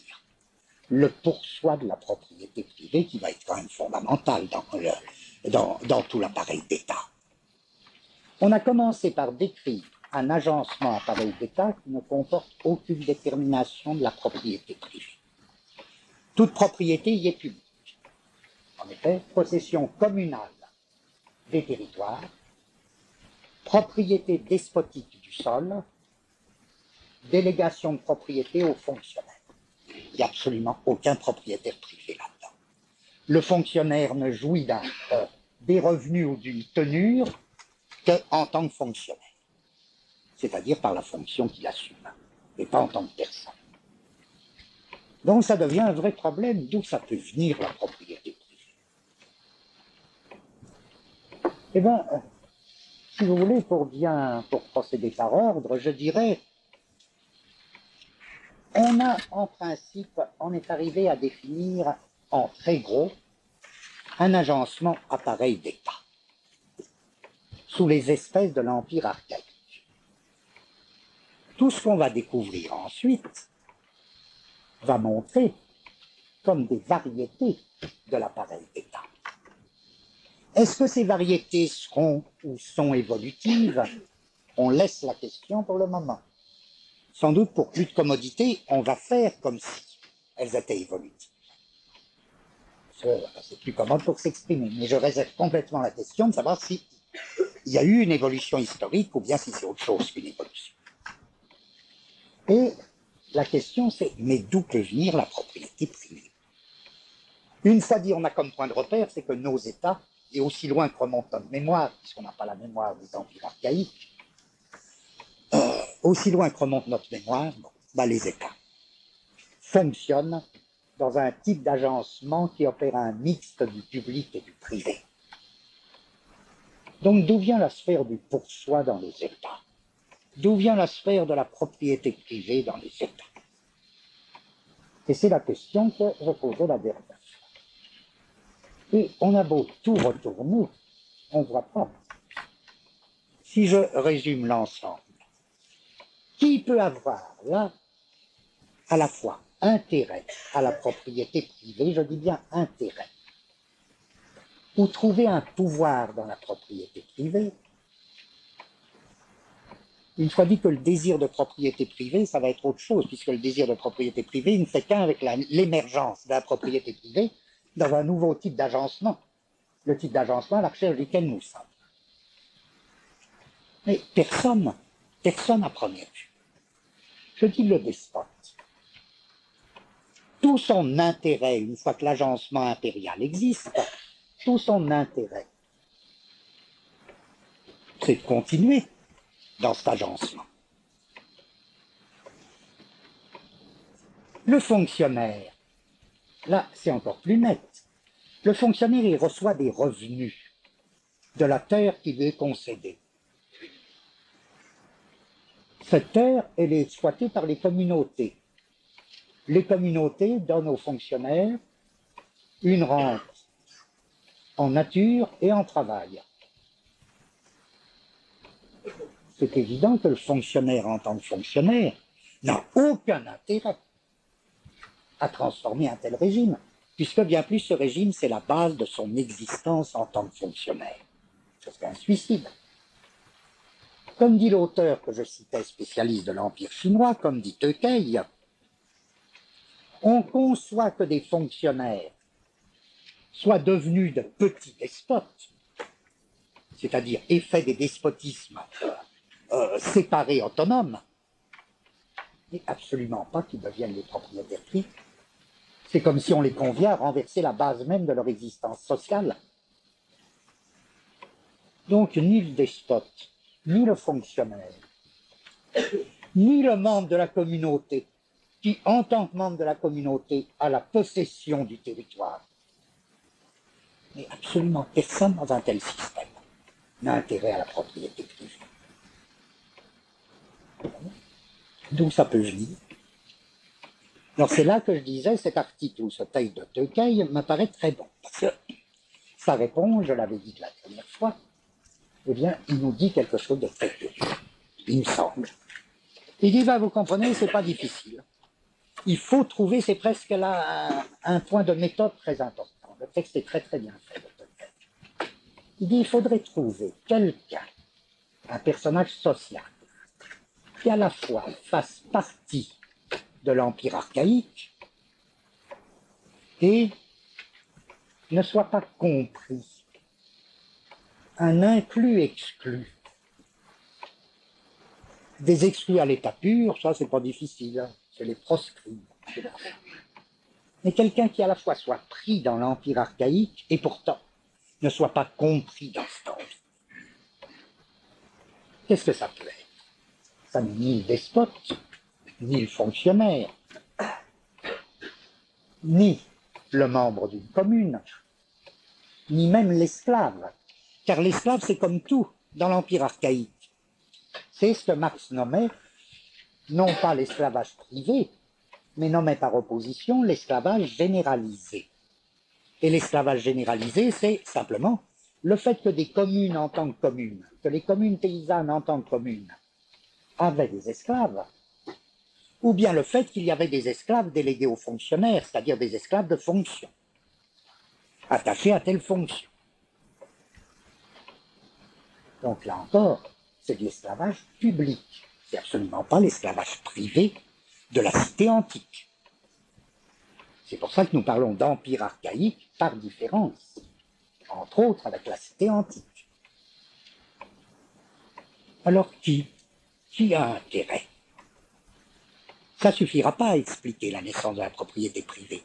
Mais si on arrive à montrer qu'il y a bien un type de personnage collectif qui est à la fois pris dans l'empire archaïque et pas compris dans l'empire, on aura comme une hypothèse possible. Et la réponse que je trouve très belle de Teuqueil, c'est ben oui, c'est l'esclave, mais l'esclave affranchi. C'est l'esclave affranchi. Qu'est-ce qu'il veut dire? C'est l'esclave affranchi qui surgit comme, qui est un produit de l'Empire archaïque. Mais il est produit dans l'Empire archaïque et il n'est pas compris. Il n'a plus de statut. Il est produit dans l'Empire archaïque comme hors statut. Si j'osais dire, je dirais, il est produit dans le surcodage, mais comme décodé. En effet, l'esclave affranchi, c'est terrible, il n'a plus aucun statut. Et dit Teuqueil, c'est pour ça que la dernière fois j'avais enchaîné sur le problème de la plainte et de l'élégie, c'est lui qui lance sa plainte. Et l'élégie chinoise commence avec ce mouvement collectif des esclaves affranchis. Bon, poussons l'hypothèse Tocqueuil, pousse son hypothèse, et dit, est-ce par hasard que c'est l'esclave affranchi qui deviendra propriétaire privé? Et non seulement il deviendra propriétaire privé, mais il deviendra maître dans le double domaine du commerce et de l'artisanat, si vous préférez, de la monnaie marchande et de l'entreprise. Propriété privée, entreprise privée, bien plus, c'est l'esclave affranchi qui, en Chine, apportera les premiers germes de l'esclavage privé. C'est-à-dire, il aura le droit de s'attacher des esclaves à titre privé, notamment pour le travail métallurgique, pour le travail des mines. Bon, c'est très curieux cette histoire. Ça doit nous faire penser à quelque chose. Et là, c'est pas par hasard, évidemment, que Tocqueuil est marxiste. Parce que dans Marx, il y a une remarque qu'il n'invente pas, qu'il tire. Il n'est pas spécialiste de l'histoire romaine, Marx, et qu'il tire des historiens de l'histoire romaine du 19e siècle. C'est l'histoire suivante. On nous dit que la plèbe romaine a une longue histoire. Et que notamment la plèbe a été un facteur essentiel de la disparition de la vieille royauté étrusque, qui était tout à fait, la vieille royauté étrusque était tout à fait du modèle et sur le type de l'Empire archaïque. Ben, la plèbe aurait été un facteur essentiel dans la destruction de la vieille royauté au profit de la République. Or, comment est-ce que le plébéien se distingue du patricien dans la Rome archaïque? Il se distingue comme ceci. Le patricien, c'est un membre de lignage ou de communauté. Il forme le peuple romain, populus romanus. Le peuple romain, c'est surtout pas les plébéiens, c'est les patriciens. Et comment il se définit? Il a le droit d'exploiter le domaine public, que les latins nomment ager publicus. Ager, le champ, publicus. Le patricien, c'est le membre du lignage ou de la communauté qui a le droit d'exploiter l'ager publicus. Vous voyez, il n'y a pas du tout de propriété privée. Pas du tout. Au point que ce serait un contresens fondamental de dire les patriciens, c'était les riches qui avaient la propriété privée. L'histoire est passée par de tout autre chemin. Ils ont le droit d'exploiter l'ager publicus, qui reste la propriété soit de la communauté, soit la propriété du roi, la propriété éminente du roi, tout ce que vous voulez. C'est un schéma de modèle, c'est un schéma d'empire archaïque. Ou communauté itinérante, à la rigueur, c'est un mélange des deux. Le plébéien, d'abord, qui c'est? Tous les historiens là sont d'accord pour dire que tout ou partie, au moins en partie, les plébéiens sont des esclaves affranchis.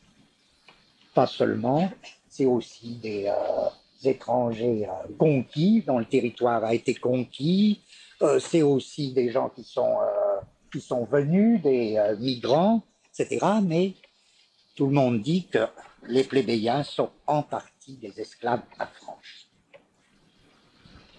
Or, en tant qu'esclaves affranchis, ils sont exclus de tous les droits publics. Exclus de tous les droits publics, c'est essentiel. On retrouve exactement l'esclave affranchi chinois et le plébéien romain. Là, il y a une grande identité de statut. Ils sont exclus de tous les droits publics moyennant quoi? Eux et eux seuls ont le pouvoir, comme on dit en droit romain, d'assigner la propriété de l'ager publicus. Ils assignent la propriété de l'ager publicus dans la mesure où ils sont exclus de tous les droits publics, c'est-à-dire ils n'ont pas le droit d'exploiter l'ager publicus comme les patriciens. Qu'est-ce que ça veut dire, ils assignent la propriété de l'ager publicus? Ça veut dire ils reçoivent en compensation une parcelle de l'ager publicus en droit. Ce n'est pas forcément de l'ager publicus existant, on leur consent une part non encore exploitée, par exemple une terre, dont ils sont propriétaires privés. Et on retrouve la même figure que pour l'esclave affranchi chinois, quelle que soit la différence des contextes, à savoir, c'est le plébéien qui a la possibilité juridique de devenir propriétaire privé d'une parcelle, qui a la possibilité juridique de s'occuper de commerce et de s'occuper d'entreprises, notamment métallurgiques. Si vous voulez, c'est au niveau de l'esclave affranchi ou du plébéien que se fait la triple privatisation. Vous me direz, je précise pour qu'il n'y ait vraiment pas d'erreur à ce niveau, vous me direz, mais esclaves affranchis, ça suppose déjà des esclaves. Et les esclaves étaient propriété privée. Je vous rappelle que non.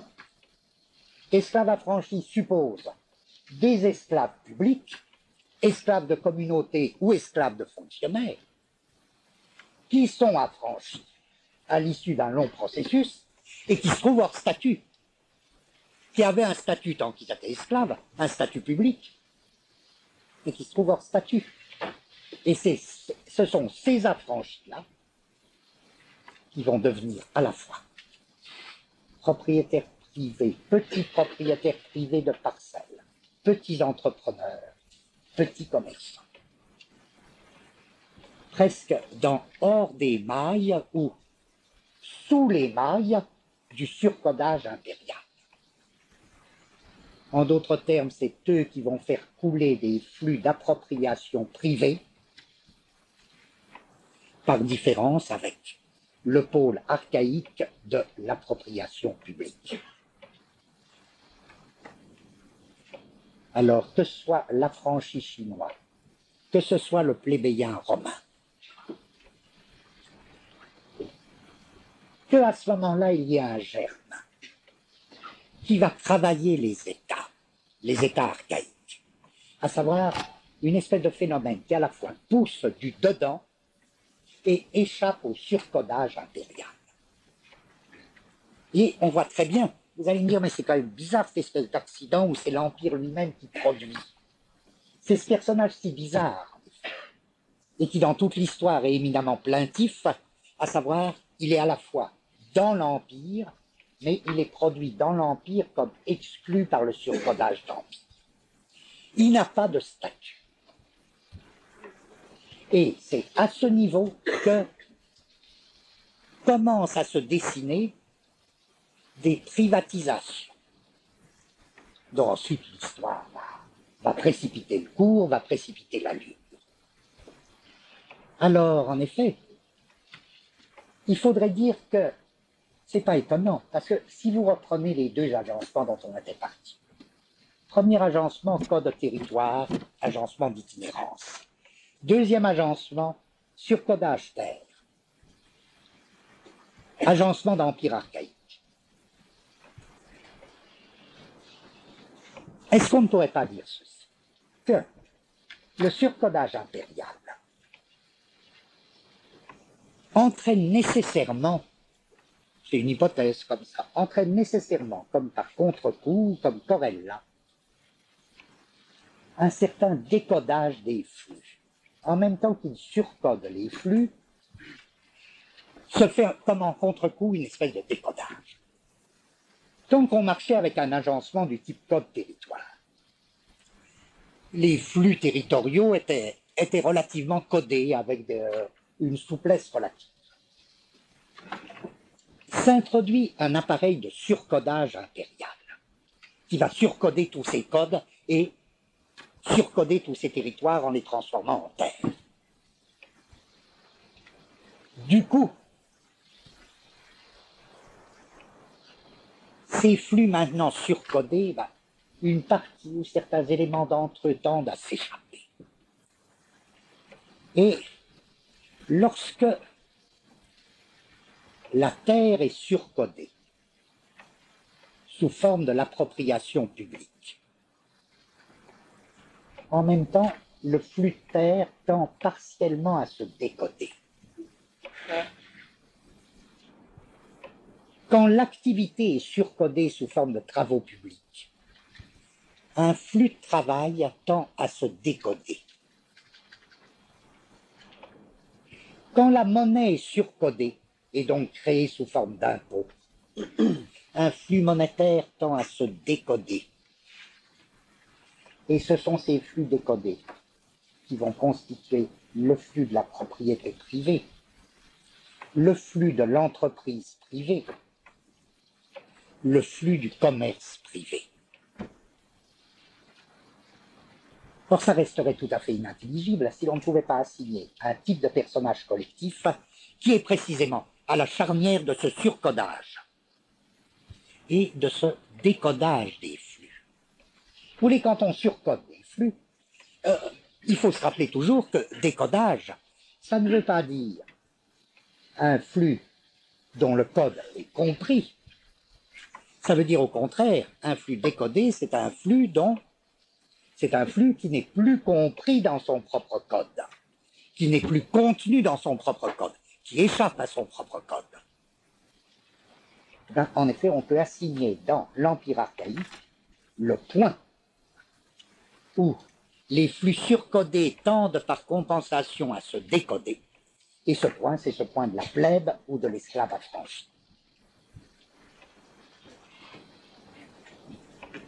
Voilà.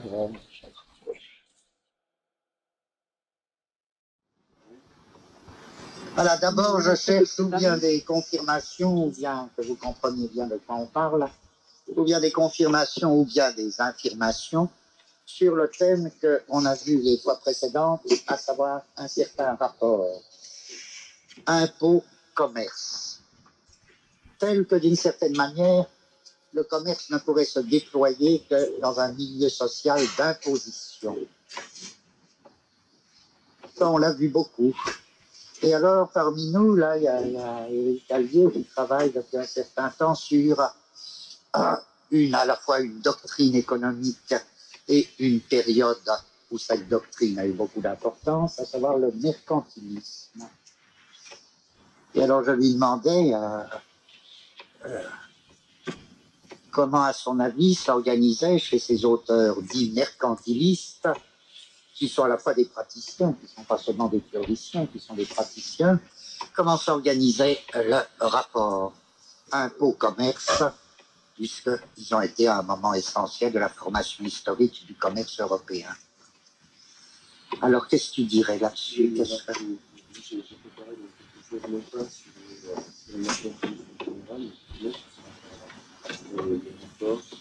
Tu parles le plus fort que tu peux, parce que c'est pas le rapport qui dégage entre monnaie et impôt et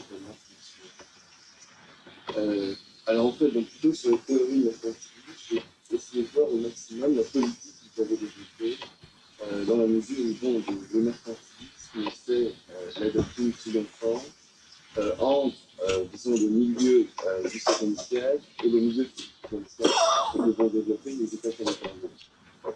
Alors en fait, la thèse que je voudrais essayer de dégager, c'est que en fait, la meilleure formulation, disons, du problème monnaie et impôt vont vous donner les mercantilistes, paradoxalement, sur le plus cher. Alors, en effet, dans le Léviathan, Hobbes dégage, disons, deux circuits de la monnaie, un circuit veineux et un circuit artériel. Alors bon, j'ai à peu près résumé les deux passages là-dessus. Alors en fait, Hobbes dit que le circuit veineux de la monnaie, c'est les impôts et les taxes qui prélèvent sur les marchandises transportées, achetées ou vendues, une certaine masse métallique. Celle-ci est conduite au cœur de l'homme Léviathan, c'est-à-dire au coffre de l'État, et c'est là que le métal va recevoir le principe vital. En effet, seule son autorité, c'est-à-dire l'autorité de l'État, va pouvoir lui donner son cours. C'est très intéressant, ça. C'est dans le Léviathan, ça. Mais pour ceux qui s'intéressent, c'est page 268, 269 de l'édition. Française ou... Oui, oui. Je crois que c'est Sirac. Et à côté donc, de ce circuit veineux, il dégage un circuit artériel qu'il définit comme la redistribution aux particuliers. Et c'est donc l'État qui va donner l'impulsion des échanges, des fabrications et des cultures. Alors on retrouve chez un mercantiliste traduit français qui s'appelle Vauban, disons une conception qui est très très proche de ça, dans la mesure où il dit très clairement que le circuit de l'argent commence au moment de la dépense gouvernementale. Et lui explique ça de la manière suivante.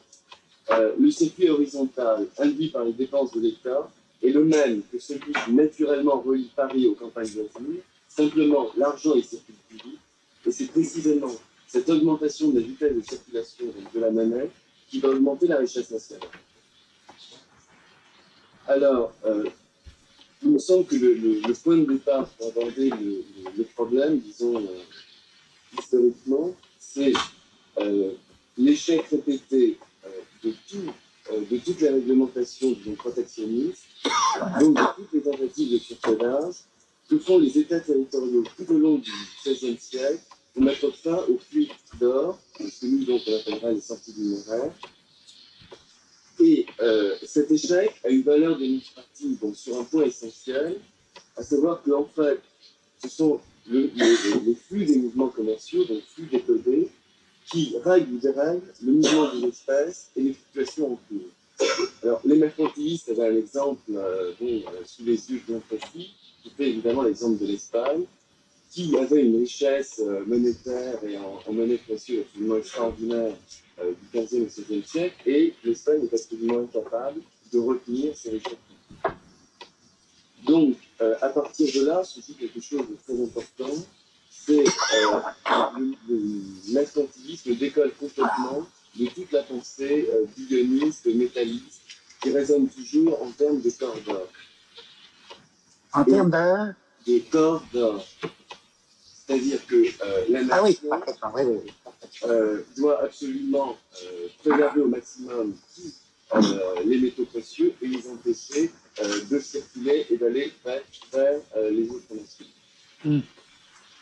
Alors, en fait, ce qui est très curieux, c'est que dans toute la pensée économique classique, on a sans arrêt assimilé précisément le mercantilisme à ce doctrine-là, alors que, bon, on s'aperçoit qu'historiquement, au niveau de la pensée économique, c'est tout à fait faux.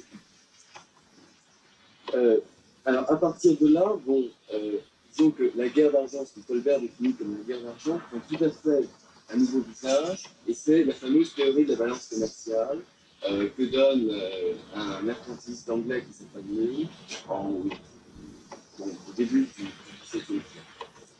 Et là, il dit très clairement qu'il y a nécessité de circulation des monnaies, du métal, pour établir un solde positif des exportations. Et bon, bien sûr, donc, comme je disais, cette mutation a été déterminée par la prise en compte donc, de l'impossibilité d'un codage direct du mouvement des espaces.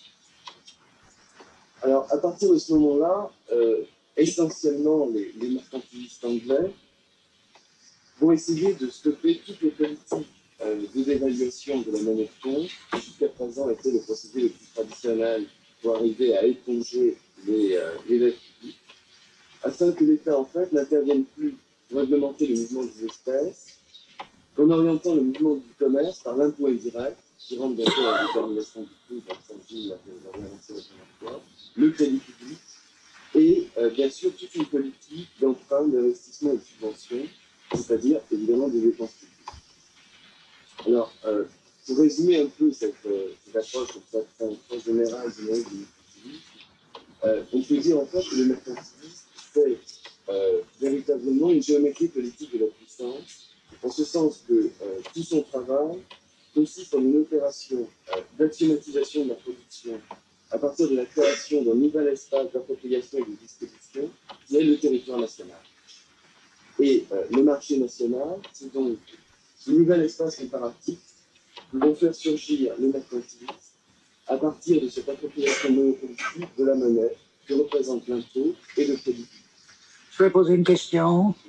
Historiquement, on voit bien que les mercantilistes, en effet, sont très liés à la formation au XVIIe siècle des grands États du type France et Angleterre. Hein.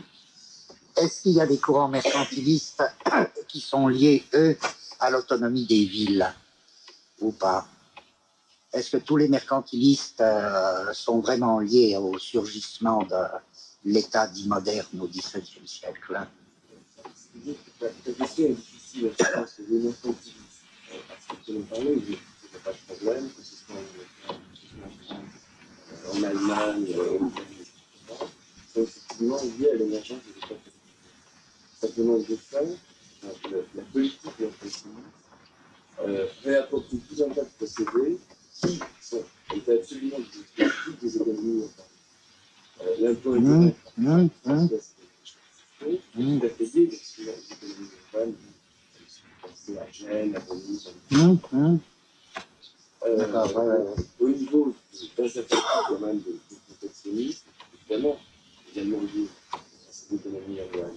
Mais le courant mercantiliste lui-même, moi je pense, est complètement déterminé par l'émergence des États territoriaux. D'accord, très bien. Alors, donc on a Bien qu'en effet, il s'approprie des mécanismes urbains. C'est ça. Oui, ça nous va. D'accord, oui.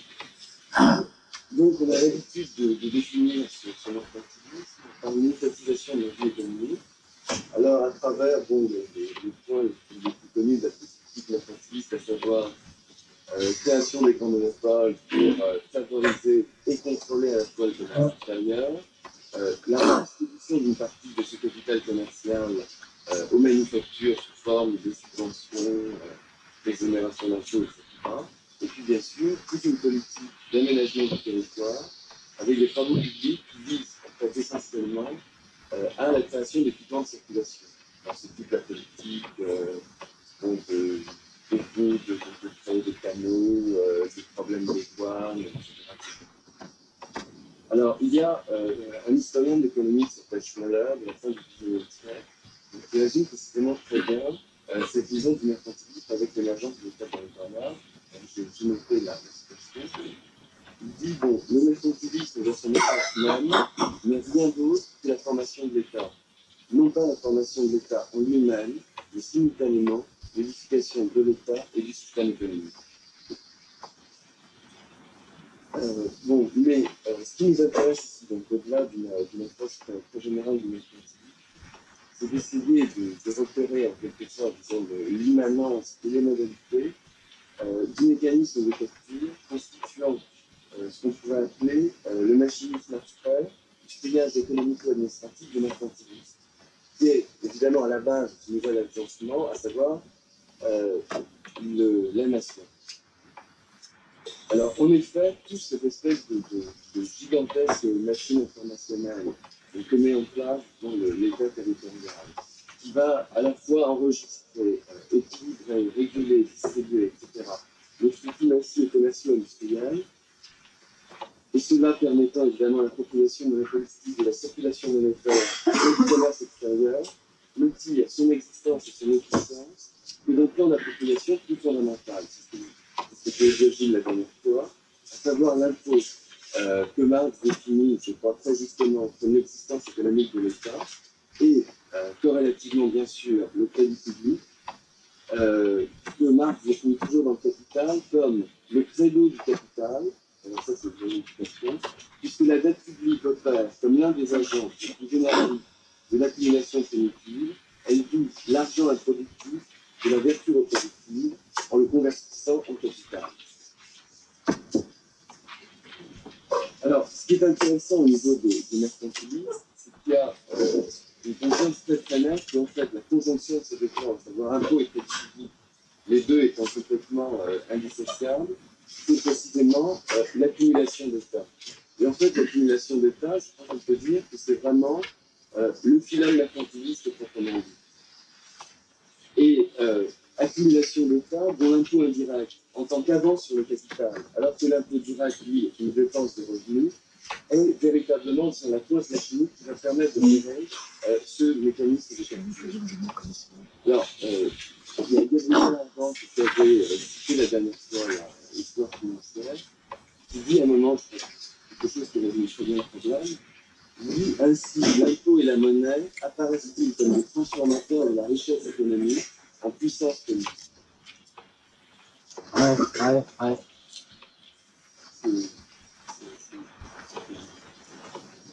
Alors bon, ce que je vais faire maintenant, je pense que sur l'horizon comme ça, c'est essayer de voir ce qui s'est effectivement passé en France et en Angleterre au niveau de la politique fiscale entre, disons, le milieu du XVIIe siècle et le milieu du XVIIIe siècle. Alors évidemment, pour la France et l'Angleterre, bien sûr.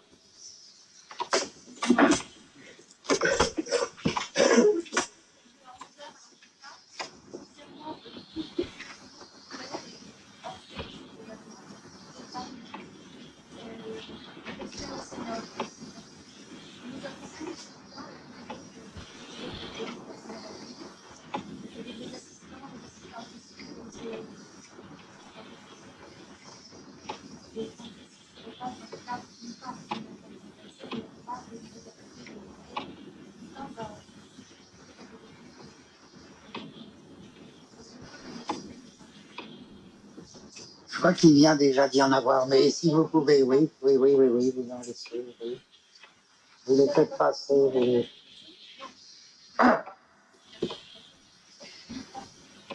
Non, il n'y en a pas, c'était pas ça quand... si. Mais vous en laissez en plus, ça, merci. Au revoir.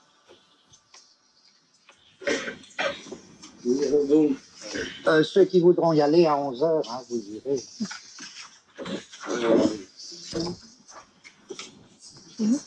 donc les mercantilistes dans le passé, évidemment de Nicolas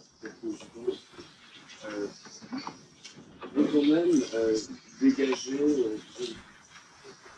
deux grandes zones de convergence fondamentale. On t'entend mal, Eric. Donc je disais que, en France et en Angleterre, les mercantilistes vont dégager deux politiques fiscales fondamentales, à savoir, d'un côté, en France, bon, avec Colbert, et en Angleterre avec Petit, à partir, disons, donc, du milieu du XVIIe siècle, c'est l'ensemble des impôts indirects qui vont être établis comme base des recettes publiques. Alors, par exemple, en Angleterre, c'est le chiffre là, l'impôt indirect va représenter 70% de la globalité des impôts. Et en France, au XVIIIe siècle, les impôts directs n'augmentent que de moitié, alors que le bail de la ferme générale qui collecte la totalité donc, des impôts indirects sur tout le royaume va quintupler. Donc ça, c'est le premier point. Et alors là, pour reprendre ce que disait Gilles tout à l'heure, ce qui est important, c'est qu'on s'aperçoit que l'État-nation réintègre vraiment dans sa politique fiscale un élément fondamental qui a été à la base de la richesse et de l'expansion de toutes les économies urbaines entre le 13e et le 16e siècle. La prédominance absolue de l'emploi local. Et puis, deuxième élément, c'est la concentration financière. Alors en France, avec la ferme générale, et en Angleterre, avec ce qu'on a pu appeler le mercantilisme de papier-monnaie, c'est-à-dire la création de la banque monétaire, qui n'est pas seulement une banque de dépôt, mais aussi une banque d'émission. Alors, je commence par la ferme générale. Alors, ce qui est intéressant, hein, en point historique, c'est d'essayer de voir l'articulation qui existe entre impôt direct, constitutif de la rente, impôt indirect, dette publique et crédit public. Alors, dès le départ, Colbert va lier toute son entreprise économique à la réorganisation financière des recettes fiscales. Et il va constituer un véritable lobby financier. Il va développer un vaste réseau tant économique qu'administratif, finissant par recouvrir tout le pays d'une gigantesque toile d'araignée, complexe et insidieuse, fonctionnant sur deux niveaux fondamentaux.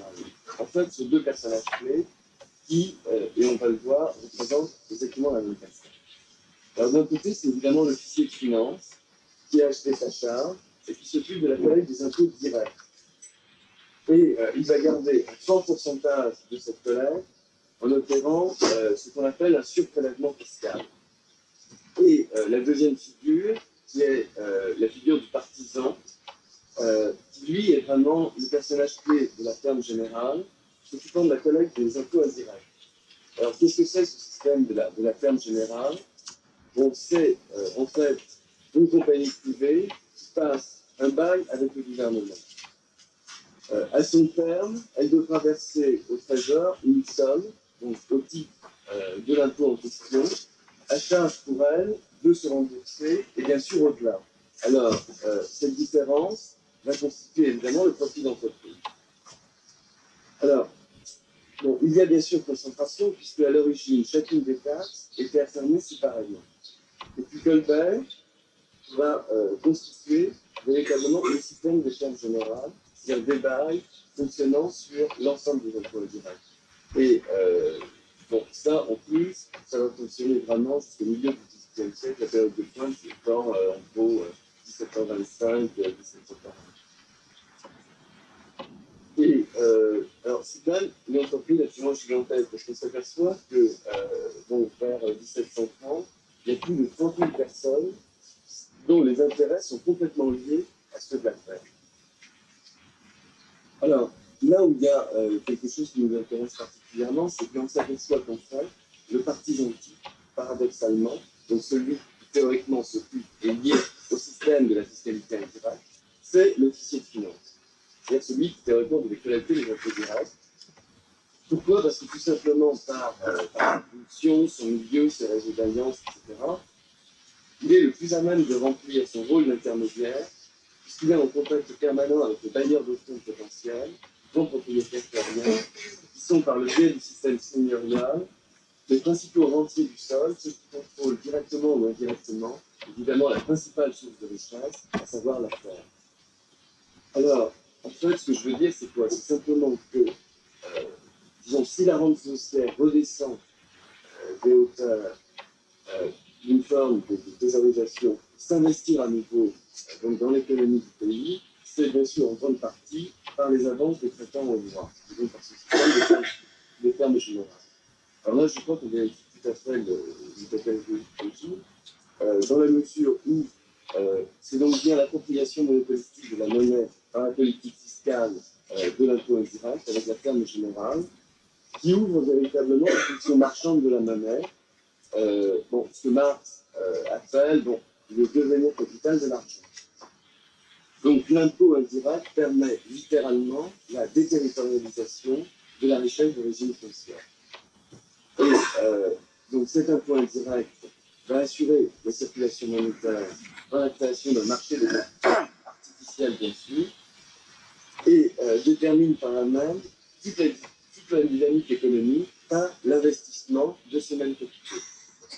Alors, on s'aperçoit quelque chose qui est assez intéressant, c'est que tous les receveurs généraux qui font partie du système de l'impôt indirect, puisque c'est eux qui doivent contenir tous les officiers de finance, nommés par Colbert, outre leurs intérêts directs dans la ferme, sont également actionnaires de grandes compagnies de commerce, des entreprises industrielles, sans oublier la marine de guerre, puisque c'est Colbert qui va donner la grande attention à la marine de guerre. Et dans toutes ces grandes entreprises, l'origine principale des fonds, c'est bien sûr les officiers et les caisses de l'État. Donc là, je crois qu'à ce premier niveau, on vérifie tout à fait ce que disait Hobbes, à savoir que c'est vraiment le prélèvement étatique, le système fiscal, qui est le circuit veineux de la monnaie.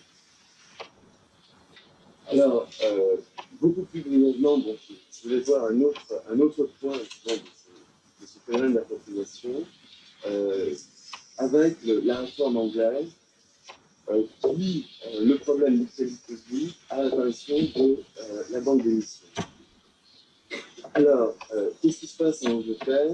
quand la création de la Banque d'Angleterre? C'est 1690, C'est ça.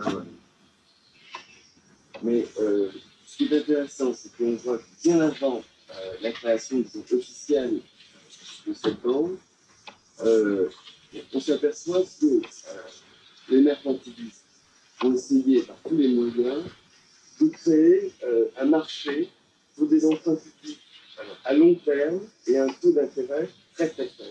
Bon, cette préoccupation constante du taux d'intérêt, on la retrouve chez absolument tous les mercantilistes, essentiellement Colbert. Et ça, je crois que Keynes le voit très très bien dans son chapitre de ça, à la réhabilitation justement de la politique mercantiliste, puisque toute l'économie classique va rejeter complètement le mercantilisme. Et alors, Marx a d'ailleurs une interprétation assez intéressante là-dessus. Il dit qu'en fait, l'économie politique classique rejette le mercantilisme parce qu'en fait, c'est la figure barbare de toute, disons, l'économie politique territoriale. Alors donc, on va créer ce marché avec des emprunts publics à long terme et, comme de lui-même, bien sûr, l'emprunt à long terme va se transformer en emprunt perpétuel. Et alors l'intérêt, c'est évidemment, c'est le paiement des intérêts n'épuise plus le crédit public. C'est-à-dire qu'on n'est plus obligé de faire des emprunts et puis de rendre les sommes empruntées, on se borne simplement, annuellement, à verser les intérêts.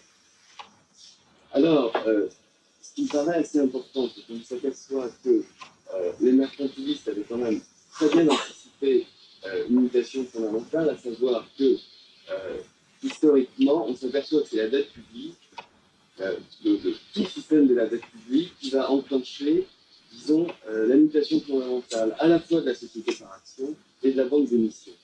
Alors là, je voudrais lire un passage de Marx, justement, sur la création de la Banque d'Angleterre. C'est dans le Capital, c'est tout le passage sur la genèse du capitalisme industriel. Alors, donc, je finis ce passage. Quelle page pour moi? Bon, c'est dans la Pléiade, du tome 1, page 1208. Et c'est dit la chose suivante. Dès leur naissance, les grandes banques, affublées de titres nationaux, n'étaient que des associations de spéculateurs privés s'établissant à côté des gouvernements et grâce aux privilèges qu'ils en obtenaient, à même de leur prêter l'argent public. Aussi, l'accumulation de la dette publique n'a-t-elle pas de gradimètre plus infaillible que la hausse successive des actions de ces banques, dont le développement intégral date de la fondation de la Banque d'Angleterre en 1694. Celle-ci commença par prêter tout son capital argent au gouvernement à un intérêt de 8%. En même temps, elle était autorisée par le Parlement à battre monnaie du même capital, et ça c'est évidemment le point important, en le prêtant de nouveau au public sous forme de billets qu'on lui permit de jeter en circulation, en escomptant avec eux des billets d'échange, en les avançant sur des marchandises et en les employant à l'achat de métaux précieux.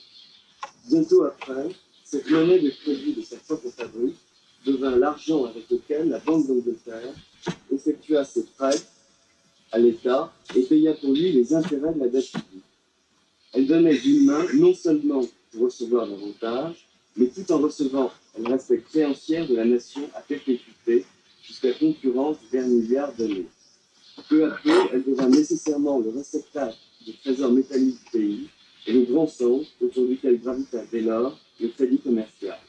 Dans le même temps qu'on cessait en Angleterre de brûler les sorcières, on commença à y pendre les falsificateurs de billets de banque.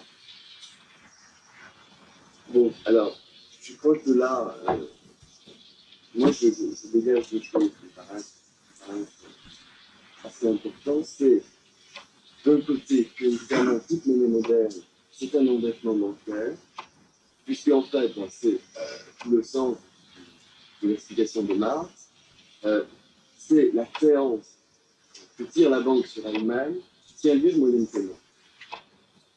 Donc, qu'est-ce que c'est la création de monnaie? C'est, disons, la projection d'un flux circulatoire en économie politique. Et donc une formule d'appropriation extrêmement sophistiquée, puisque effectivement, ce qu'on fait, c'est vraiment la création, ce que je m'appelle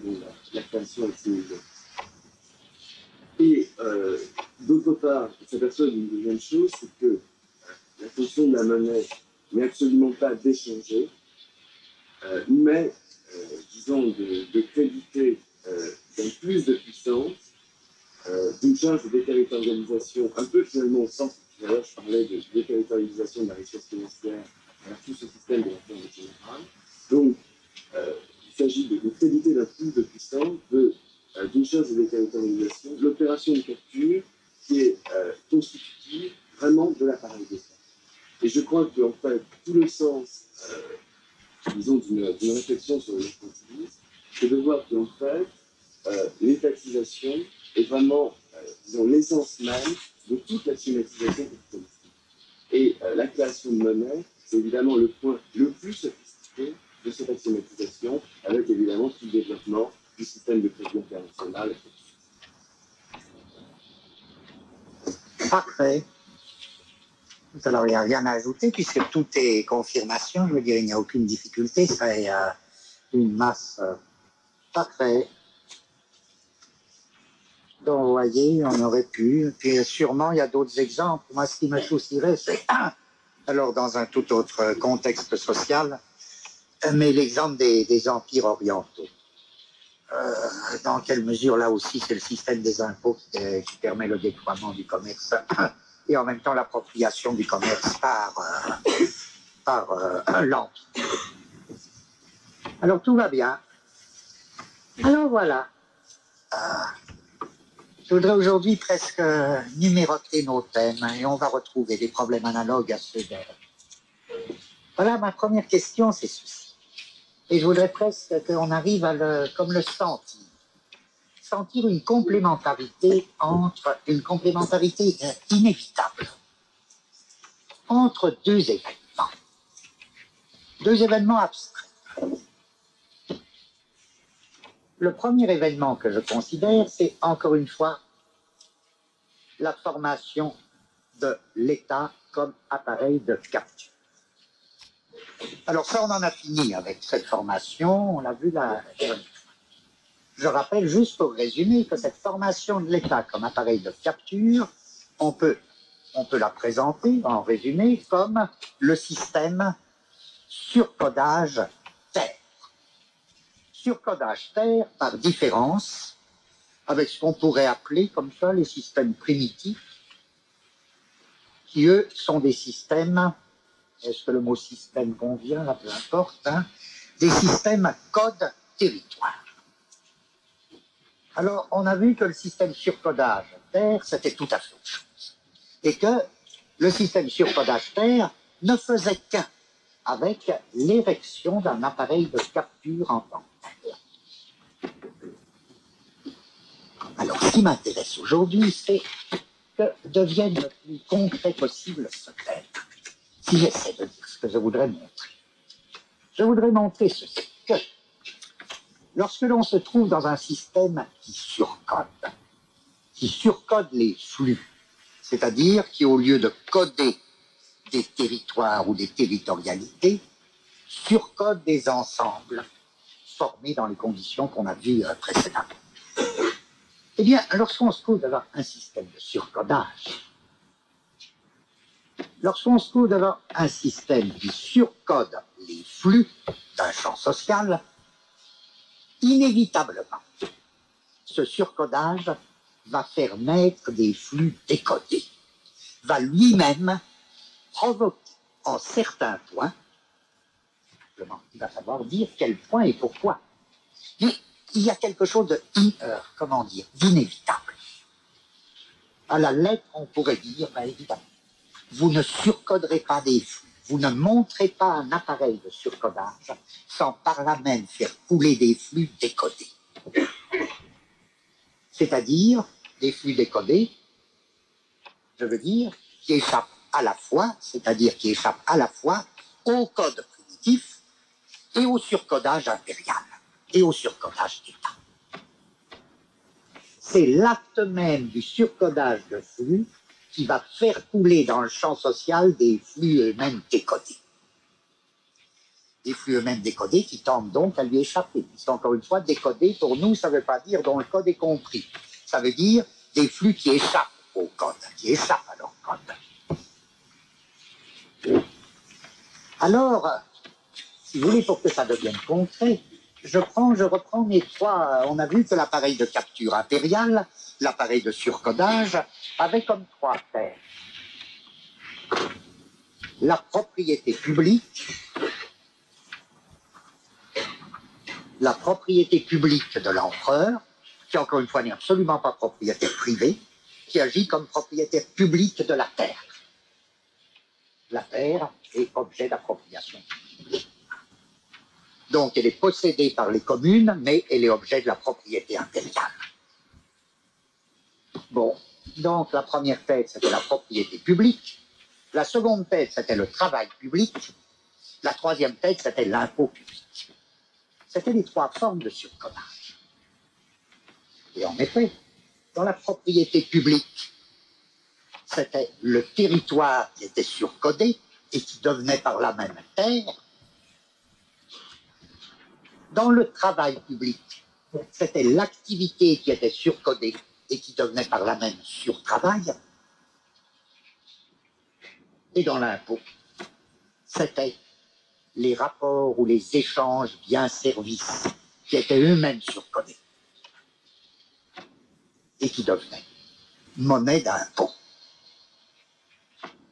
Donc, il faudrait montrer que, à ces trois niveaux, quelque chose de très précis va agir de telle manière que le surcodage ne se fera pas sans qu'en même temps surgissent et se mettent à couler dans le champ social des flux qui échappent au code et au surcode. C'est-à-dire se mettent à couler des flux décodés. Or, la dernière fois, j'ai juste dit ceci. C'est là où il faut assigner chaque fois le point qui va être comme la source de ces flux décodés. Vous comprenez où je veux en venir, c'est que si on assigne bien ces points, dès lors, ben oui, c'est forcé que l'état le plus archaïque, c'est-à-dire le plus vieil empire, contienne déjà en lui des germes ou des virus. Il n'y aura même plus besoin de supposer une évolution. Il y aura déjà dans le plus vieil empire archaïque des espèces de virus qui vont le travailler et qui vont faire que le surcodage impérial ne se fait pas, sans créer lui-même quelque chose qui va lui échapper. Et qui, dès lors, va sans doute être pris dans des formes d'état qui, en apparence, nous paraissent bien plus tardifs, ou bien en réalité sont bien plus tardifs. Mais ce qui nous intéresse, ce n'est pas une évolution. C'est assigner déjà comment ces germes se distribuent dans l'Empire archaïque. Or, la dernière fois, qu'est-ce que j'ai essayé de dire à partir là des thèses du sinologue hongrois Tokaj? J'ai essayé de dire ceci, c'est tout simple. Oui. Lorsque la propriété publique du despote vient surcoder la possession communautaire, ou si vous voulez, la possession territoriale, eh bien, en même temps,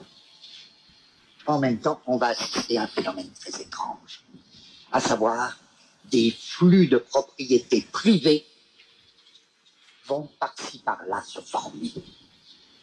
Et le surcodage opéré par la propriété publique va lui-même susciter des flux de propriété privée qu'à la limite, il est incapable de contrôler.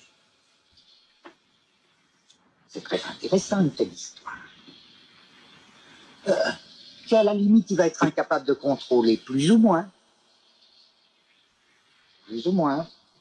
C'est-à-dire ces flux qui se décodent vont être comme pris dans une sorte de tension. Leur tendance à échapper au code et au surcodage d'État, et aussi la manière dont le surcodage d'État doit se compliquer, doit se transformer pour les rattraper, pour les bloquer, pour les inhiber, pour les empêcher, ou pour les maîtriser, pour les contrôler. Or, je disais en effet, c'est en même temps que le personnage public du despote surcode tous les territoires en tant que propriétaire public de la terre. Et un tout autre personnage qui paraît vraiment un pauvre type là-dedans dans cette histoire va faire couler le flux, un petit ruisseau de la propriété privée.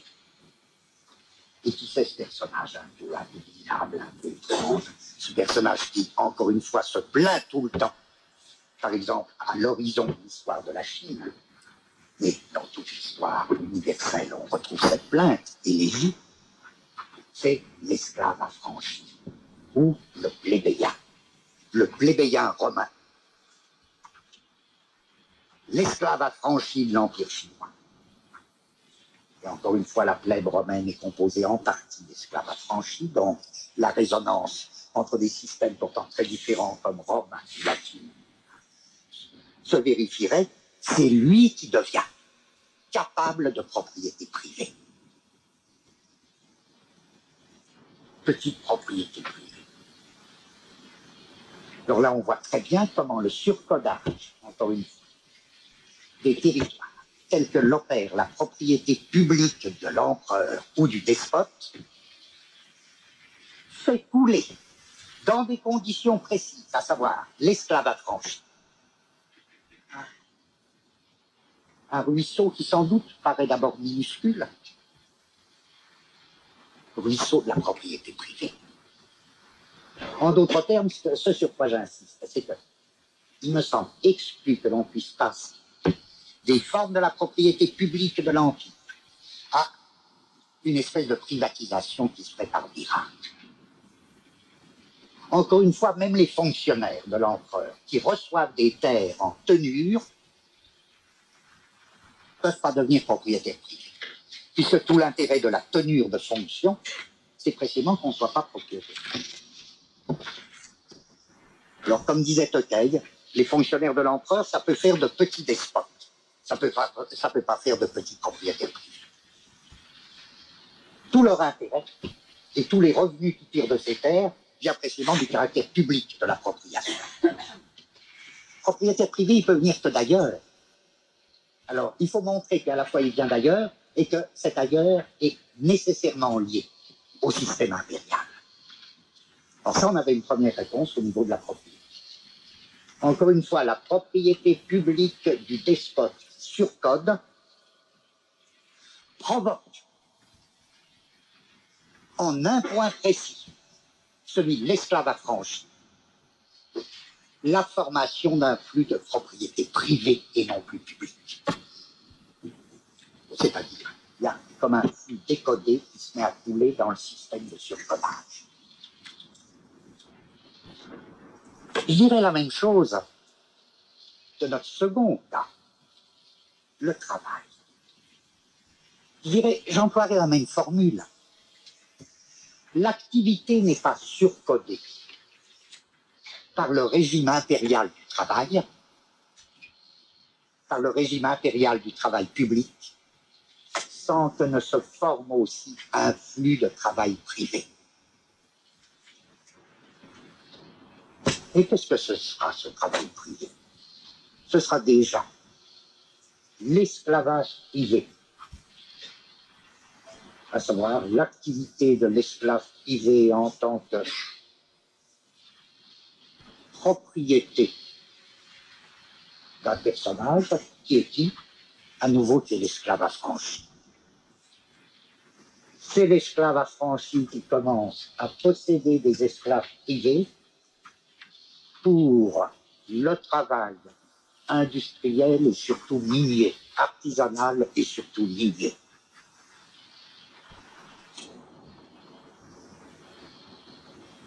Sentez que, encore une fois, c'est une espèce de complémentarité. Dès le moment où vous disposez d'un système de surcodage, c'est ce système de surcodage qui provoque en lui la formation et la coulée de flux privés, de flux décodés. Troisième exemple, l'impôt et la monnaie. Il est vrai que la forme argent se rapporte à l'impôt comme surcodage opéré par l'État impérial, par l'Empire archaïque.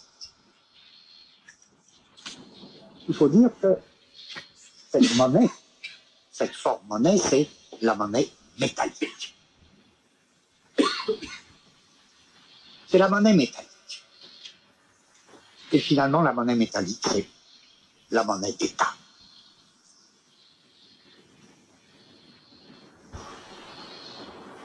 Seulement voilà,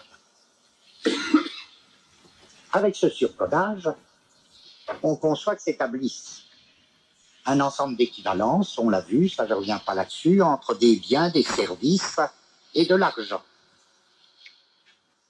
Notamment au niveau du paiement de l'impôt. Les uns paieront l'impôt en nature, en biens, les autres paieront l'impôt en services, les autres paieront l'impôt en monnaie, en argent.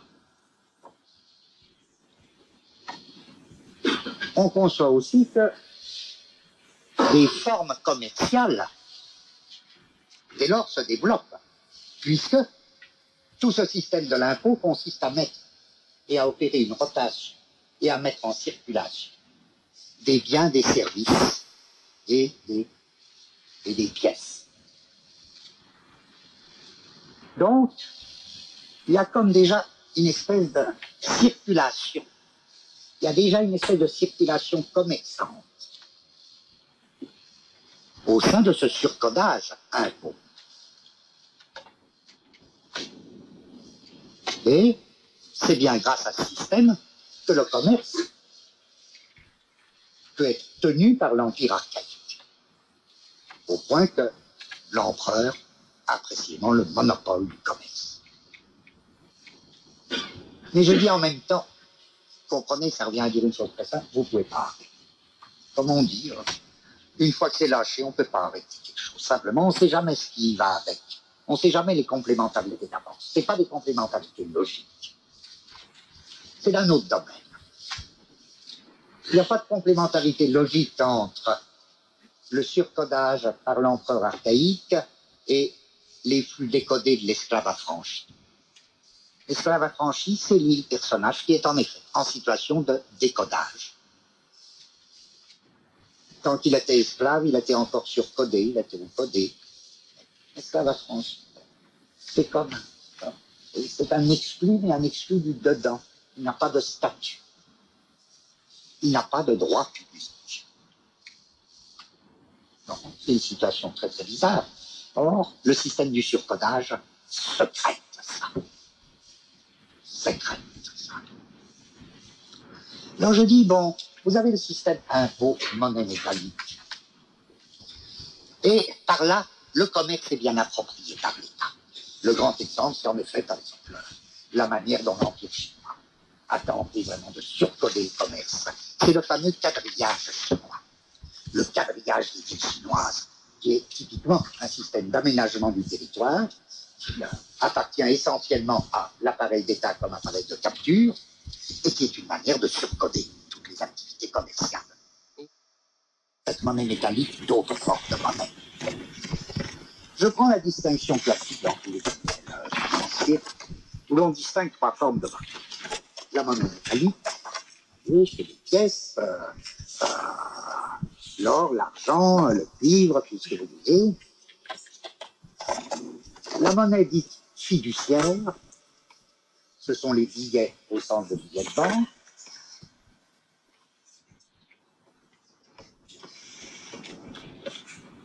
Et la monnaie dite scripturale.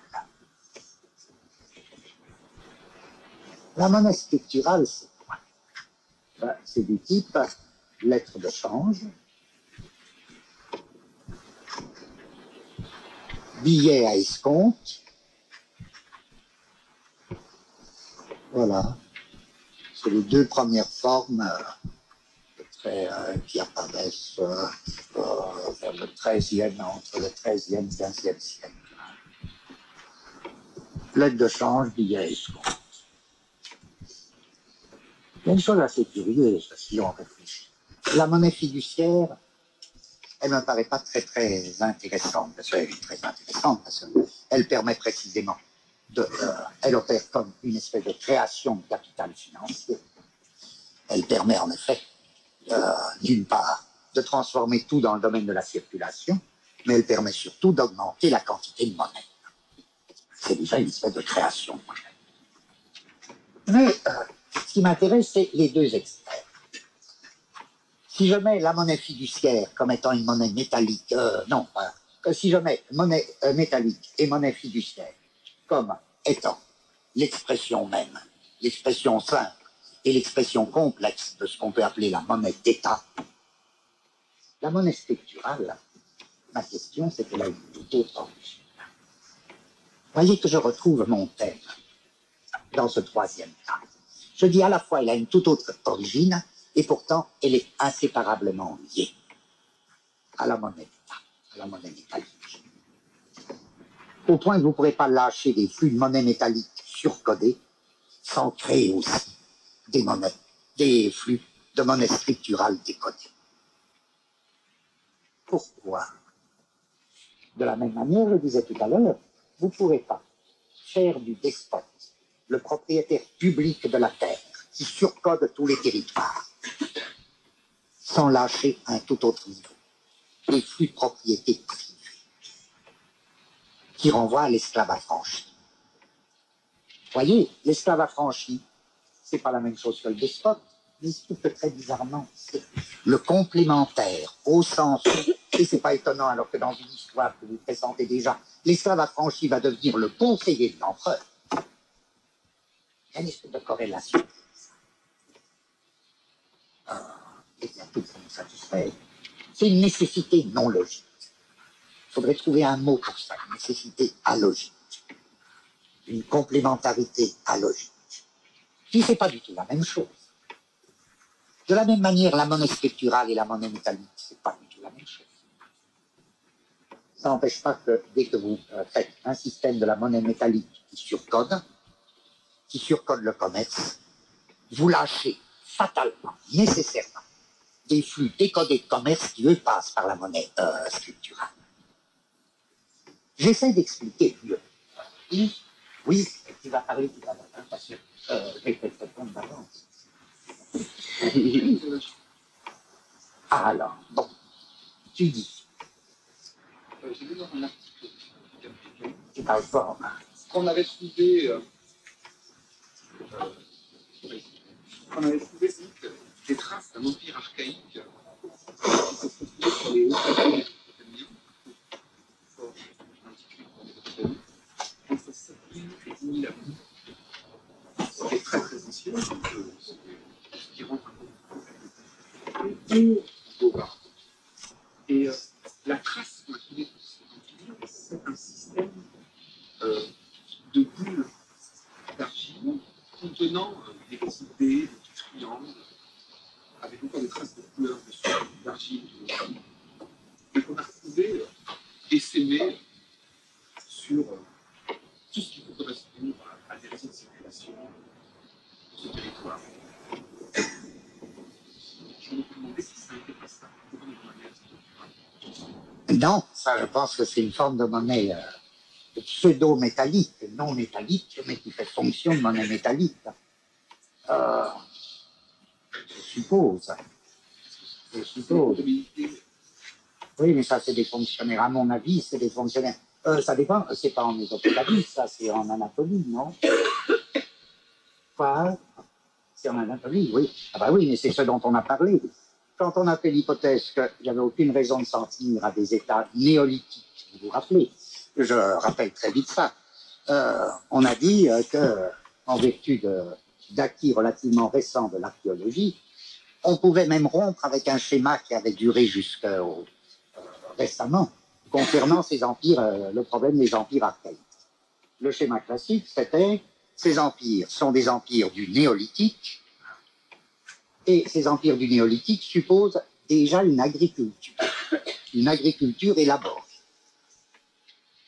c'est-à-dire une agriculture capable de former des stocks. On a vu qu'un très grand archéologue, à qui est arrivé beaucoup de malheurs, mais pour d'autres raisons, à savoir un Anglais qui s'appelle Mellart, il a été interdit de fouilles, je crois, faisait des fouilles depuis 1960,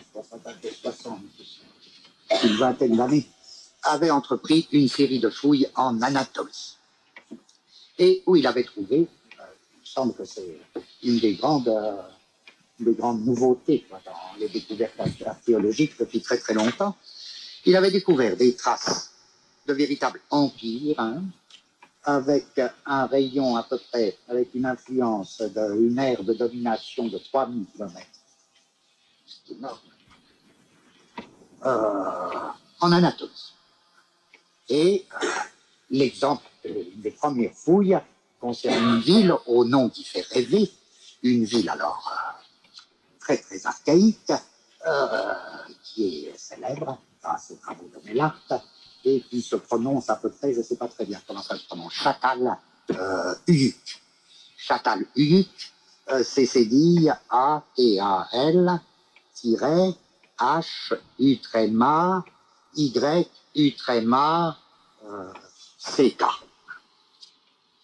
Mais il a commencé par là, il semble qu'il y en ait de plus anciens. Il fait remonter, en effet, la datation archéologique, fait remonter cela à 10 000, 7 000. 10 000, 7 000, c'est énorme. Et toute l'hypothèse, ce à quoi ça renverse tout ce qu'on disait jusque-là sur les empires archaïques, en tant que ces empires présupposaient une agriculture déjà élaborée, etc. Ce qui renverse tout, c'est que, évidemment, rien n'empêche en plus de croire que ces empires sont eux-mêmes héritiers. Très difficile, c'est des empires, les habitations sont en torchis, donc c'est même pas de la, ça subsiste pas tout ça. On peut à la limite, 10 000, ça nous met au tout début du Paléolithique, du Néolithique. On peut à la limite lancer l'idée de, ce qui bouleverserait beaucoup de choses, quant à la datation de ce genre de problème, on peut lancer le thème d'état paléolithique avec prudence. Il y aurait des états paléolithiques dont Çatal-Höyük ne serait qu'un dernier prénom. Alors je dis pourquoi c'est important cette histoire de date. C'est parce qu'à ce moment-là, il n'est pas question que les empires présupposent une agriculture. Encore une fois, c'était notre thème. Ce n'est pas un certain niveau de l'agriculture qui rend possible les empires, c'est les empires archaïques qui inventent l'agriculture. À savoir les empires archaïques qui sont directement en prise sur le monde des cueilleurs-chasseurs. Il n'y a pas besoin, là aussi ça brise beaucoup les schémas d'évolution. Aucun besoin de présupposer une agriculture, passage de la cueillette à une agriculture rudimentaire, développement de l'agriculture, et l'agriculture s'étant développée, l'empire archaïque devient possible. Aucune raison. Au contraire, il faut casser là, tous ces schémas d'évolution sous quelle forme. Puisque l'on voit, grâce aux travaux de Mélart, comment est possible au moins l'érection d'un empire archaïque directement en prise sur un monde de cueilleurs-chasseurs non agriculteurs. Et comment on le voit? Eh bien, pour une raison très simple, c'est que ce qu'on voit positivement, c'est plutôt la manière dont l'agriculture vient de l'empire et vient de la ville. À savoir, là le schéma évolutionniste est complètement transformé. Il est même mis à l'envers. À savoir, il suffit de vous donner un système de rapt ou d'échange entre cueilleurs-chasseurs, où des graines sauvages sont à la lettre mises dans un sac. Tout sort d'un sac. Il se trouve que ce sac, c'est le sac de l'Empire, c'est l'appareil de capture. Vous mettez dans un sac des graines sauvages, issues de territoires différents. Donc ça ne suppose aucune agriculture. Comme dit une urbaniste qui est très très importante, je crois, qui, à partir des travaux de James Mélart, a construit tout un système, une espèce de modèle impérial. C'est une urbaniste anglaise très bonne, qui a beaucoup travaillé sur les villes américaines, et qui s'appelle Jane Jacobs. Jane Jacobs, elle fait un modèle qu'elle nomme la nouvelle obsidienne. Obsidienne, je dis, ah ben voilà. Obsidienne, pour ceux qui ne le savent pas, c'est normal, c'est des laves, c'est lié au volcan, c'est certains, il y en a plusieurs, c'est pas un type de lave, c'est un ensemble de laves qui, avant toute métallurgie, a permis la fabrication d'outils. au paléolithique et au néolithique. Et en effet, ça donne, vous voyez, c'est des laves très belles, très vert noir. Et en effet, on peut leur donner un tranchant. Donc, il y avait des couteaux en obsidienne. Et après, enfin, l'obsidienne, c'est une très belle matière. Bon, et si j'insiste sur avant toute métallurgie, c'est-à-dire c'était de l'obsidienne, c'est tout comme je dis, avant toute agriculture. Alors, il n'y a même plus besoin de supposer une métallurgie naissante, une agriculture naissante sur laquelle l'empire archaïque se formerait.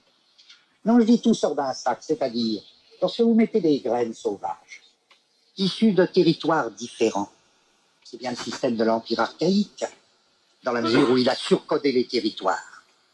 Il faut tout ça dans un sac, avec des fonctionnaires gardiens du sac, des fonctionnaires du despote. Qu'est-ce qui se passe? Tout le monde le sait. À plus ou moins longue échéance se produisent des phénomènes d'hybridation. Phénomènes d'hybridation. Et James Jacobs insiste beaucoup, là, il est très très brillant sur ces hybridations dans le sac. Et qu'est-ce qui se passe? Ben, l'Empire et la capitale, Fatal Uyuk, la grande capitale, c'est elle qui crée l'agriculture. C'est elle qui est en situation d'avoir des semis, et des semis comparatifs. C'est-à-dire, elle va foutre ses hybrides de graines. Elle va les foutre sur les territoires où ça. Mais elle va les mettre sur sa propre terre à elle. En d'autres termes, l'agriculture, elle met dans la ville et sur les terres de la ville. Elle n'est pas à la campagne. Jamais, jamais. Elle n'est pas à la ville, dans la ville, sur les terres de la ville. Alors, vous voyez que là, l'évolutionniste, en effet, tout à fait court-circuité. Vous avez vos territorialités de cueilleurs-chasseurs, c'est-à-dire vos territorialités itinérantes. Vous avez l'appareil de capture, empire archaïque, qui ne présuppose aucune agriculture. Et puis, l'agriculture va sortir de l'appareil de capture. Alors vous aurez deux cas, en effet, lorsque vous mettez des semis, lorsque vous plantez vos semis sur les terres de la ville, vous pouvez le faire de deux manières. Ou bien le même semis sur des terres différentes, ou bien des semis différents sur la même terre successivement. C'est les deux cas intéressants. Ça correspond, si vous vous rappelez ce qu'on a vu les dernières fois, ça correspond absolument déjà aux formules, en effet, de la terre et de la rente foncière. Et la rente foncière qui revient au despote. C'est-à-dire, il y a une comparativité des terres, ou des semis sur une même terre. Tout va très bien, quoi. Alors, en effet, c'est très très important. Je dis, l'importance des découvertes de Mella, c'est pas simplement de reculer, ce qui serait déjà très très important, de reculer de 3000 ans, ou de 5000 ans, la datation ordinaire des grands empires archaïques. Pour une fois, c'est plus le néolithique, c'est le tout début du néolithique et la fin du paléolithique est peut-être plus haut. Mais ce problème quantitatif est second par rapport au problème qualitatif.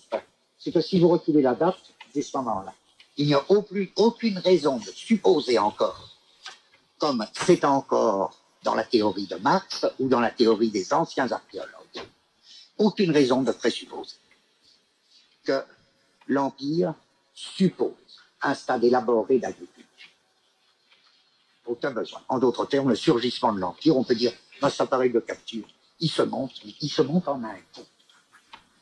Et il est contemporain, il est immédiatement contemporain de tout champ social. Ça ne veut pas dire que tout le monde y soit subordonné. Il y a des gens qui échappent, mais il est toujours là à l'horizon. Toujours à l'horizon.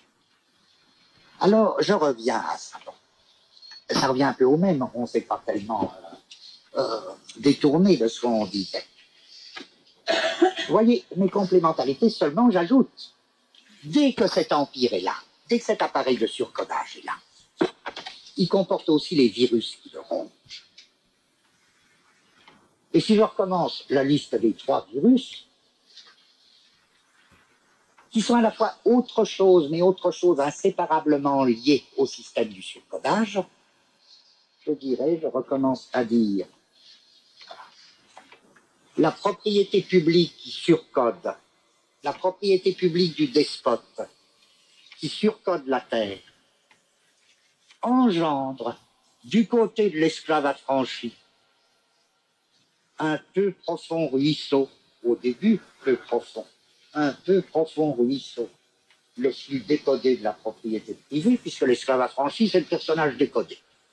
Il n'a le droit d'avoir une propriété privée que parce qu'il est exclu des femmes. Du même coup, il devient capable d'avoir des esclaves privés, contrairement aux despotes qui n'ont que des esclaves publics. L'esclave privé, c'est celui qui précisément va travailler dans la métallurgie, dans l'artisanat, dont l'esclave affranchi a comme une espèce de monopole de fait. Et je reviens à mon dernier exemple. J'ai donc la monnaie d'État, monnaie métallique ou même fiduciaire. Je dis, eh ben oui, d'accord, c'est une monnaie de surcodage, avec le système impôt. Elle opère déjà une circulation et une rotation, au cours desquelles se constituent les équivalences biens-services-argent. Donc elle surcode les échanges et le commerce. Elle surcode tous les systèmes d'équivalence. Seulement voilà, vous ne pouvez pas lâcher cette monnaie de surcodage sans que se constitue à côté, mais nécessairement, toujours à côté, mais en complémentarité nécessaire, une autre monnaie scripturale. Alors vous me direz, mais cette monnaie scripturale, c'est quoi? Comment la distingue? Si je prends les deux pôles, monnaie d'État, monnaie scripturale. Monnaie métallique d'État, monnaie scripturale. Et la distinction est très bien faite par Marx dans ses textes sur la monnaie. Marx, je résume beaucoup. Marx dit en gros ceci. Il dit la monnaie métallique et il dit parfois la monnaie d'État. La monnaie métallique d'État, elle est par elle-même élément de socialisation. Ça nous convient, si vous me suivez, ça nous convient tout à fait cette expression. C'est-à-dire, elle est elle-même une détermination sociale. En quel sens? Elle socialise quoi? Elle socialise ce avec quoi elle entre en rapport. Avec quoi la monnaie métallique d'impôt entre-t-elle en rapport? On l'a vu, avec des biens et des services. Puisqu'en effet, c'est au niveau de l'impôt que se fait, encore une fois, ça je ne cesserai pas d'essayer de le répéter, qu'il me semble que se fait les premiers systèmes d'équivalence, biens, services, monnaie. Donc cette monnaie métallique, elle socialise les biens et les services, c'est-à-dire, il s'agit d'une relation sociale publique.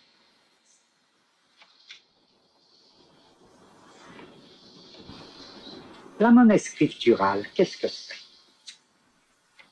Là, Marx le dit très, je crois tous les financiers le diraient également, l'analyse est très très, c'est pas spécialement marxiste ce que je dis, n'importe quel financier le dirait, je crois, que logiquement, je ne parle pas des mélanges de faits, logiquement, ce qu'on appelle la monnaie scripturale, c'est l'expression d'une relation entre deux personnes privées. Je ne dis pas nécessairement des personnes physiques, ça peut être des personnes morales. Mais c'est une relation monétaire entre deux personnes privées. En d'autres termes, la monnaie scripturale, et c'est ça qui me paraît essentiel, si l'on essaie de dépasser des définitions purement apparentes. La monnaie scripturale, elle est toujours asocialisée, elle n'est pas elle-même un élément de socialisation. Elle doit être socialisée. C'est une relation privée. Relation privée entre qui? Entre une personne privée qu'on appellera une banque et une personne privée qu'on appellera un commerçant, par exemple. En d'autres termes, ce que disait Éric très bien tout à l'heure, c'est dans la définition de la création de monnaie à ce niveau. Il y a plusieurs créations de monnaie. Il y a une création de monnaie métallique. Il y a une tout autre type de création de monnaie, à savoir une banque émet une créance sur elle-même. C'est ça la monnaie scripturale. L'acte par lequel une banque émet une créance sur elle-même, ça va être la relation privée fondamentale banque-commerçant, qui va être constitutive de la monnaie dite scripturale. Alors on comprend mieux les formes de la monnaie scripturale. Ça va être, la première forme, ça va être la lettre de change.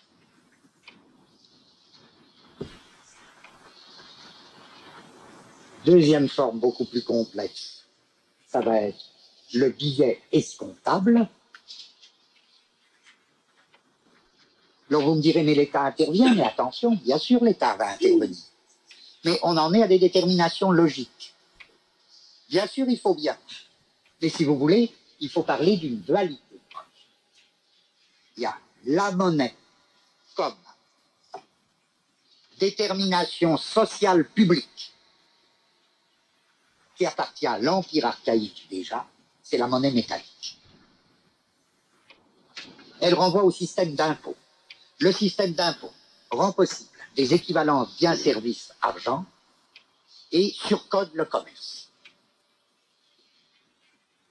Mais en même temps, vous ne pouvez pas lâcher ce circuit même surcodé, sans que dans ce circuit, des points de décodage ne se passent.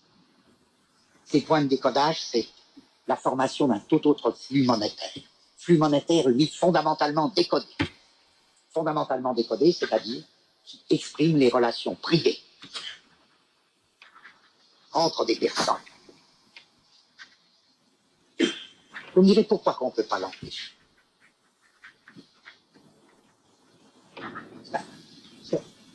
C'est au niveau de ce circuit, c'est un peu comme si vous voulez, là je prends une métaphore géométrique facile, c'est comme s'il y avait des points de tangente.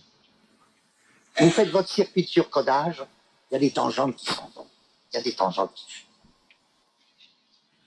Alors comment ce sera rattrapé? Je corrige en même temps ce que je viens de dire.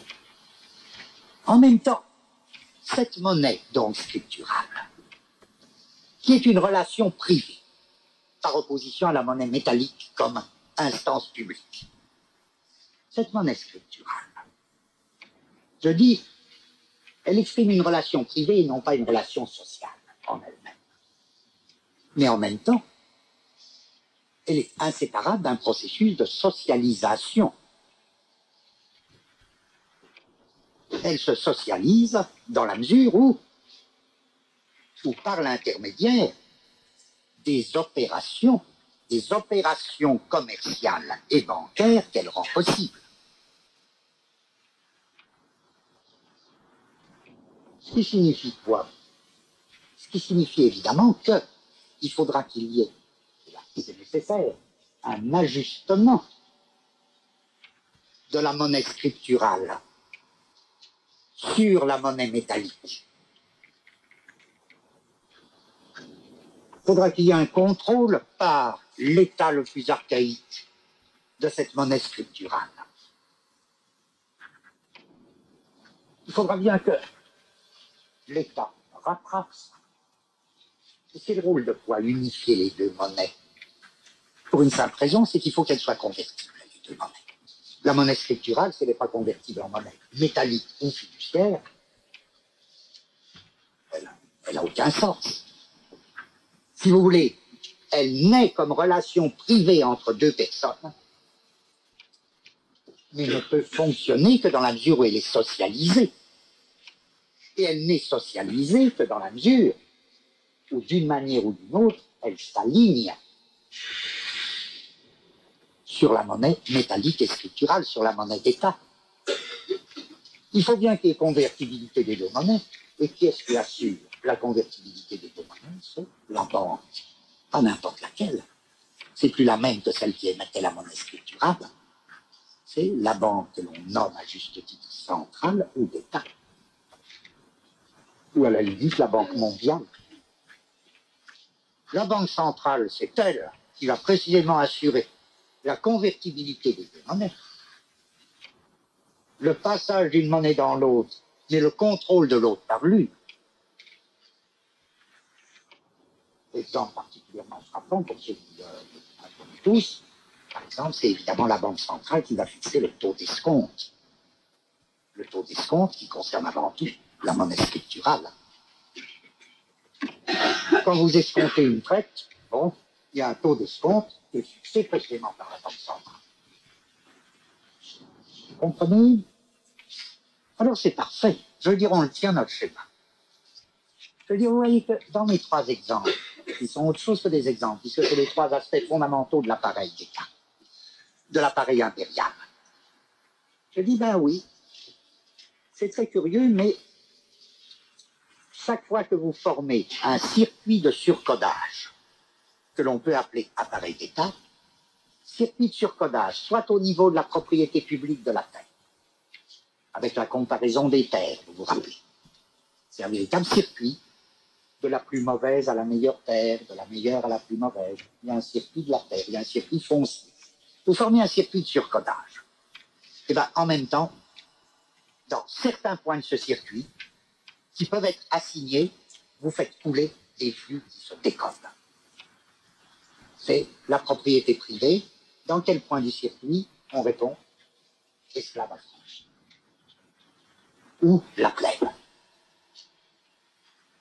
C'est elle qui est maîtresse de la propriété privée au début. Elle ne va pas le rester longtemps dans un pareil système. C'est l'esclave affranchi. Dans le deuxième cas, quand vous faites un circuit du travail public, et que vous avez là le second aspect du surcodage, vous ne pouvez pas le faire sans que, en certains points, des flux de travail privés, des flux de travail qu'on appellera de travail libre, bizarrement. Mais c'est un sens très très curieux du mot libre. Libre, ça signifie exactement décoder. Des flux de travail libres ou privatisés ne coulent en certains points du circuit. Ces points, c'est quoi? Je réponds, c'est l'esclavage privé dont l'esclave affranchi est comme l'inventeur. Et troisièmement, quand vous faites votre circuit impôt, quand vous faites votre circuit métallique de l'impôt, vous ne pouvez pas le faire sans en même temps faire, en certains points de ce circuit, couler des flux qui se décodent. Quel point du circuit? Notre réponse, notre troisième et dernière réponse, c'est pas difficile. Au point même où se forme la monnaie scripturale comme relation entre deux personnes. Alors ça va être un truc très étonnant, l'Empire archaïque. Il a déjà tous les germes ou virus qu'il force ou à disparaître, ou à évoluer. Ce système de l'appropriation publique, qui ne comportait rien de privé, crée lui-même les conditions pour que se forment des flux de privatisation.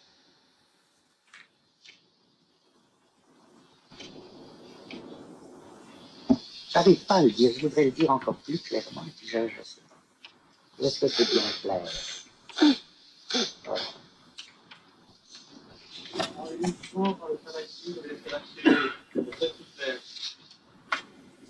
Ah bon?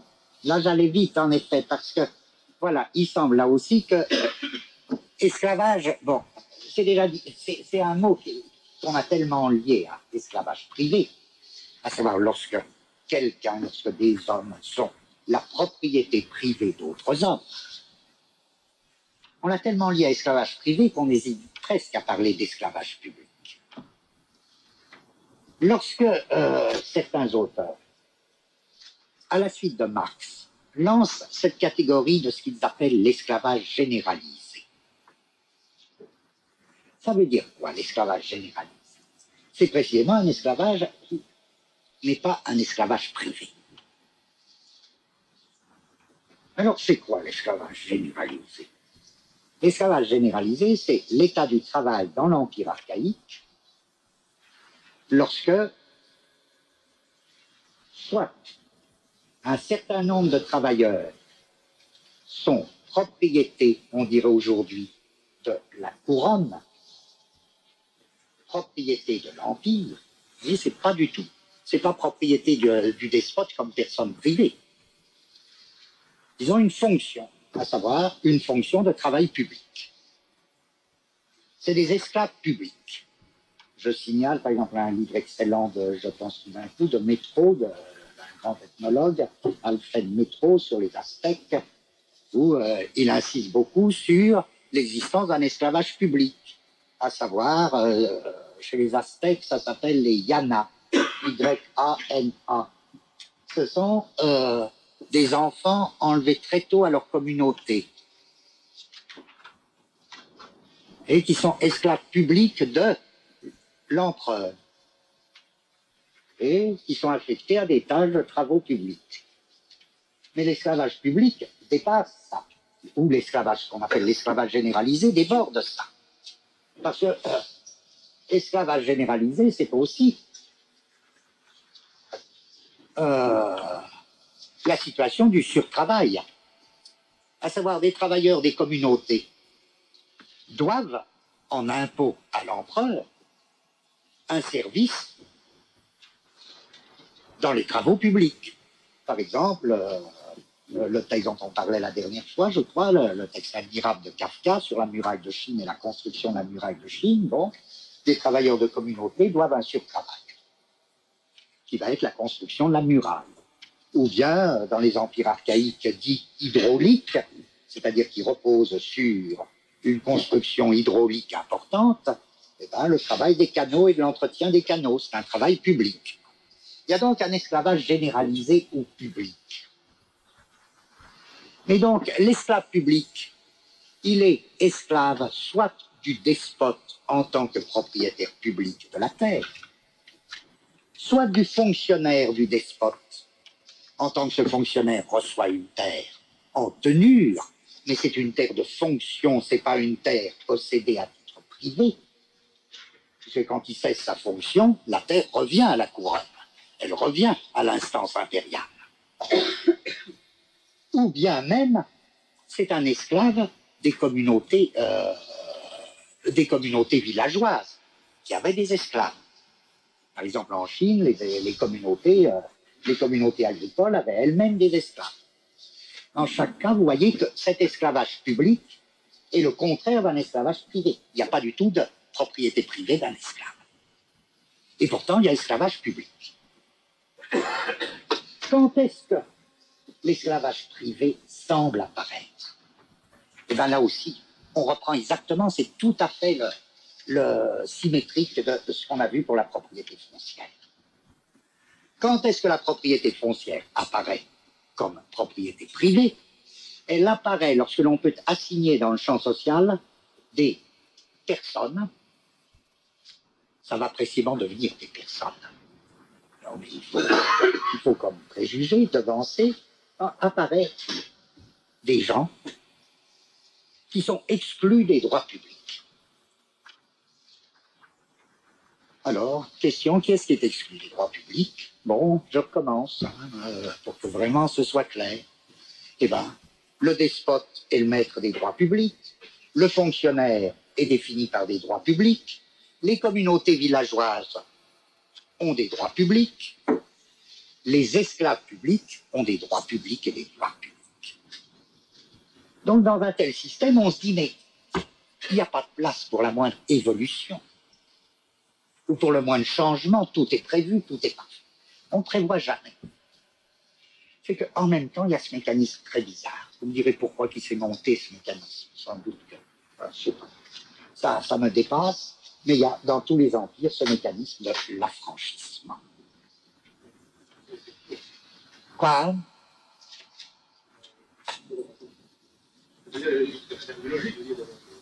D'où ça vient ça, je sais pas. Ça, si tu me dis, en effet, bon...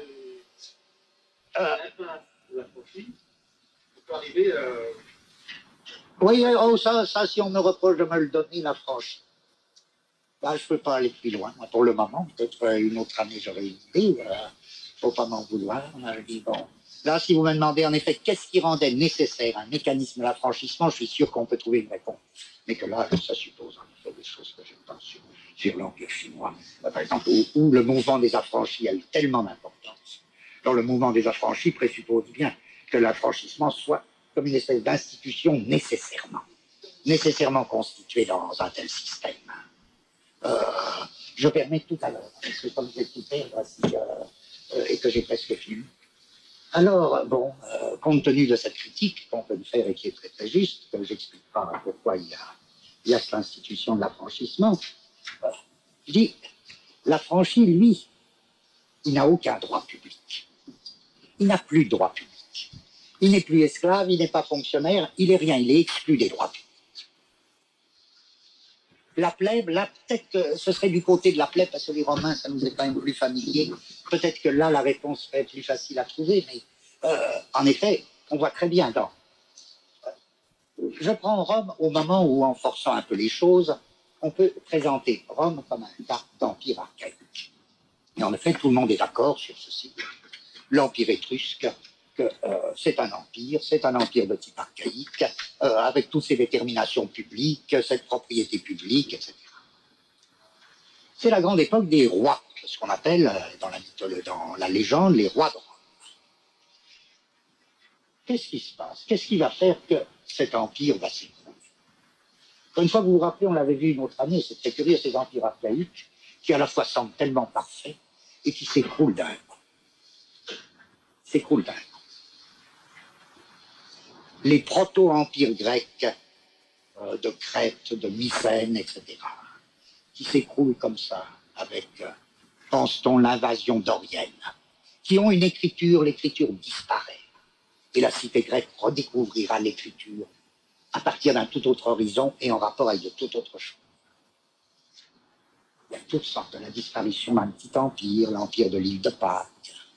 C'est bizarre, ces disparitions qui semblent avoir été vraiment d'un type catastrophe. Bon. Alors, dans le cas de l'Empire romain, de ce vieil Empire romain, hein, je ne parle pas de ce qu'on appelle classiquement l'Empire romain, du vieux système étrusque, qui est un système archaïque.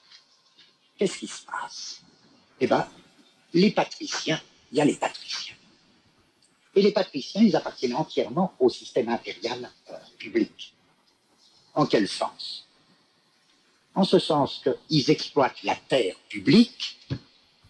Cette terre publique est la propriété éminente du roi étrusque. Les patriciens exploitent et ont le droit d'exploiter la terre publique, l'ager publicus.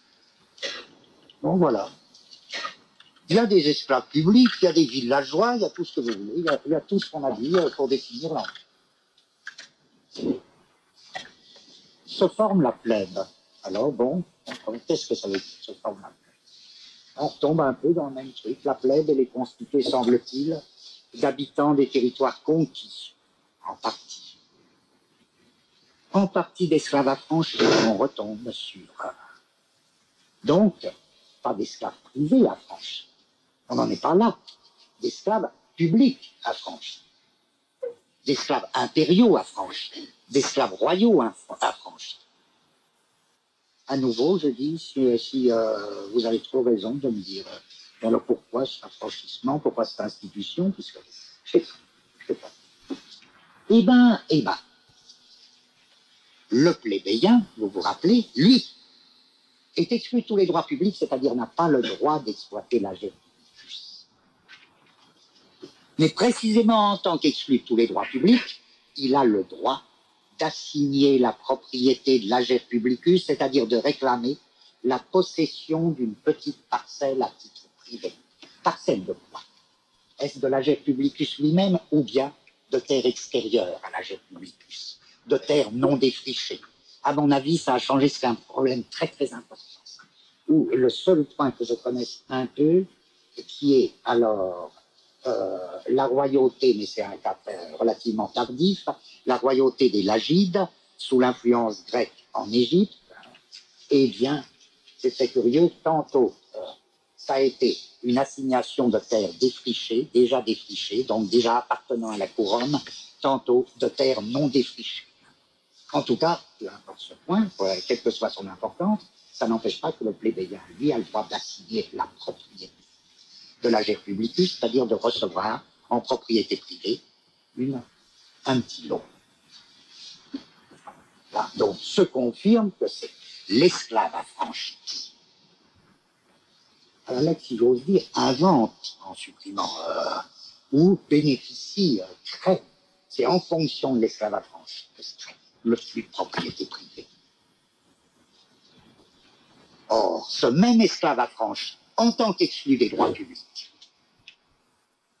va aussi avoir le droit de faire du commerce et de l'artisanat, qui, bien sûr, a donné encore à l'empereur de l'impôt. Il y aura tout un système d'imposition spécial. Et en tant qu'il est non seulement le propriétaire privé d'un lot, mais qu'il a une espèce de monopole de fait de l'activité industrielle et commerciale, qui n'entre pas dans les droits du patricien. Le patricien, ça n'intéresse pas du tout à ce moment-là. Eh bien, l'esclave affranchi va devenir propriétaire privé d'esclaves qu'il fait travailler, qui ne seront plus des esclaves publics. Et à la limite, en tant que maître du commerce, c'est lui dont on peut imaginer qu'il lance les premiers équivalents ou les premiers germes d'une monnaie dite scripturale. Alors en effet, plus je parle, plus je me dis que votre remarque est tout à fait juste, que dès lors si l'affranchissement a tellement d'importance, il faudrait comprendre d'où ça vient un tel truc, l'affranchissement. Pourquoi l'empereur a-t-il besoin, pourquoi l'Empire a-t-il une institution dont il ne sait pas à la fois dans quelle mesure elle ne va pas le déborder. Ce sera pour une autre fois. Un de vous trouvera. Voilà, est-ce que c'est clair ça? Il faudrait que ce soit très clair. Oui. Et non, vraiment. Midi 10. Bon, j'ajoute très vite. Là, tout ce que je viens de dire, c'est une complémentarité que je peux appeler une complémentarité intrinsèque. Entre quoi et quoi? Complémentarité intrinsèque, c'est-à-dire intérieure au système impérial, entre le surcodage et l'apparition de flux décodés. Si je résume cette complémentarité intrinsèque, je dis plus vous surcoderez, plus vous ferez couler aussi, sur d'autres points, des flux décodés, qui seront comme les corrélats des points de surcodage. Vous voyez, monnaie scripturale, corrélat de la monnaie métallique. Propriété privée, corrélat de l'appropriation publique. Mais ce n'est pas sur les mêmes points. Je dis, il faudrait ajouter qu'il y a aussi une complémentarité extrinsèque. Alors là, peut-être que, après tout, peut-être que dans cette voie, il faut tenir compte de tout. La complémentarité extrinsèque, c'est ce qu'on pourrait appeler la prise du grand dossier, dont parlent les historiens, le dossier Orient-Occident. Et là, je résume, parce que j'en ai parlé une autre amie, je crois bien, je résume une espèce de grande hypothèse archéologique, qui justement était l'hypothèse régnante avant les travaux de Mellart, mais qui, pour ce que j'en retiens, vaut parfaitement, même compte tenu des travaux de Mellart. C'est l'hypothèse qu'un archéologue anglais encore, Child, C-H-I-L-D-E, a très très bien exposé dans deux livres, L'Orient préhistorique et l'Europe préhistorique. Et le schéma archéologique de Child, lui-même archéologue, c'est exactement ceci. Il dit, ben oui, les grands empires, ils sont constitués au Proche-Orient. Proche-Orient, Égypte, et on peut ajouter, il ne s'occupe pas de la Chine, c'est un spécialiste de l'Égypte. On peut ajouter en Extrême-Orient. C'est l'invention de l'Orient, l'Empire archaïque. Indochine. C'est dans ces conditions d'agriculture que se forment les premiers grands stocks. Les premiers grands stocks impériaux. Donc je ne reviens pas là-dessus, puisque nous, on a changé l'ordre des choses.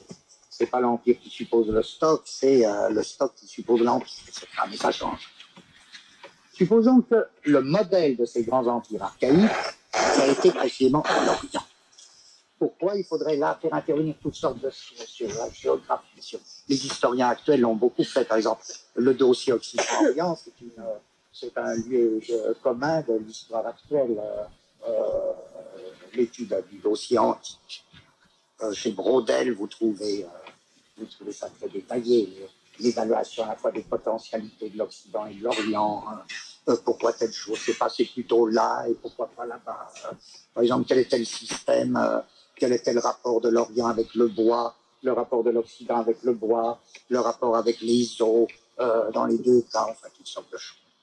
Dans ce dossier très général, Chaël, il me semble, déjà lancé un grand. Il disait, vous comprenez, oui, les grands stocks agricoles se sont faits. Dans le Proche-Orient, dans le Moyen-Orient, et on ajoute en Extrême-Orient. À ce moment-là, qu'est-ce qu'il y a d'autre dans le monde? Il y a déjà le monde, qu'on appelle le monde égéen, qui deviendra le prototype de l'Occident. Mais le monde égéen, c'est quoi ce monde méditerranéen égéen? Eh bien, il dit, incapable, serait-ce par les conditions géographiques, incapable d'arriver à un niveau d'agriculture et de faire des stocks de type stock impérial. Les grands sacs de graines même sauvages, si je reviens alors au schéma de Ben Jacobs, là où se font les grandes hybridations, les terres sur lesquelles les semis sont plantés, tout ça. Non, le monde égéen avec toutes ces petites parcelles, ces villes, tout ça, non, c'est pas les conditions. Et Child écrit des pages très belles, très brillantes sur les fouilles archéologiques lorsqu'il y a là, il parle vraiment comme spécialiste.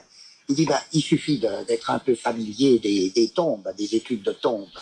On voit très bien que dans le monde égéen, les tombes ne nous livrent absolument rien du type stock, comme on en trouve dans les tombes orientales. Finalement, les stocks sont beaucoup plus faibles, très apparents. Il arrive à dire, oui, alors on trouve des empires, l'empire crétois, l'empire de Mycène, la Crète, Mycène.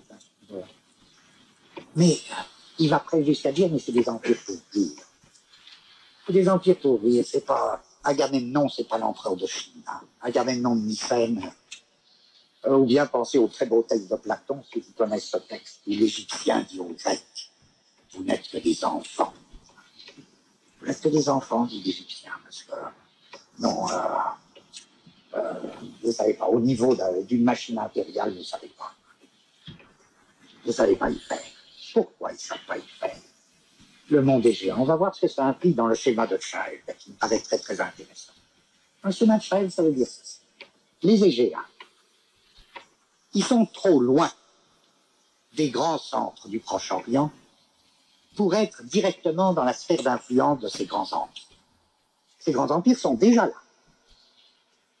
Mais les Égéens, les Grecs, sont trop loin de la sphère d'influence. Eux-mêmes, ils ne peuvent pas faire la même chose.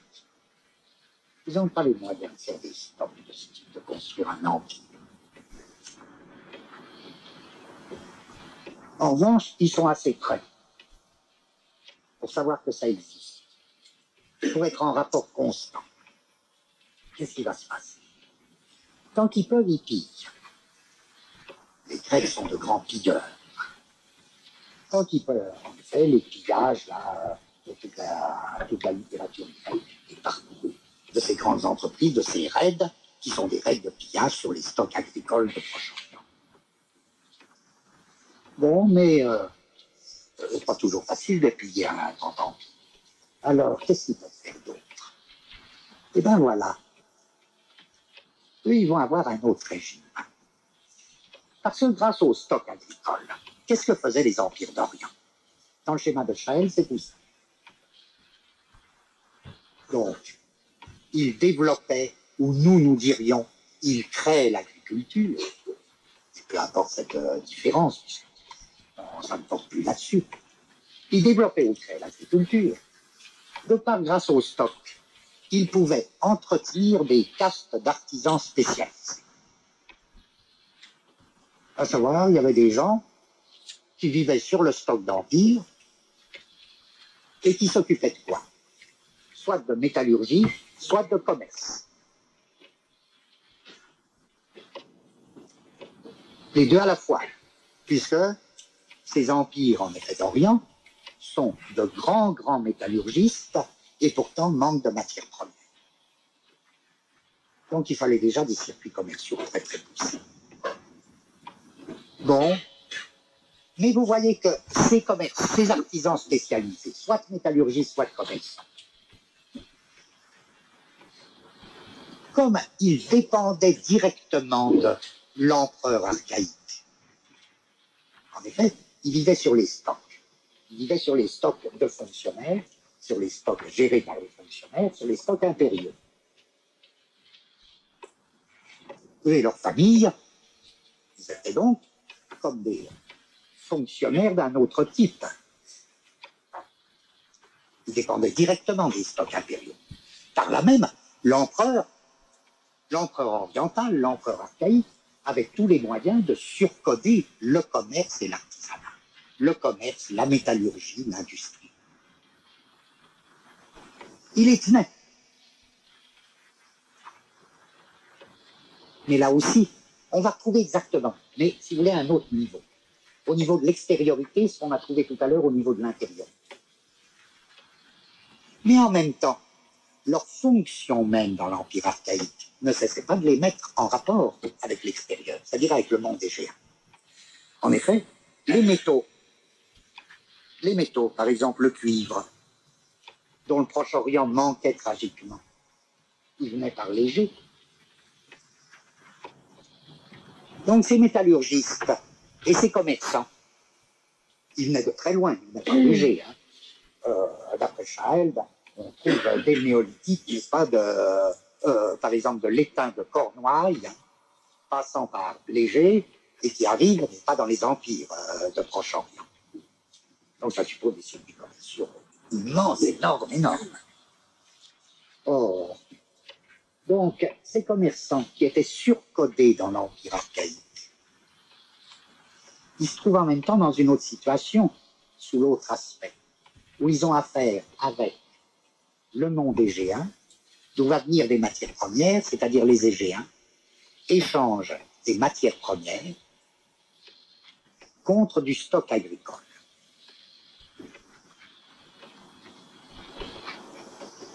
Si bien que le commerçant dans le monde égéen a un tout autre statut que dans le monde oriental, ou tend à avoir un tout autre statut que dans le monde oriental. De même, le métallurgiste tend à avoir un tout autre statut dans le monde oriental. Et pourtant, d'une certaine manière, c'est le même. C'est le même qui se balade. Il y a une itinérance, une nouvelle forme d'itinérance du commerçant et du métallurgiste. Tantôt c'est le même, tantôt c'est pas le même. On comprend à ce moment-là ce que peut vouloir dire une espèce de corporation qui se forme. Une corporation de métallurgistes qui aurait comme deux têtes, même trois têtes. Une tête dans l'Empire oriental où il est surcodé, une tête dans l'Empire égéen, dans le monde égéen où il est beaucoup moins connu, et alors une tête obscure dans des peuples peu connus qui occupaient la Cornouaille à ce moment-là et qui livrent l'étain. Bon, ça se complique. Qu'est-ce que ça veut dire cette fois-ci la complémentarité? C'est qu'à la limite, le même personnage qui est surcodé en Orient dans les conditions de l'Empire archaïque existe simultanément comme beaucoup moins codé, comme à la limite décodé dans le monde égéen. Et c'est ce que dit Chaël déjà. Bah oui, la vocation de commerce et de commerce libéral, du libéral de l'Occident, il commence dès ce moment-là. Et c'est pas du tout une vertu, c'est une espèce de complémentarité. Ils n'ont pas à faire de grands empires archaïques, Parce qu'ils vivent dessus. Ils vivent dessus, mais donnant. Voyez, mes deux complémentarités. Je dirais l'une conforme au schéma archéologique de Schein. C'est, si je cherche des formules qui les résument, ce serait la complémentarité extrinsèque, conforme au schéma de Schein en archéologie. Ce serait les flux surcodés dans les empires archaïques du Proche-Orient et du Moyen-Orient engendrent nécessairement ou ont nécessairement pour corrélat des flux qui tendent à se décoder dans le monde égéen. Ça, c'est une complémentarité géographique. On est écrasé par des visions mondiales. Complémentarité intrinsèque, cette fois-ci, conforme au schéma, si vous voulez, du sinologue Teucay, de l'historien Teucay.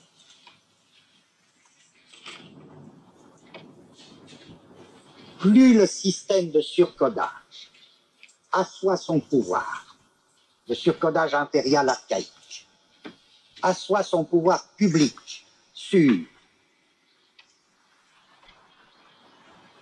la propriété de la terre, la propriété publique de la terre, etc., etc., le travail public et l'impôt,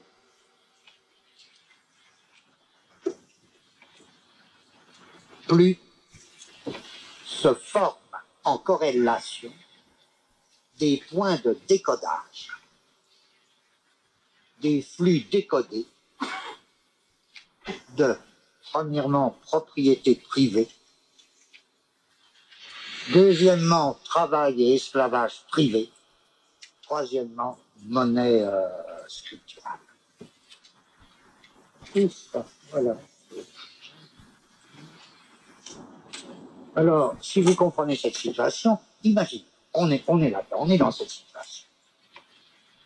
De double tension, tension intrinsèque, tension extrinsèque.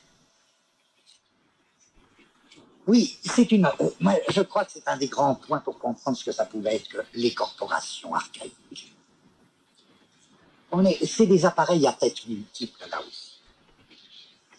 Ça va de soi qu'au besoin, c'était des branches assez voisines, des types qui se connaissaient, hein. Les types qui... le métallurgiste égéen, le métallurgiste égyptien, ou le métallurgiste de Cornouailles. Il fallait bien qu'ils aient des rapports, fallait bien, il y avait des caravanes, ça passait à travers des peuples nomades, ça passait à travers un bout, qui est-ce qui tenait les mines, qui c'était les peuples qui tenaient les mines. À l'autre bout, qu'est-ce que c'était que ces empires qui avaient une industrie métallurgique déjà très forte, alors qu'ils n'avaient pas les métaux nécessaires? Qu'est-ce que ça impliquait? Ça impliquait précisément cette complémentarité entre les surcodages. Plus l'empereur surcodait le commerce et l'artisanat, plus il devait lâcher. Plus à certains égards, d'autres, il y avait tout alors, en faveur des flux décodés, il y avait toutes les lignes de fuite. À savoir, les métallurgistes en avaient marre, qui devaient filer par collectivité entière pour s'installer dans le monde égéen où ils avaient des conditions bien meilleures. Il y a dû y avoir les révoltes paysannes, elles ont toujours été, enfin, très très souvent dans le monde antique, elles sont en rapport avec des révoltes de métallurgistes, des révoltes dans les mines. Le surcodage des mines, l'empereur y attache énormément d'importance. Encore jusqu'à il n'y a pas longtemps, et c'est pour ça que les historiens, c'est une des raisons pour lesquelles les historiens expliquent très bien que c'est pas la Chine qui a inventé le capitalisme, alors qu'elle aurait pu tellement le faire depuis longtemps, dès le XIIe siècle. Une des raisons, c'est précisément le surcodage, où l'empereur comme personne publique, bien entendu, tenait le commerce et le travail des mines. Par exemple, quand il décidait qu'il y en avait marre, les mines étaient fermées, on ne travaillait plus dedans. Là, c'est typiquement ça. L'empereur de Chine décide la fermeture des mines. Voyez le livre de Balaz sur la bureaucratie céleste, où il explique très bien ce système des mines qui était fermé périodiquement. ce qui supposait des fonctionnaires d'entretien pour l'état des mines, ça va de soi. Mais là, c'était vraiment le surcodage à l'état pur. Jamais un État occidental peut réussir un coup comme ça. Je veux dire, ils ont fait que imiter et que prendre ce qu'ils pouvaient des empires archaïques. Mais là, il y a une espèce de système de surcodage qui va en même temps s'accompagner alors de fuites énormes. Le quadrillage des villes, ça consiste essentiellement dans l'Empire chinois à empêcher précisément, en principe, à empêcher les flux commerçants de se décoder. Alors là, on les code complètement. Telle ville, n'est-ce pas, aura tel monopole de commerce et pas un autre. Hein, elle ne devra pas faire un autre commerce. Et dans la ville même, les quartiers seront complètement quadrillés, cloisonnés. C'est la méthode du cloisonnement. En effet, c'est une méthode type de surcodage. Or, il se trouve que plus vous surcodez, plus il y a en même temps ces espèces de flux qui se décodent. Soit qui se décodent dans les rapports avec l'extérieur, soit même à l'intérieur. Alors, c'est la double complémentarité. D'où vous vous mettez dans la situation d'être dans un empire de ce type. Qu'est-ce qui se passe? Qu'est-ce qui va pouvoir se passer? Bon, on se repose un peu. Quelle heure il est, là? Midi et demi? Vous en avez assez, peut-être, non? Oui. Oui, hein? Oui. Il n'y a pas de questions? Il n'y a pas de questions? Vous avez tout bien compris?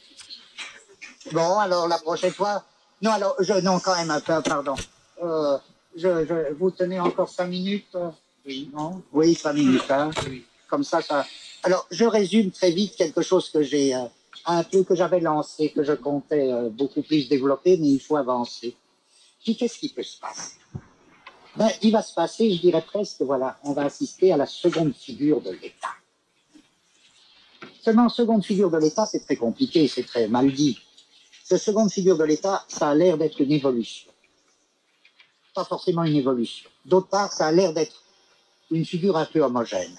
C'est pas du tout homogène, c'est tout ce que vous... Dans cette seconde figure, il y a, en fait, les formes les plus différentes, les plus variées, elles n'ont rien à voir les uns avec les autres.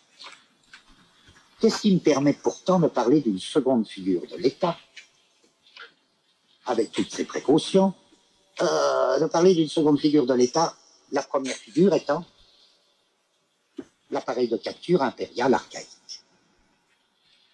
Je l'avais dit, c'est que, voilà, je dirais, renvoie à une seconde figure de l'État, avec beaucoup de précautions toujours, toutes les relations collectives, sociales, qui se présentent comme des relations de dépendance personnelle. La relation de dépendance personnelle, c'est ça la seconde figure de l'État, où ça se trouve et de quelque manière qu'elle s'incarne. Alors, je cite dans le désordre pour bien montrer à quel point c'est pas une figure, c'est pas un stade de l'évolution.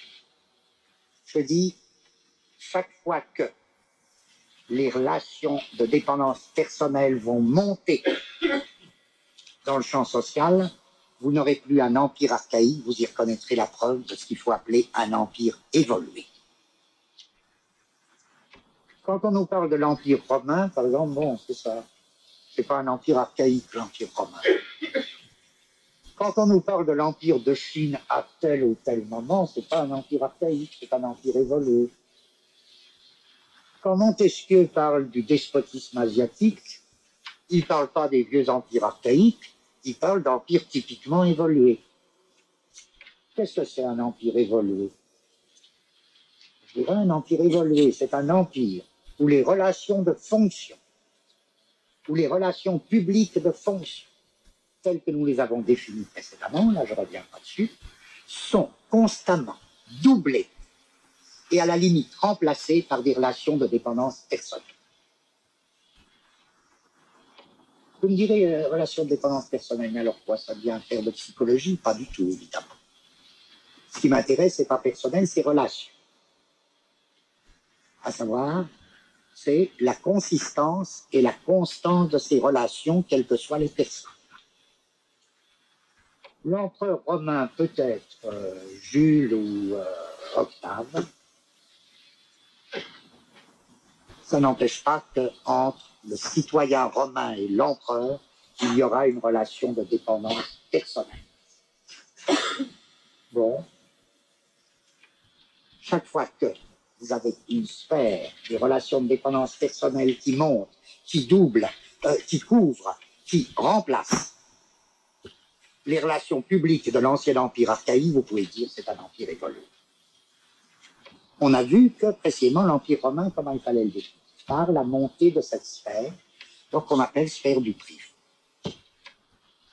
Non pas qu'elle soit pas sociale, elle est parfaitement sociale, mais le public a cessé de désigner le mode d'appropriation impériale. Le public n'est plus que le moyen de l'appropriation, qui elle est devenue une appropriation privée.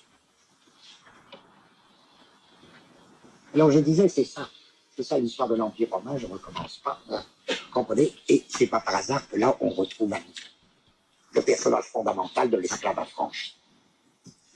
Dans l'Empire romain évolué, l'Empire romain se fait comme un empire évolué, qui surgit, il y a des empires qui naissent évolués. L'Empire romain est un empire qui naît comme empire évolué. Or, sous quelle forme il naît? Il naît avec un double système déjà. Le système des fonctionnaires,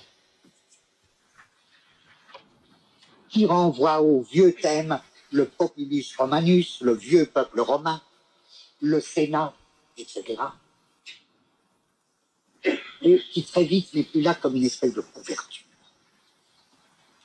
Et tout ce système des fonctionnaires impériaux qui subsiste, c'est très curieux. Fonctionnaires impériaux, impôts publics, est doublé par un autre système. Qui est quoi? L'esclave affranchi comme membre du concilium privé de l'empereur. C'est le concilium privé qui gouverne, c'est pas le Sénat. C'est même pas les fonctionnaires impériaux. Le fiscus, qui est un impôt spécial, ou qui couvre un ensemble d'impôts spéciaux, et qui se distingue de l'impôt public.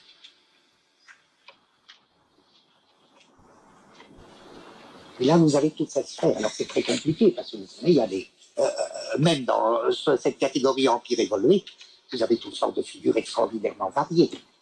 Et je dis, sa dominante, c'est que des relations de dépendance personnelle viennent doubler les relations de fonction publique. Bon, je dis là-dessus, oublions les empires évolués, ils continuent, mais ce n'est pas le seul cas.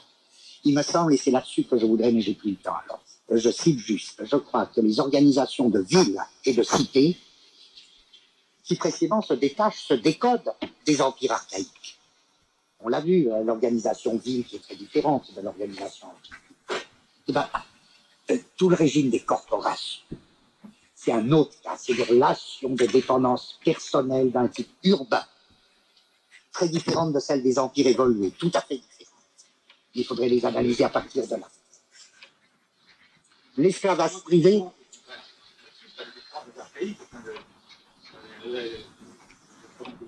très différentes à la fois des empires archaïques, mais aussi des empires évolués. C'est des relations de dépendance personnelle d'un type urbain, très différent d'un type empire évolué. La féodalité, je développe même pas la féodalité, c'est le fait de ça. C'est un système de relations de dépendance personnelle.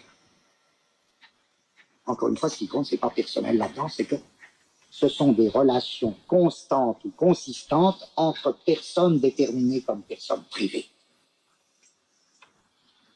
Et la grande différence entre la féodalité et la fausse féodalité, entre les vrais fiefs, c'est-à-dire les fiefs de féodalité, et ce qu'on appelle, ce que les historiens appellent les faux fiefs. Les faux fiefs, c'est tout simple, c'est des terres de fonction qui renvoient plus ou moins directement à un empire archaïque. Par exemple, c'est les tenures accordées aux fonctionnaires. C'est ce qu'on désigne par le mot grec, non pas de fief justement, mais le mot grec kléros. C'est la cléroutie dont j'avais parlé, je crois, précédemment très vite. Or là, l'empereur accorde le bénéfice d'une terre à un fonctionnaire en tant que fonctionnaire. La terre revenant à la couronne lorsque le fonctionnaire prend sa retraite ou meurt. Le fief, c'est complètement différent. C'est une propriété privée, avec relation de dépendance personnelle du vassal vis-à-vis du seigneur. La propriété privée, la passe par tous ces types de relations de dépendance personnelle. Alors je citerai, comme, pour me contenter de ça, les relations de dépendance personnelle dans les empires évolués, les relations de dépendance personnelle dans les cités et villes. Là encore, ce seraient des cas très très différents. Les relations de dépendance personnelle dans les systèmes de féodalité rurale. Donc ce serait au niveau de la propriété foncière, qui devient à ce moment-là une propriété privée. Or, je dis, et c'est là-dessus que je voudrais terminer, qu'est-ce qui me permet de dire que c'est une deuxième figure de l'État? Et j'ai même plus besoin de le dire, parce qu'au besoin on me dira, mais il n'y a pas État, il n'y a plus État, l'État est dans la féodalité, est-ce qu'il y a État? De toute manière, ça ne m'intéresse pas, parce qu'il y a toujours un État à l'horizon. Il y a toujours un État à l'horizon. Même dans la féodalité, il y a toujours un empire. Il y a toujours un empire, soit comme vieil empire archaïque qui a éclaté, soit comme empire évolué qui est à côté. Et les relations de dépendance personnelle, elles montent. Elles montent au sein pour doubler, pour remplacer ces relations impériales. Bon. Mais alors, qu'est-ce qu'elles expriment? Qu'est-ce que c'est? Puisque ce qui m'intéresse, c'est que ce sont des relations de dépendance entre personnes privées. Mais qu'elles ont une consistance sociale aussi grande que le reste, que les systèmes impériaux. Je dirais, c'est pas difficile si vous m'avez suivi. Là, on tient. Je dirais, et on va comprendre pourquoi il y a tellement de figures variées à ce niveau. Pas tellement difficile parce que si vous acceptez l'idée que cette seconde figure de l'État, entre guillemets, État, cette seconde figure de l'État, elle surgit en fonction de ce phénomène qu'on a vu précédemment, à savoir le surcodage archaïque provoque lui-même des flux décodés et entraîne des flux à se décoder. Je dirais que les relations de dépendance personnelle sont l'expression de conjonctions locales, topiques, qualifiées entre flux décodés. Si bien que j'aurais bien mes deux grandes figures d'État, et je ne serais pas les seuls. J'aurais le surcodage d'État archaïque, l'empire archaïque, surcodage des flux dans l'empire archaïque, la conjonction topique entre flux décodés. Il faut en effet, tous ces flux qui se décodent, il va falloir qu'ils entrent. Ce qu'exprime la relation de dépendance personnelle, c'est finalement quelque chose de tout à fait impersonnel, à savoir ces conjonctions locales qui forment des topoi, des lieux, ces conjonctions topiques qui forment des lieux qui sont à la fois des lieux du discours juridique, des lieux de la société, des lieux du champ social, des lieux géographiques, tout ce que vous voulez, qui sont des lieux en tous les sens du mot. Donc des conjonctions topiques entre flux décodés comme tels. Et c'est d'une certaine manière, ça les empêche de décoder encore davantage. Ça les empêche de suivre. Ça fait des espèces de nœuds, ça fait des espèces de... bien. Alors, c'est là que je dis, c'est en effet un deuxième âge du droit. C'est plus du tout le vieux droit archaïque. Mais sous des formes les plus diverses, un nouveau type de droit. Le droit que certains auteurs appellent précisément le droit atopique, avec topique, le droit qui procède par topique, mais une sorte de droit topique, qui va essentiellement être, à mon avis, une sorte de expression, d'énoncé juridique de l'ensemble des relations personnelles. Pour que vous compreniez plus, un exemple. Là, en pleine féodalité, ou à la fin de la féodalité. Bon. Exemple sur lequel, dont on a parlé à d'autres égards, sous d'autres points de vue, d'autres années. L'amour courtois. Ce que je dis, ça ne concerne pas seulement, ça concerne même des choses qui paraissent très minuscules. Comment ça se définit, l'amour courtois? L'amour courtois, c'est très curieux. Quelle a été l'importance énorme D'abord l'amour chevaleresque et puis l'amour courtois. Je dirais presque, vous comprenez, le mariage, c'est quoi? Eh bien, le mariage, c'est pas mal en parler, te dire, c'est un certain système de surcodage. Finalement, les origines du mariage, il faudrait les chercher dans le mariage du despote. À savoir, le mariage, à mon avis, il est très bien formé dans les empires archaïques. C'est un surcodage d'un certain type de relations, et de relations publiques. Hein. Bon, en même temps, c'est pas difficile de montrer que dans une société, en même temps que se fait tout un surcode du mariage, eh ben, il y a des flux de sexualité, mais aussi flux de sentimentalité, qui tendent à se décoder.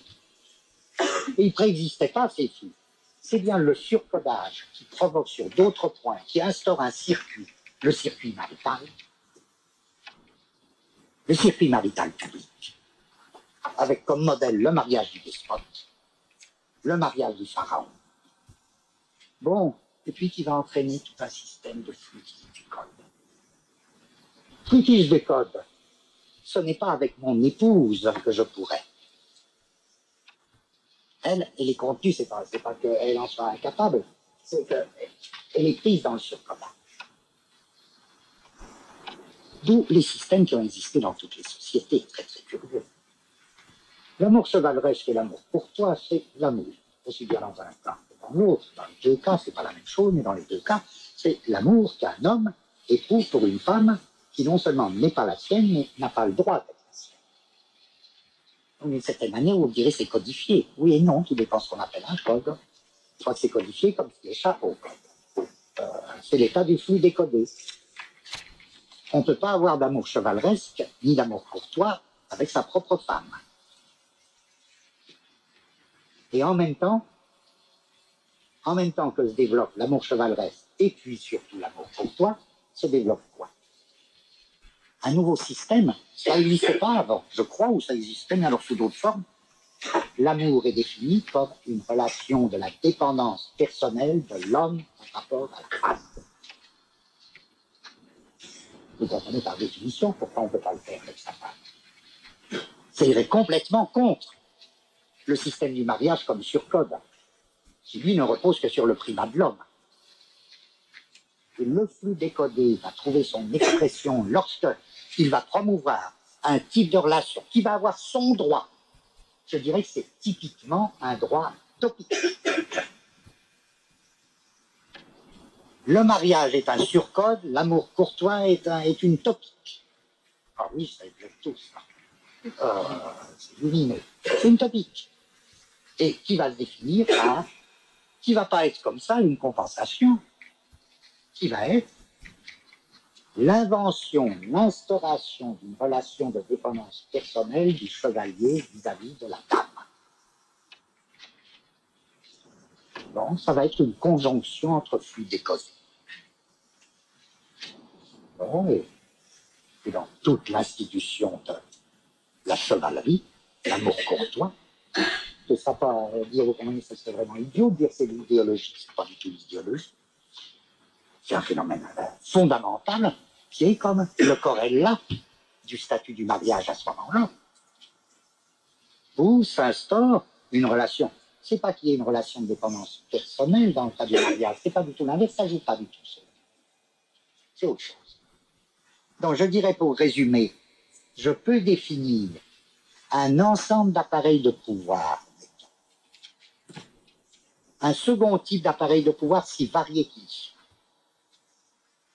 en essayant de faire une catégorie sociale propre, que j'appellerais les relations de dépendance personnelle entre personnes privées. Et je dis, ces relations de dépendance personnelle entre personnes privées se définissent par ceci, c'est qu'elles expriment des conjonctions entre flux décodés comme elles. Par là, elles forment un nouveau droit. Si bien que j'ai au moins deux figures très vagues le système de surcodage de flux appareil impérial, et puis cette zone beaucoup plus floue, beaucoup plus variée, qui va encore une fois des empires évoluer aux féodalités en passant par les régimes urbains. Conjonction topique entre flux décodés. Qu'est-ce qui peut se passer après? Après, je retire après, puisque c'est pas une évolution. Tout est déjà là, tout est encore, enfin, mais c'est par commodité. Qu'est-ce qui peut se passer après, d'encore plus horrible ou d'encore plus beau? Ben, vous le sentez, sénateur, on commencera la prochaine fois. Tout est prêt pour que surgisse le capitalisme. Non, ça va, très bien. Bon, voilà.